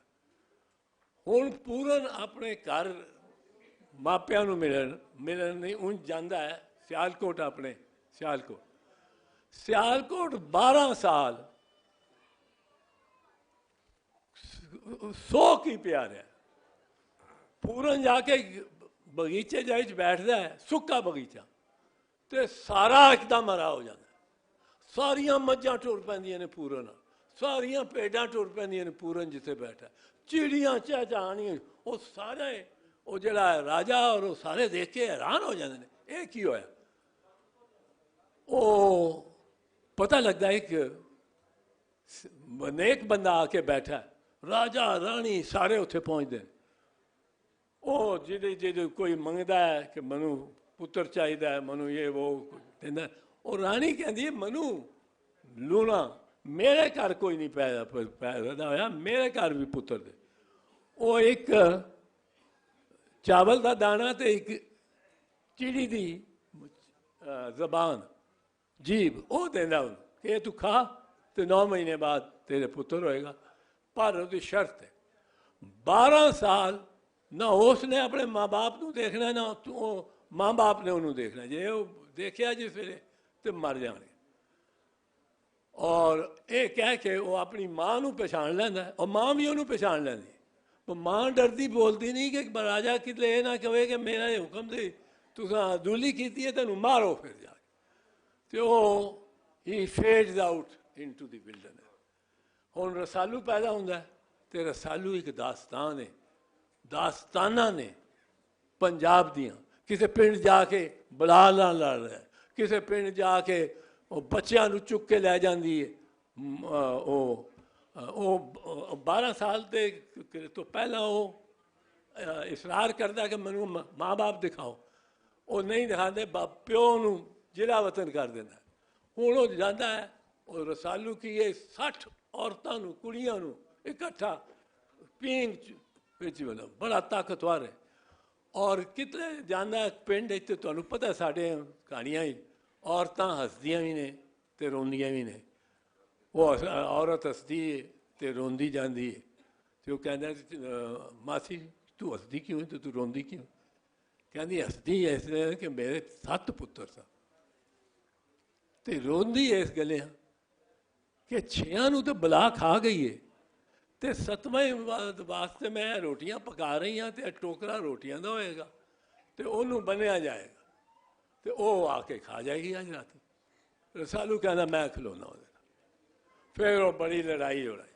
और वो रसालू यहो जिहियां कहानियां सानू किसी को पता ही नहीं, असी अपने जमीन तो रिश्ता खो बैठे और हर थावे लभदे फिरने कि वो रिश्ता लभे सानू जमीन दा नाल। साडे शायर साडे सूफी, पर ये सूफियां तो बाद दा मसला है। एक तुहानू और स्टोरी जरा सुना दें। मैं ऐसा लंबा अरसा जेल मुल्तान जेल जे कोई 100 इंडियन कैदी सन, 100 इंडियन कैदी, कोई उन्हां विचों बड़े ही परेशान थे, ना उन्होंने खाता होंदा सी, ना मुलाकात होंदी सी, ना पत्तर होंदा। और इंडियन क्या क्यों सन कि इलीगल बॉर्डर क्रॉसिंग हो गई तो वो नपया गया। इतने फैंटी पैंदी रही। साल बाद FIU जी फ्रंट इंटैलीजेंस होंगी है यूनिट, उन्हें क्या जी ये सिपाही जासूस नहीं तो जेल पाया। ਉਹ ਮੈਂ ਸੁਪਰਡੈਂਟ ਨੂੰ ਆਖਿਆ ਤੂੰ ਕੱਢਦਾ ਕਿਉਂ ਨਹੀਂ ਇਹਨੂੰ, ਤੇ 1 ਸਾਲ ਸਜ਼ਾ ਹੋਈ ਸੀ। ਉਹ ਕਹਿੰਦਾ ਜੀ ਇਹਨੂੰ ਕੱਢਾਂ ਮੈਂ ਤੇ ਫਿਰ ਪਾਕਿਸਤਾਨ ਵਿੱਚ ਇਹ ਇੱਥੋਂ ਉੱਡੇ ਉਧਰ ਜਾਵੇ, ਇੰਡੀਆ ਹੀ ਲੈਂਡ ਕਰ ਜਾ, ਮੈਨੂੰ ਕੋਈ ਇਤਰਾਜ਼ ਨਹੀਂ। ਉਹ ਮੈਂ ਰਿਟ ਕੀਤੀ, जज साहब आ गया, मैं सीनियर काउंसिल भी था, आ गया और उसने वो कोई 100 को असा कढ़ा देते, 100 सारे पाकिस्तान। उस तो बाद एक कोई इंसिडेंट हो गया जेल के अंदर, से जेलों से सख्ती हो गई। और वो 2 बंदे मैनू बड़े याद हैं, एक सिख है बूटा सिंह, ये बह के नुक्कर ते पहली मंजिल ते अपनी चक्की चों अपने सैल चों हीर गांदा सी, हीर गांदा सी ते उस खुली जेल हुंदी सी गर्मियां ते सारे सुनते थे। ते दूजा गाना गाना तो सी घुंघरू की तरह बजता ही रहा हूं। और मेरा ओदी मुशक्कत ऐ सी कि वो पोलिटिकल प्रिजनर से जाके मालिश वालिश करेगा। असी उन्होंने मालिश वालिश की करानी, असी उन्होंने बिस्किट शिस्किट नाल चाह पिया देनी और बड़ा खुश हो जाना, रोटी का वक्त होना रोटी खवा देनी। दूजा सी रामदास की भी बड़ी कहानी सी। रामदास कहना सी वो राजस्थान का सी, अजमेर तो जरा थोड़ा जा के आखे चौधरी माँ ये ख्वाजा बड़ा डाडा, ख्वाजा मुइनुद्दीन चिश्ती। मैं की किया, कहना माँ कहती थी हर जुमेरात को कि चलो ख्वाजा के पास, हर जुमेरात को जाती थी, धागा बांधती थी, तेल डालती थी अठन्नी का और दिए में और खुश आ जाए। एक दिन माँ बीमार हो गई, उसने मुझे कहा ये अठन्नी ले, इसका तेल डाल दें, ये धागा लिए, धागा बांध। कहना मेरी जेब में जब अठन्नी आई तो वो मुझे चुटकियाँ काटने लगी। उसने कहा क्या जाना, ख्वाजा तो यहीं है, 800 साल से पड़ा रहेगा। वो कहना मैं पेप्सी कोला ले लिया, कोका कोला। कहना दूसरे दिन मैं पकड़ा गया, बॉर्डर क्रॉस कर गया गलती से। अब 12 साल से यहाँ पड़ा हूँ, कोई कुछ नहीं। लो जी 5 साल बाद मैं इंटीरियर मिनिस्टर हो गया पाकिस्तान, वजीरदार। मैं पहला काम में किया कि मैं अपने जा रहा पीए के कमरे तो सामने तो गुजर के जाना होना सी। मैं पीएस प्राइवेट सेक्रेटरी ने बुलाया, मैं क्या है, मैं लिखी एक ऑर्डर जिन्ने इंडियन कैदी है उन्होंने मैं फहरिस्त चाहिए by day after tomorrow all over Pakistan. वो लिस्ट आ गई तो असा उधर सुनिया दिता थोड़े हाल कि जी इस तरह थोड़े को साढ़े 1,500 ने, साढ़े भी 1,500 ने, तो एक्सचेंज करिए। एक्सचेंज ना हो, उधरों मन नहीं समझ आई। मैं जाना पै गया मैं Delhi as prime minister representative ICJ international court of justice की मैंबरशिप का मसला थी। वो मैं वज़ीर आज़म भी मिलिया on behalf of Benazir and Rajiv नू एंड ओनू नरसिम्हा राव नू भी, और सरदार बूटा सिंह सी होम मिनिस्टर। वो बड़ी मुश्किल नाल मैं मनाया। वो हुण हो गया वंड का फैसला हो गया। फैसला जो हो गया तो वो जरा शेड्यूल बनया कि किस किस ने किस वे जाना है। मैं क्या भी एक बूटा है तो एक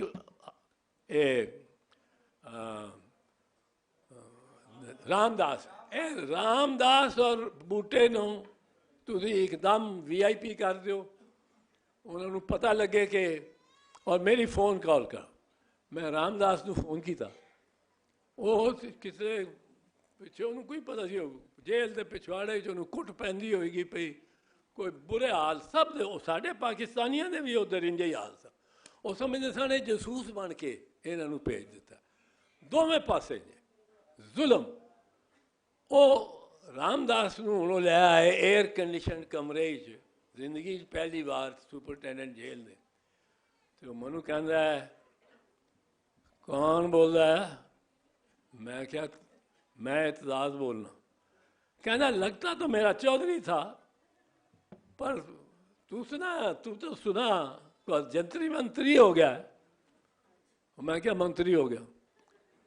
तो कहता है ये यहाँ मेरी तो बुरी हालत है। मैंने कहा तेरा परसों तू गाड़ी में होगा, वागे लाया जाएगा, वागे में तुझे अब से तेरा जो खाना मांगता है जो वो खा, जो करना चाहता।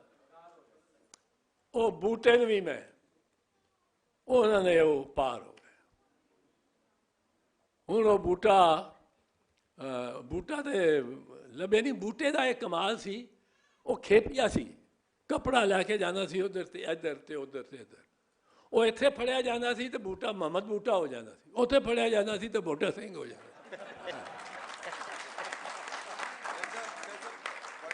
चलो ਉਹ ਬਸ ਅੱਛਾ ਜੀ, ਉਹ ਗੱਲਬਾਤ ਇਹੋ ਜੀ ਹੈ ਕਿ ਦਿਲ ਕਰਦਾ ਕਿ ਸੁਣਦੇ ਰਹੀਏ, ਲੇਕਿਨ ਅਗਲਾ ਸੈਸ਼ਨ ਬਿਲਕੁਲ ਤਿਆਰ ਹੈ ਤੇ ਮੈਂ ਚਾਹਾਂਗਾ ਕਿ ਆਡੀਅנס ਦੀ ਵੀ ਥੋੜੀ ਪਾਰਟਿਸਿਪੇਸ਼ਨ ਹੋਈਏ। ਤੁਹਾਡੇ ਵੱਲੋਂ ਕੁਝ ਮੈਂ ਇੱਕ ਦੋ ਸਵਾਲ ਲੈਣਾ ਚਾਹਾਂਗਾ, ਅਗਰ ਕੋਈ ਸਵਾਲ ਕਰਨਾ ਚਾਹੇ ਤੇ। ਬਾਜਵਾ ਸਾਹਿਬ, ਸਵਾਲ ਆਪਣੇ ਵਰਗਾ ਸੋਹਣਾ ਤੇ ਮੁਖਤਸਰ। ਮਾਈਕ੍ਰੋਫੋਨ ਲੈ ਲਓ। ਹੈਲੋ। ਔਰ ਇਹ ਵੀ ਦੱਸਣਾ ਕਿ ਸਵਾਲ ਕਿਹਨਾਂ ਨੂੰ ਹੈ? ਮੇਰਾ ਸਵਾਲ ਸਾਰੇ ਹੀ ਪੋਲੀਟੀਸ਼ੀਅਨਸ ਨੂੰ ਹੈ ਜਿਹੜੇ ਸੀਜ਼ਨਡ ਨੇ ਔਰ ਜਿਹੜੇ ਇਸ ਵੇਲੇ ਵੀ ਅਸੈਂਬਲੀ ਦੇ ਵਿੱਚ ਨੇ। ਅਸੀਂ ਹਮੇਸ਼ਾ ਜਦੋਂ ਗੱਲ ਕਰਨੇ ਆ ਤੇ ਇਹ ਕਹਿੰਦੇ ਆ ਕਿ ਅਸੀਂ ਬੜੇ ਬਦਕਿਸਮਤ ਹਾਂ, ਸਿੱਖਾਂ ਨੇ ਬੋਲੀ ਬਚਾ ਲਈ। ਤੇ ਸਾਨੂੰ ਕਿੰਨੇ ਮੂੰਹ 'ਚ ਬੁਰਕੀ ਪਾਈ ਸੀ ਇਹ ਵਾਲੀ ਕਿ ਅਸੀਂ ਬੋਲੀ ਨਾ ਬਚਾਈਏ? ਐਰਬਾਈਜੇਸ਼ਨ ਹੋਣ ਕਿੰਨੇ ਦਿੱਤੀ? ਬੀਇੰਗ ਅ ਪੋਲੀਟੀਸ਼ੀਅਨ ਤੁਹਾਨੂੰ ਕੀ ਲੱਗਦਾ ਕਿ ਸਾਡੇ ਕੋਲ ਕੀ ਗਲਤੀਆਂ ਹੋਈਆਂ ਨੇ ਇਨ ਦ ਪਾਸਟ ਔਰ ਫਿਊਚਰ ਵਿੱਚ ਪੋਲੀਟਿਕਸ ਦੇ ਜ਼ਰੀਏ ਅਸੀਂ ਪੰਜਾਬੀ ਨੂੰ ਕਿਵੇਂ ਬਚਾ ਸਕਦੇ ਹਾਂ? ਜਿਵੇਂ ਅਸੀਂ ਇਹ ਜ਼ਿਕਰ ਕਰ ਰਹੇ ਹਾਂ ਕਿ ਸਾਇੰਸ ਦੀਆਂ ਕਿਤਾਬਾਂ ਹੋਣ, ਲੇਕਿਨ ਜਦੋਂ ਬੋਲੀ ਖੋਈ ਲਈ ਗਈ ਹੈ ਤਾਂ ਸਾਇੰਸ ਦੀਆਂ ਕਿਤਾਬਾਂ ਨਹੀਂ ਹੋ ਸਕਦੀਆਂ। ਸਟੈਪ ਵਾਈਜ਼ ਚੀਜ਼ਾਂ ਹੁੰਦੀਆਂ ਨੇ। ਤੁਸੀਂ ਬੋਲੀ ਇੰਟਰੋਡਿਊਸ ਕਰਾਓ, ਇੱਕ ਪੀੜ੍ਹੀ ਨੂੰ ਬੋਲੀ ਲਿਖਣੀ ਪੜ੍ਹਨੀ ਸਮਝ ਆਵੇ, ਉਸ ਤੋਂ ਬਾਅਦ ਫਿਰ ਜਿਵੇਂ ਇੰਡੀਆ ਦੀ ਮਿਸਾਲ ਤੁਸੀਂ ਦੇ ਰਹੇ ਹੋ, ਇੰਡੀਆ 'ਚ ਤੁਸੀਂ ਪੰਜਾਬੀ 'ਚ ਸਾਇੰਸ ਵੀ ਪੜ੍ਹ ਸਕਦੇ ਹੋ ਮੈਟ੍ਰਿਕ ਤੱਕ ਔਰ ਤੁਸੀਂ ਐਜੂਕੇਸ਼ਨ ਹਾਸਲ ਕਰ ਸਕਦੇ ਹੋ। ਸੋ ਉਹੀਓ ਪੈਟਰਨ ਤੁਸੀਂ ਇੱਥੇ ਵੀ ਇਸਤੇਮਾਲ ਕਰ ਸਕਦੇ ਹੋ। ਫਿਊਚਰ ਬਾਰੇ ਜ਼ਰੂਰ ਥੋੜ੍ਹਾ ਜਿਹਾ ਦੱਸਿਓ ਕਿ ਤਾਂ ਕਿ ਅਸੀਂ ਮਾਜ਼ੀ ਦੀਆਂ ਗੱਲਾਂ ਸਾਰੀਆਂ ਸੁਣ ਲਈਆਂ, ਬੁੱਲੇ ਸ਼ਾਹ ਨੂੰ ਵੀ ਸੁਣਿਆ, ਬੂਟੇ ਦੀ ਕਹਾਣੀ ਵੀ ਅਸਾਂ ਸੁਣ ਲਈ, ਪੂਰਨ ਭਗਤ ਵੀ, ਲੇਕਿਨ ਫਿਊਚਰ ਵਿੱਚ ਤੁਹਾਡਾ ਕੀ ਪਲਾਨ ਹੈ ਤਾਂ ਕਿ ਅਸੀਂ ਇੱਥੋਂ ਕੁਝ ਲੈ ਕੇ ਜਾਈਏ, ਸਾਨੂੰ ਇਹ ਪੱਕ ਹੋਵੇ ਕਿ ਸਾਡੇ ਸਾਥੀ ਅਸੈਂਬਲੀ 'ਚ ਬਹਿ ਕੇ ਕੁਝ ਕਰਨਗੇ? ਮੇਰਾ ਖਿਆਲ ਹੈ ਸਵਾਲ ਮਲਕ ਮੁਹੰਮਦ ਅਹਿਮਦ ਖਾਨ ਸਾਹਿਬ ਤੁਹਾਨੂੰ ਬਣਦਾ ਹੈ। ਮਲਕ ਸਾਹਿਬ ਤੁਹਾਨੂੰ ਸਵਾਲ ਹੈ।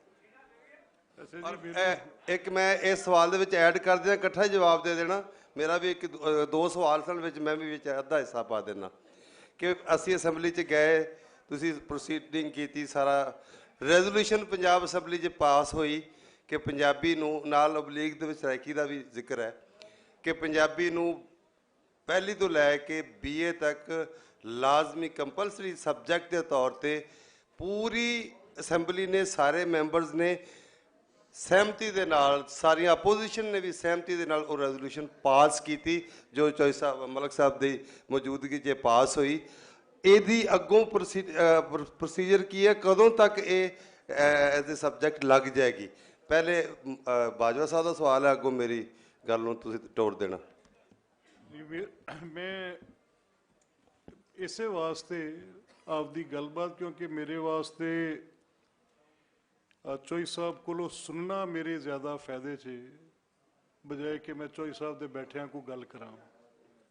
ਚੋਈ ਸਾਹਿਬ ਵੱਡਿਆਂ ਵਾਸਤੇ ਵੀ ਇਹ ਗੱਲ ਤੇ ਚੋਈ ਸਰਵਰ ਸਾਹਿਬ ਵਾਸਤੇ ਵੀ ਇਹ ਗੱਲ, ਲੇਕਿਨ ਮੈਂ ਆਪਦੀ ਜਿੰਨੀ ਵੀ ਮੁਖਤਸਰ ਗੱਲ ਕੀਤੀ, ਮੈਂ 3 ਗੱਲਾਂ ਕੀਤੀਆਂ। ਮੈਂ ਨਹੀਂ ਸਮਝਦਾ ਕਿ ਪੰਜਾਬੀ ਜ਼ੁਬਾਨ ਆਪਦੇ ਜ਼ੋਰ ਤੇ ਇਵੇਂ ਟੁਰੀ ਰਹੇਗੀ। ਪੰਜਾਬੀ ਜ਼ੁਬਾਨ ਨੂੰ ਜਦ ਤੱਕ ਪੜ੍ਹਾਉਣ ਦਾ ਬੰਦੋਬਸਤ ਨਾ ਹੋਇਆ, ਪੰਜਾਬੀ ਜ਼ੁਬਾਨ ਦੇ ਵਿੱਚ ਜਦ ਤੱਕ ਅਸੀਂ ਜਿਹੜੇ ਮੋਟੇ ਕੰਮ ਨੇ ਉਹ ਨਾ ਕੀਤੇ, ਤੇ ਪੰਜਾਬੀ ਮੇਰਾ ਪੰਜਾਬੀ ਮਸਲਾ ਹੀ ਨਹੀਂ ਰਹਿ ਗਿਆ। ਨਾ ਮੈਨੂੰ ਉਹਦੀ ਕਿਤੇ ਤਾਲੀਮ 'ਚ ਲੋੜ ਹੈ, ਨਾ ਮੈਨੂੰ ਸਰਕਾਰੀ ਸਤ੍ਹਾ ਤੇ ਕਿਤੇ ਪੰਜਾਬੀ ਦੀ ਲੋੜ ਹੈ। ਮੇਰਾ ਕੰਮ ਅੰਗਰੇਜ਼ੀ ਤੇ ਉਰਦੂ ਨਾਲ ਸਰਦਾ ਪਿਆ ਤੇ ਉਹੀ ਮੈਂ ਪੜ੍ਹਨਾ ਪਿਆ। ਤੇ ਇਹਨੂੰ ਕਿੰਨੇ ਠੀਕ ਕਰਨਾ ਹੈ? ਕਿ ਕਿਆ ਇਹ ਸਿਰਫ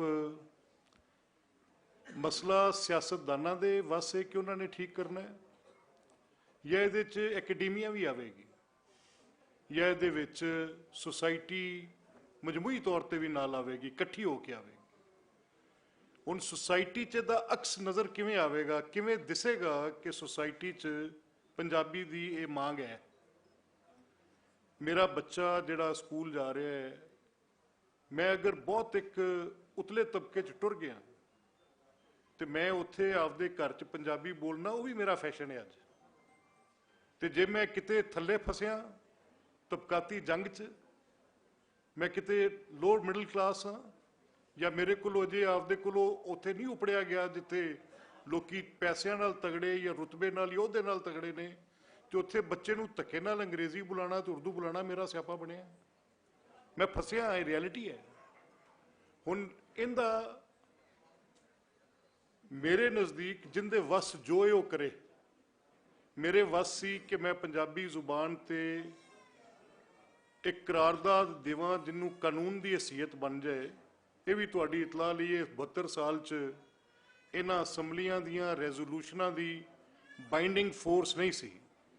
ਪੰਜਾਬ ਅਸੈਂਬਲੀ ਪਾਕਿਸਤਾਨ ਦੀ ਪਹਿਲੀ ਅਸੈਂਬਲੀ ਹੈ ਕਿ ਅਗਰ ਕੋਈ ਚੀਜ਼ ਵੀ ਉਹ ਯੂਨੈਨਿਮਸਲੀ ਯਾਨੀ ਇਕੱਠੀ, ਉਹਦੇ 'ਚ ਕੋਈ ਮੁਖਾਲਫਤ ਨਹੀਂ ਹੋਏਗੀ, ਉਹ ਪਾਸ ਕਰੇਗੀ ਤੇ ਗਵਰਨਮੈਂਟ ਤੇ ਬਾਈਂਡਿੰਗ ਹੋਏਗੀ।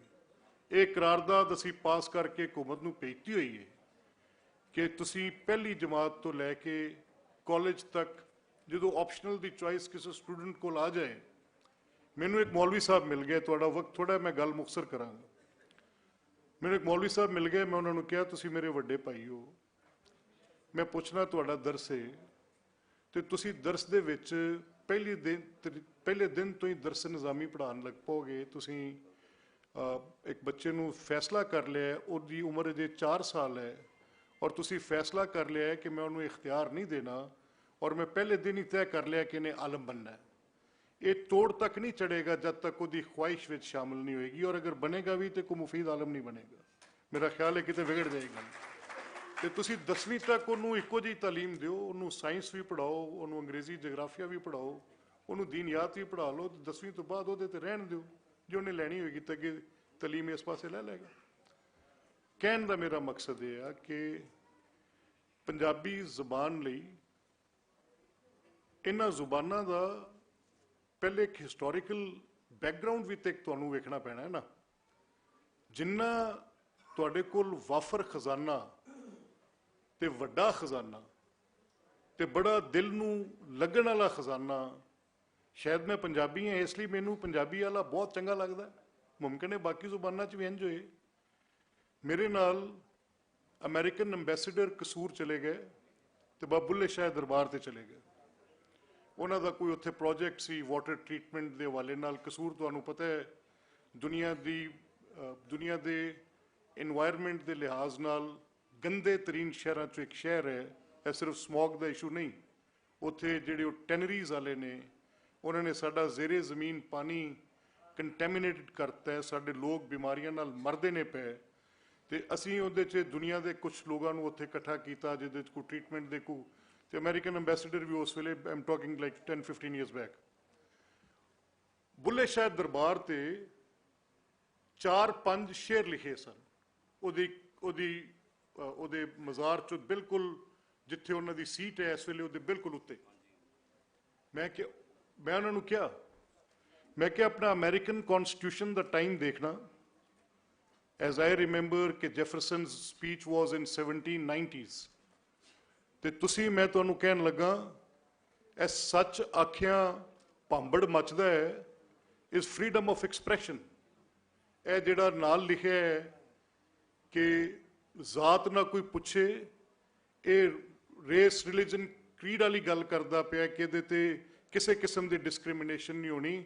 ਤੇ ਜੋ ਤੁਹਾਡੇ ਕਨਸਟੀਟਿਊਸ਼ਨ ਦੇ ਪਹਿਲੇ 7 ਆਰਟੀਕਲ ਨੇ, may it be freedom of expression, may it be freedom of religious practices, ਜੋ ਵੀ ਲਿਖਿਆ ਹੈ, ਇਹ 7 ਸ਼ੇਰ ਬੁੱਲੇ ਨੇ ਅੱਜ ਤੋਂ ਇੰਨਾ ਵਕਤ ਪਹਿਲੇ ਕਹੇ ਹੋਏ ਨੇ।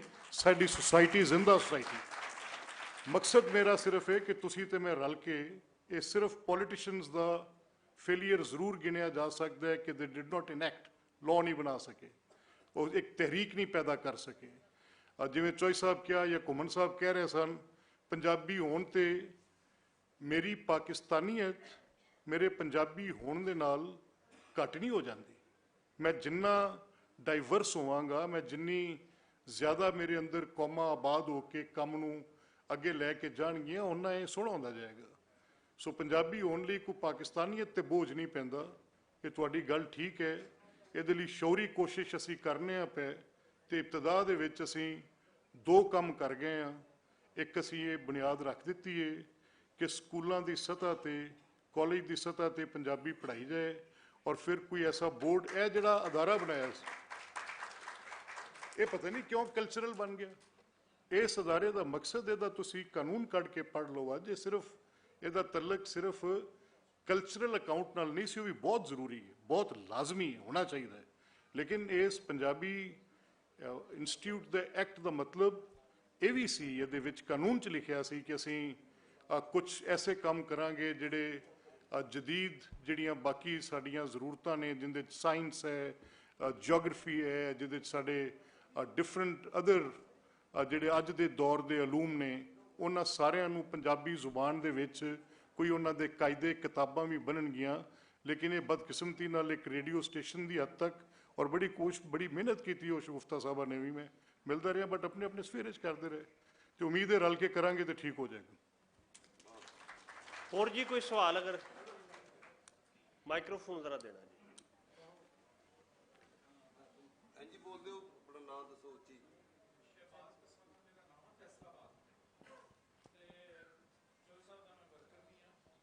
ਮੇਰਾ ਸਰ ਕੁਐਸਚਨ ਆ ਅਹਿਮਦ ਸਾਹਿਬ ਦੇ, ਕਿ ਤੁਸੀਂ ਹੁਣੀ ਜਸਟੀਫਾਈ ਕਰ ਰਹੇ ਸੀ ਕਿ ਪੰਜਾਬੀ ਨੂੰ ਅਸੀਂ ਇਸ ਕਰਕੇ ਨਾਫਜ਼ ਨਹੀਂ ਕਰ ਪਾ ਰਹੇ ਕਿ ਅਲੂਮ 'ਚ ਤਰੱਕੀ ਨਹੀਂ ਹੋ ਰਹੀ, ਜਾਂ ਅਸੀਂ ਕੋਈ ਨਵੀਂ ਚੀਜ਼ ਇਜਾਦ ਨਹੀਂ ਕਰ ਰਹੇ ਪੰਜਾਬੀ ਦੇ ਵਿੱਚ।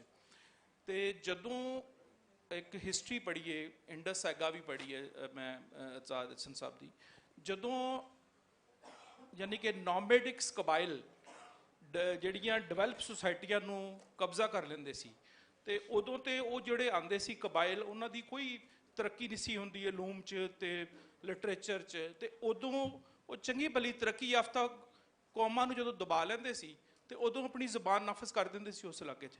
ਤੇ ਅਸੀਂ ਆਪਣੀ ਜ਼ੁਬਾਨ ਹੀ ਨਹੀਂ ਨਾਫਜ਼ ਕਰ ਰਹੇ, ਕਿ ਯਾਨੀ ਕਿ ਹੁਣ ਸਾਡੀ ਗਵਰਨਮੈਂਟ, ਮੈਂ ਉਧਰ ਦੇ ਪੰਜਾਬ ਦੀ ਗੱਲ ਦੱਸਾਂਗਾ, ਜਦੋਂ ਕਰੋਨਾ ਆਇਆ ਤੇ ਉਧਰ ਨਾ ਉੱਥੇ ਦਾ CM, ਉੱਥੇ ਦਾ ਚੀਫ ਸੈਕਟਰੀ, ਉੱਥੇ ਦੇ ਕਮਿਸ਼ਨਰਸ ਜਦੋਂ ਕਰੋਨਾ ਦੀ ਡਿਟੇਲ ਬਰੀਫ ਕਰਦੇ ਸੀ ਮੀਡੀਆ ਨੂੰ, ਕਿਉਂਕਿ ਕਰੋਨਾ 'ਚ ਸਾਰੇ ਘਰ ਬੈਠੇ ਹੋਏ ਸੀ, ਅਸੀਂ ਵੀ ਫਾਰਗ ਸੀ, ਸਾਰੇ TV ਸੁਣਦੇ ਸੀ, ਉਹ ਆਪਣੀ ਜ਼ਬਾਨ ਪੰਜਾਬੀ 'ਚ ਗੱਲ ਕਰਦੇ ਸੀ ਉਧਰਲੇ ਬੰਦੇ।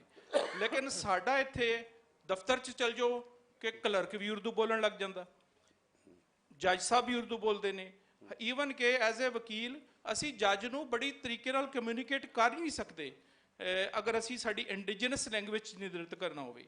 ਤੇ ਸਾਡਾ ਇਹ ਹੈ ਕਿ ਕਿਉਂ ਨਹੀਂ ਪੰਜਾਬ ਅਸੈਂਬਲੀ 'ਚ ਉਸੇ ਤਰ੍ਹਾਂ ਹੀ ਬਹਿਸਾਂ ਹੁੰਦੀਆਂ ਜਿਸ ਤਰ੍ਹਾਂ ਪਿਛਲੇ ਦਿਨਾਂ 'ਚ KPK ਅਸੈਂਬਲੀ ਦੇ ਵਿੱਚ ਇੱਕ ਬਰਾਹ ਰਾਸਤ ਆਪਣਾ ਚੱਲਿਆ ਸੀ, ਉਹਦੇ 'ਚ ਪਸ਼ਤੋ ਦੇ ਵਿੱਚ ਗੱਲਬਾਤ ਹੁੰਦੀ ਸੀ, ਔਰ ਸਾਡੀ ਜ਼ਬਾਨ ਦੇ ਵਿੱਚ ਸਾਨੂੰ ਕੋਈ ਬਰਾਹ ਰਾਸਤ ਦਿਖਾਈਆਂ ਜਾਣ ਗੱਲਾਂ। ਸਿਰਫ ਇੱਕ ਹੀ ਮੈਂ ਉਹਨਾਂ ਦੀ ਹਸਨ ਰਜ਼ਾ ਦੀ ਤਕਰੀਰ ਸੁਣੀ ਹੈ, ਉਹਦੇ ਬਾਅਦ ਕੋਈ ਤਕਰੀਰ ਵੀ ਨਹੀਂ ਐਸੀ ਆਈ ਅਸੈਂਬਲੀ 'ਚ ਕਿ ਜਿਹੜੀ ਸੁਣਾਈ ਜਾ ਸਕੇ। ਸਾਨਾ ਸਾਹਿਬ ਬਹੁਤ ਸ਼ੁਕਰੀਆ ਜੀ।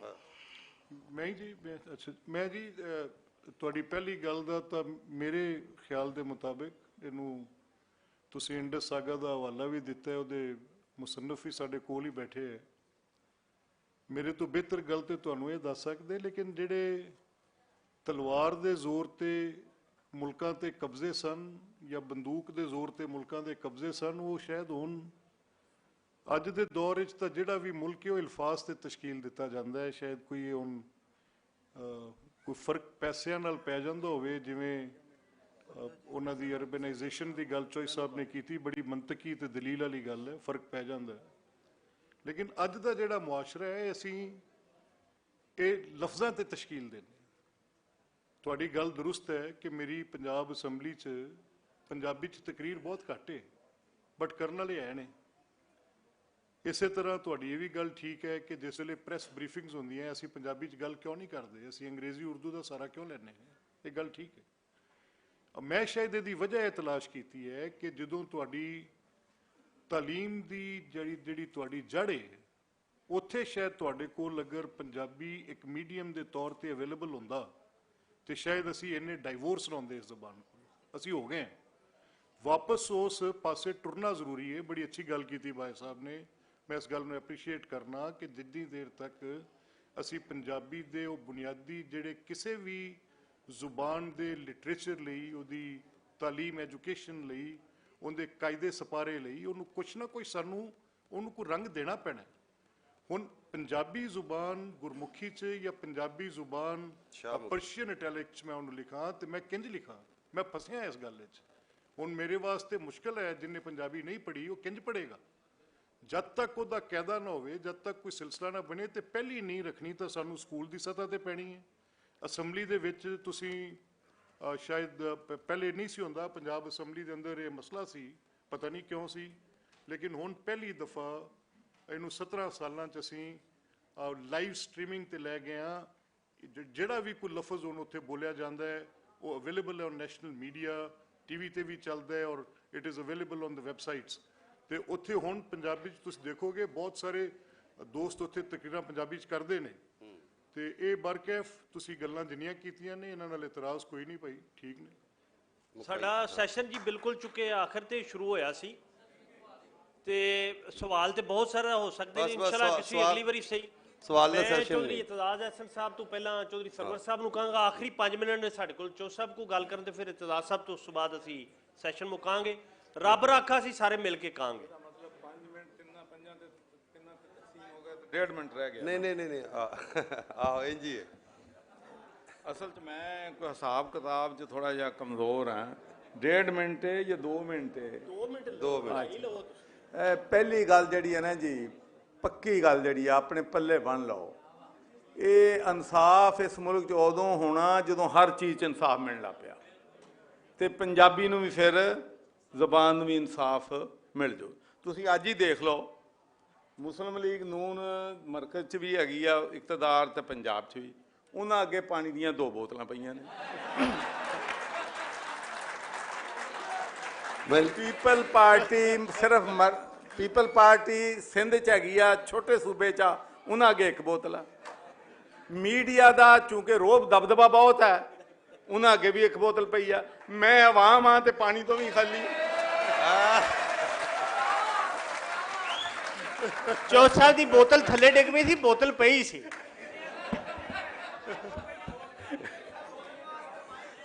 ਜੀ ਹੁਣ ਜਾ ਕੇ ਪੰਜਾਬ ਆਖਰ 'ਚ ਮੈਂ ਕਹਿਣਾ ਚਾਹੁੰਦਾ ਕਿ ਅੰਗਰੇਜ਼ੀ ਦਾ ਮੁਹਾਵਰਾ if there is a will there is a way, ਇਹ ਸਾਨੂੰ ਫੈਸਲਾ ਕਰਨਾ ਹੈ। ਔਰ ਇਹ 'ਚ ਬਿਲਕੁਲ ਮਲਕ ਅਹਿਮਦ ਸਾਹਿਬ ਦੀ ਗੱਲ ਬਜਾਏ ਪੋਲੀਟਿਕਸ ਹੋਵੇ, ਅੱਜ ਕੱਲ੍ਹ ਦਬਾਅ, ਪ੍ਰੈਸ਼ਰ, ਲੌਬੀ ਪੂਰੀ ਦੁਨੀਆ 'ਤੇ ਚੀਜ਼ਾਂ ਮੈਟਰ ਕਰਦੀਆਂ ਨੇ। ਤੇ ਅਗਰ ਅਸੀਂ ਪੰਜਾਬੀ ਸੁੱਤੇ ਰਵਾਂਗੇ, ਸਾਲ 'ਚ 1 ਕਾਨਫਰੰਸ ਕਰ ਲਈ ਤੇ ਉਦੋਂ ਬਾਅਦ ਅਸੀਂ ਖਾਮੋਸ਼, ਤੇ ਫਿਰ ਪੰਜਾਬੀ ਦਾ ਹੀ ਅਸਰ ਰਹੇਗਾ। ਤੇ ਜੇ ਅਸੀਂ ਸਿਵਲ ਸੁਸਾਇਟੀ ਹੈ, ਸਾਡੇ ਵਕਲਾ ਹੈ, ਸਾਡੀ ਪੋਲੀਟੀਸ਼ੀਅਨਸ ਹੈ, ਅਸੀਂ ਸਾਰੇ ਇੱਕ ਪ੍ਰੈਸ਼ਰ ਬਿਲਡ ਕਰੀਏ ਵੀ ਇਹ ਕਿੰਨਾ ਔਖਾ ਕੰਮ ਹੈ ਕਿ ਪਹਿਲੀ ਤੋਂ ਲੈ ਕੇ ਇਹ ਗੱਲ ਮੈਂ ਐਗਰੀ ਕਰਦਾ ਕਿ ਜਿਸ ਤਰੀਕੇ ਨਾਲ 10ਵੀਂ ਤੱਕ ਹਰ ਚੀਜ਼ ਜਿਹੜੀ ਜ਼ਰੂਰੀ ਹੈ, ਉਸ ਤੋਂ ਬਾਅਦ ਆਪਸ਼ਨਲ ਹੋ ਜਾਏ, ਜਿਹਦੀ ਮਰਜ਼ੀ ਹੈ ਜਿਹੜੀ ਮਰਜ਼ੀ ਤਾਲੀਮ ਹਾਸਲ ਕਰਨਾ, ਲੇਕਿਨ ਪਹਿਲੀ ਤੋਂ ਲੈ ਕੇ 10ਵੀਂ ਤੱਕ। ਤੇ ਮੈਂ ਸਮਝਦਾ ਕਿ ਹਕੂਮਤ ਨੂੰ ਇਹ ਫੈਸਲਾ ਕਰਨਾ ਚਾਹੀਦਾ ਔਰ ਆਵਾਮ ਨੂੰ ਪ੍ਰੈਸ਼ਰ ਕਰਨਾ ਚਾਹੀਦਾ ਕਿ ਪੰਜਾਬੀ ਜਿਹੜੀ ਹੈਗੀ ਆ ਇਹ ਲਾਜ਼ਮੀ ਕਰਾਰ ਦਿੱਤੀ ਜਾਵੇ।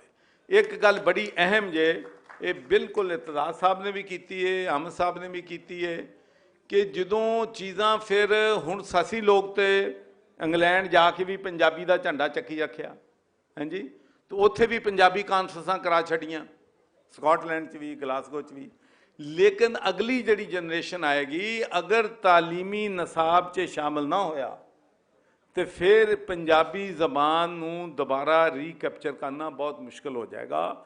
ਇਹ ਹੁਣ ਸਾਡੀ ਜਨਰੇਸ਼ਨ ਦਾ ਫਰਜ਼ ਹੈ ਕਿ ਅਸੀਂ ਇਹ ਅਚੀਵ ਕਰੀਏ ਕਿ ਅਸੀਂ ਪੰਜਾਬੀ ਨੂੰ ਆਪਣੇ ਨਿਸਾਬ ਦੇ ਵਿੱਚ ਸ਼ਾਮਲ ਕਰਨਾ ਹੈ ਔਰ ਫਿਰ ਸਾਰੇ ਜਣੇ ਇਕੱਠੇ ਹੋ ਕੇ ਕੰਪੇਨ ਕਰੀਏ। ਤੁਸੀਂ ਆਪਣੇ ਜਿੰਨੇ MPA ਜਾ ਕਹੋ ਨਾ ਉਹਨਾਂ ਨੂੰ, ਭਾਈ ਜਾਨ ਉੱਥੇ ਕਰੋ ਬਿੱਲ ਪਾਸ ਔਰ ਕਰੋ ਪੰਜਾਬੀ। ਔਰ ਮੈਂ ਤੁਹਾਨੂੰ ਯਕੀਨ ਨਾਲ ਕਹਿੰਦਾ ਕਿ ਅਗਰ ਅਸੀਂ ਮੋਮੈਂਟਮ ਬਣਾ ਦਈਏ ਤੇ ਸਾਰੀਆਂ ਸਮੈਸੀ ਜਮਾਤਾਂ ਦੀ ਸਪੋਰਟ ਜਿਹੜੀ ਹੈ ਇਹ ਯੂਨਾਨੀਮਸਲੀ ਅਸੀਂ ਪੰਜਾਬ ਅਸੈਂਬਲੀ ਦੇ ਵਿੱਚ ਪਾਸ ਜਿਹੜਾ ਹੈਗਾ ਕਰਵਾ ਸਕਦੇ ਹਾਂ, ਕਿਉਂਕਿ ਕੰਟਰਾਵਰਸ਼ੀਅਲ ਇਸ਼ੂ ਨਹੀਂ ਹੈਗਾ। ਔਰ ਸਿਆਸਤਦਾਨ ਤੁਹਾਨੂੰ ਪਤਾ ਉਹੀ ਕੰਮ ਕਰਦੇ ਨੇ ਜਿੱਦਾਂ ਪਾਪੂਲਰ ਹੋਵੇ, ਔਰ ਇਹ ਜਦੋਂ ਇਹ ਸਮਝਣ ਲੱਗ ਪਿਆ ਸਿਆਸਤਦਾਨ ਕਿ ਇਹ ਪੰਜਾਬੀ ਜ਼ਬਾਨ ਨੂੰ ਨਾਫਜ਼ ਕਰਨਾ ਇਹ ਪਪੂਲਰ ਚੀਜ਼ ਹੈ, ਤੇ ਇਨਸ਼ਾਅੱਲਾ ਫਿਰ ਕੰਮ ਸਾਡਾ ਬਣ ਜਾਏਗਾ। ਆਖਰ ਤੇ ਮੈਂ ਚੌਧਰੀ ਇਤਜ਼ਾਜ਼ ਹਸਨ ਸਾਹਿਬ ਨੂੰ ਕਹਾਂਗਾ ਕਿ ਉਹ ਕਨਕਲੂਡਿੰਗ ਰਿਮਾਰਕਸ ਆਪਣੇ ਜਿਹੜੇ ਨੂੰ ਦੇਣ। ਮੈਂ ਤੇ ਦੇਖਿਆ ਜੀ ਕਿ ਬੜੇ ਅੱਛੇ ਦਿਹਾੜੇ ਗੁਜ਼ਰੇ ਨੇ, ਔਰ ਅਸੀਂ ਅੰਮ੍ਰਿਤਸਰ ਜਾਂਦੇ ਹੁੰਦੇ ਸਾਂ, ਦਿੱਲੀ, ਬਾਕੀ ਸ਼ਹਿਰ ਸਾਰੇ ਇੰਡੀਆ ਵਿੱਚ ਸਾਡੀ ਐਸੇ ਮਾਇਦੇ ਹੋਏ ਸਨ ਕਿ ਵੀਜ਼ਾ ਫ੍ਰੀ ਵਰਚੁਅਲੀ ਹੁੰਦਾ ਸੀ, ਤੇ ਮੈਂ, ਮੇਰੀ ਬੀਵੀ, ਬੱਚੇ, ਅਸੀਂ ਕਈ ਵਾਰੀ 2-3 ਦਿਨ ਦੀ ਛੁੱਟੀ ਹੁੰਦੀ ਸੀ ਤੇ ਦਿੱਲੀ ਟੁਰ ਜਾਈਦਾ ਸੀ ਜਾਂ ਅੰਮ੍ਰਿਤਸਰ ਚਲੀ ਜਾਈਦਾ ਸੀ ਗੋਗੀ ਸਿੰਘ ਕੋਲ, ਉਹਦੇ ਹੋਟਲ ਵਿੱਚ ਜਾ ਕੇ 2-3 ਦਿਨ ਗੁਜ਼ਾਰ ਕੇ ਆ ਗਏ। ਥੋੜਾ ਜਿਹਾ ਇਹ ਮੈਂ ਸਿਆਸਤ ਨਹੀਂ ਕਰਨਾ ਚਾਹੁੰਦਾ, ਪਰ ਜ਼ਰਾ ਜ਼ਹਿਨ ਮੋਦੀ ਸਾਹਿਬ ਨੇ ਜ਼ਰਾ ਜ਼ਿਆਦਾ ਹੀ ਡਾਢਾ ਅਸੂਲ ਨੱਪ ਲਿਆ, ਇੰਨਾ ਡਾਢਾ ਰੱਖਿਆ ਉਹਨਾਂ ਨੇ, ਇੰਨਾ ਬੇਲਜਕ ਰਵੱਈਆ, ਤੇ ਫਿਰ ਬੜਾ ਕੁਛ ਮੁਸ਼ਕਿਲ ਹੋ ਜਾਏਗਾ। ਤੇ ਇਹ ਮਿਲ ਕੇ ਅਸੀਂ ਤਹਿਰੀਕ ਚਲਾਈਏ, ਉਹ ਵੀ ਬੜੀ ਮੁਸ਼ਕਿਲ ਹੋ ਜਾਏਗੀ। ਮਿਲਣਾ ਜੁਲਣਾ ਹੀ, ਗੱਲਬਾਤ ਕਰਨਾ ਹੀ ਜ਼ਿਆਦਾ ਮੁਸ਼ਕਿਲ ਹੋ ਜਾਏਗਾ। ਸੋ ਦੁਆ ਕਰੀਏ ਕਿ ਦੋਵੇਂ ਪਾਸੇ ਦੀਆਂ ਹਕੂਮਤਾਂ ਇਹ ਐਸੀਆਂ ਰਹਿਣ ਜਿਹੜੀਆਂ ਕਿ ਆਪਸ ਵਿੱਚ ਪਿਆਰ ਮੁਹੱਬਤ ਕਰਨਾ ਜਾਣਦੀਆਂ ਹੋਣ। ਔਰ ਇਹਦੇ ਮੈਂ ਕ੍ਰੈਡਿਟ ਦਿਆਂਗਾ ਸਾਡੇ ਪਾਸੇ ਮੀਆਂ ਮੁਹੰਮਦ ਨਵਾਜ਼ ਸ਼ਰੀਫ ਨੂੰ, ਕਿ ਜਿਹੜੇ ਜਿਨ੍ਹਾਂ ਦੀ ਹਕੂਮਤ ਤੇ ਹੈ ਪਰ ਉਹ ਪ੍ਰਾਈਮ ਮਿਨਿਸਟਰ ਨਹੀਂ, ਜਿਨ੍ਹਾਂ ਨੇ ਜਨਾਬ ਵਾਜਪਾਈ ਸਾਹਿਬ ਨੂੰ ਇੱਥੇ ਬੁਲਾਇਆ ਸੀ ਤੇ ਇੱਥੇ ਹੋਸਟ ਕੀਤਾ ਸੀ। ਇਹ ਵੱਖਰੀ ਗੱਲ ਹੈ ਕਿ ਉਸ ਦਿਨ ਸਾਡਾ ਇੱਕ ਜਰਨੈਲ ਉਹ ਪਹਾੜੀ ਤੇ ਚੜ੍ਹ ਗਿਆ ਸੀ, ਕਾਰਗਿਲ ਦੀ ਪਹਾੜੀ ਤੇ, ਜਦੋਂ ਦੋਵੇਂ ਪ੍ਰਾਈਮ ਮਿਨਿਸਟਰ ਇੱਕ ਦੂਜੇ ਨਾਲ ਜੱਫੀਆਂ ਪਾਏ ਬੈਠੇ ਸਨ। ਐਸੇ ਮੂਮੈਂਟਸ ਅਸਾਂ ਬੜੇ ਮਿਸ ਕੀਤੇ ਨੇ। ਬਸ ਇਹ ਆਖੋ ਕਿ ਰੱਬ ਦੁਬਾਰਾ ਐਸੇ अपॉर्चुनिटीज अगर देवे तो उन्होंने तो असी पूरा फायदा उठा सकें। बहुत शुक्रिया। लो जी, मैं सारे अपने जिहड़े हाल च अहबाब ने, भैन भरा ने, उन्होंने सब का शुक्रिया अदा करना। मैं मलिक अहमद खान साहब का बहुत दिली तौर पर शुक्रगुजार हाँ, चौधरी इतजाज हसन साहब का और चौधरी सरवर साहब का। ये नाल ही अकमल शहजाद घुमण नूं इजाजत दिओ। मैं मलिक अपना अहमद रजा वट्टू साहब तो उन्होंने सारे जिहड़े साथी ने, ऑर्गेनाइजर ने आलमी पंजाबी कॉन्फ्रेंस के, उन्होंने मुबारकबाद देना कि उन्होंने मेला सजा लिया है। ते असी सारे हुण मिल के कहांगे रब राखा। तुसीं सारे कहना रब राखा। इन्हां वल्लों साडा जे चलना है जी जी, नहीं मेरे वालों जी रब राखा। हाँ, ये सारे पैनलिस्टां दा ग्रुप फोटो सर, और साडे वल्लों गिफ्ट है एक, अगे आके अगे सर, अगे आके इतजाज साहब अगे आना, अगे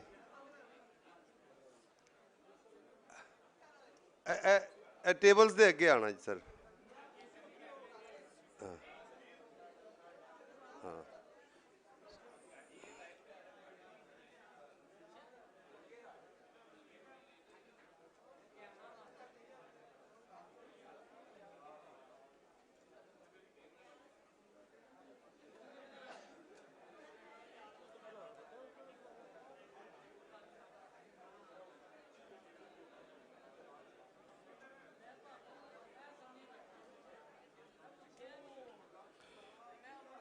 हाँ हाँ, हाँ यार,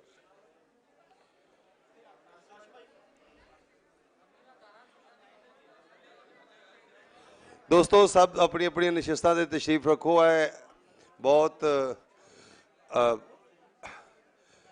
कड़मास जिहा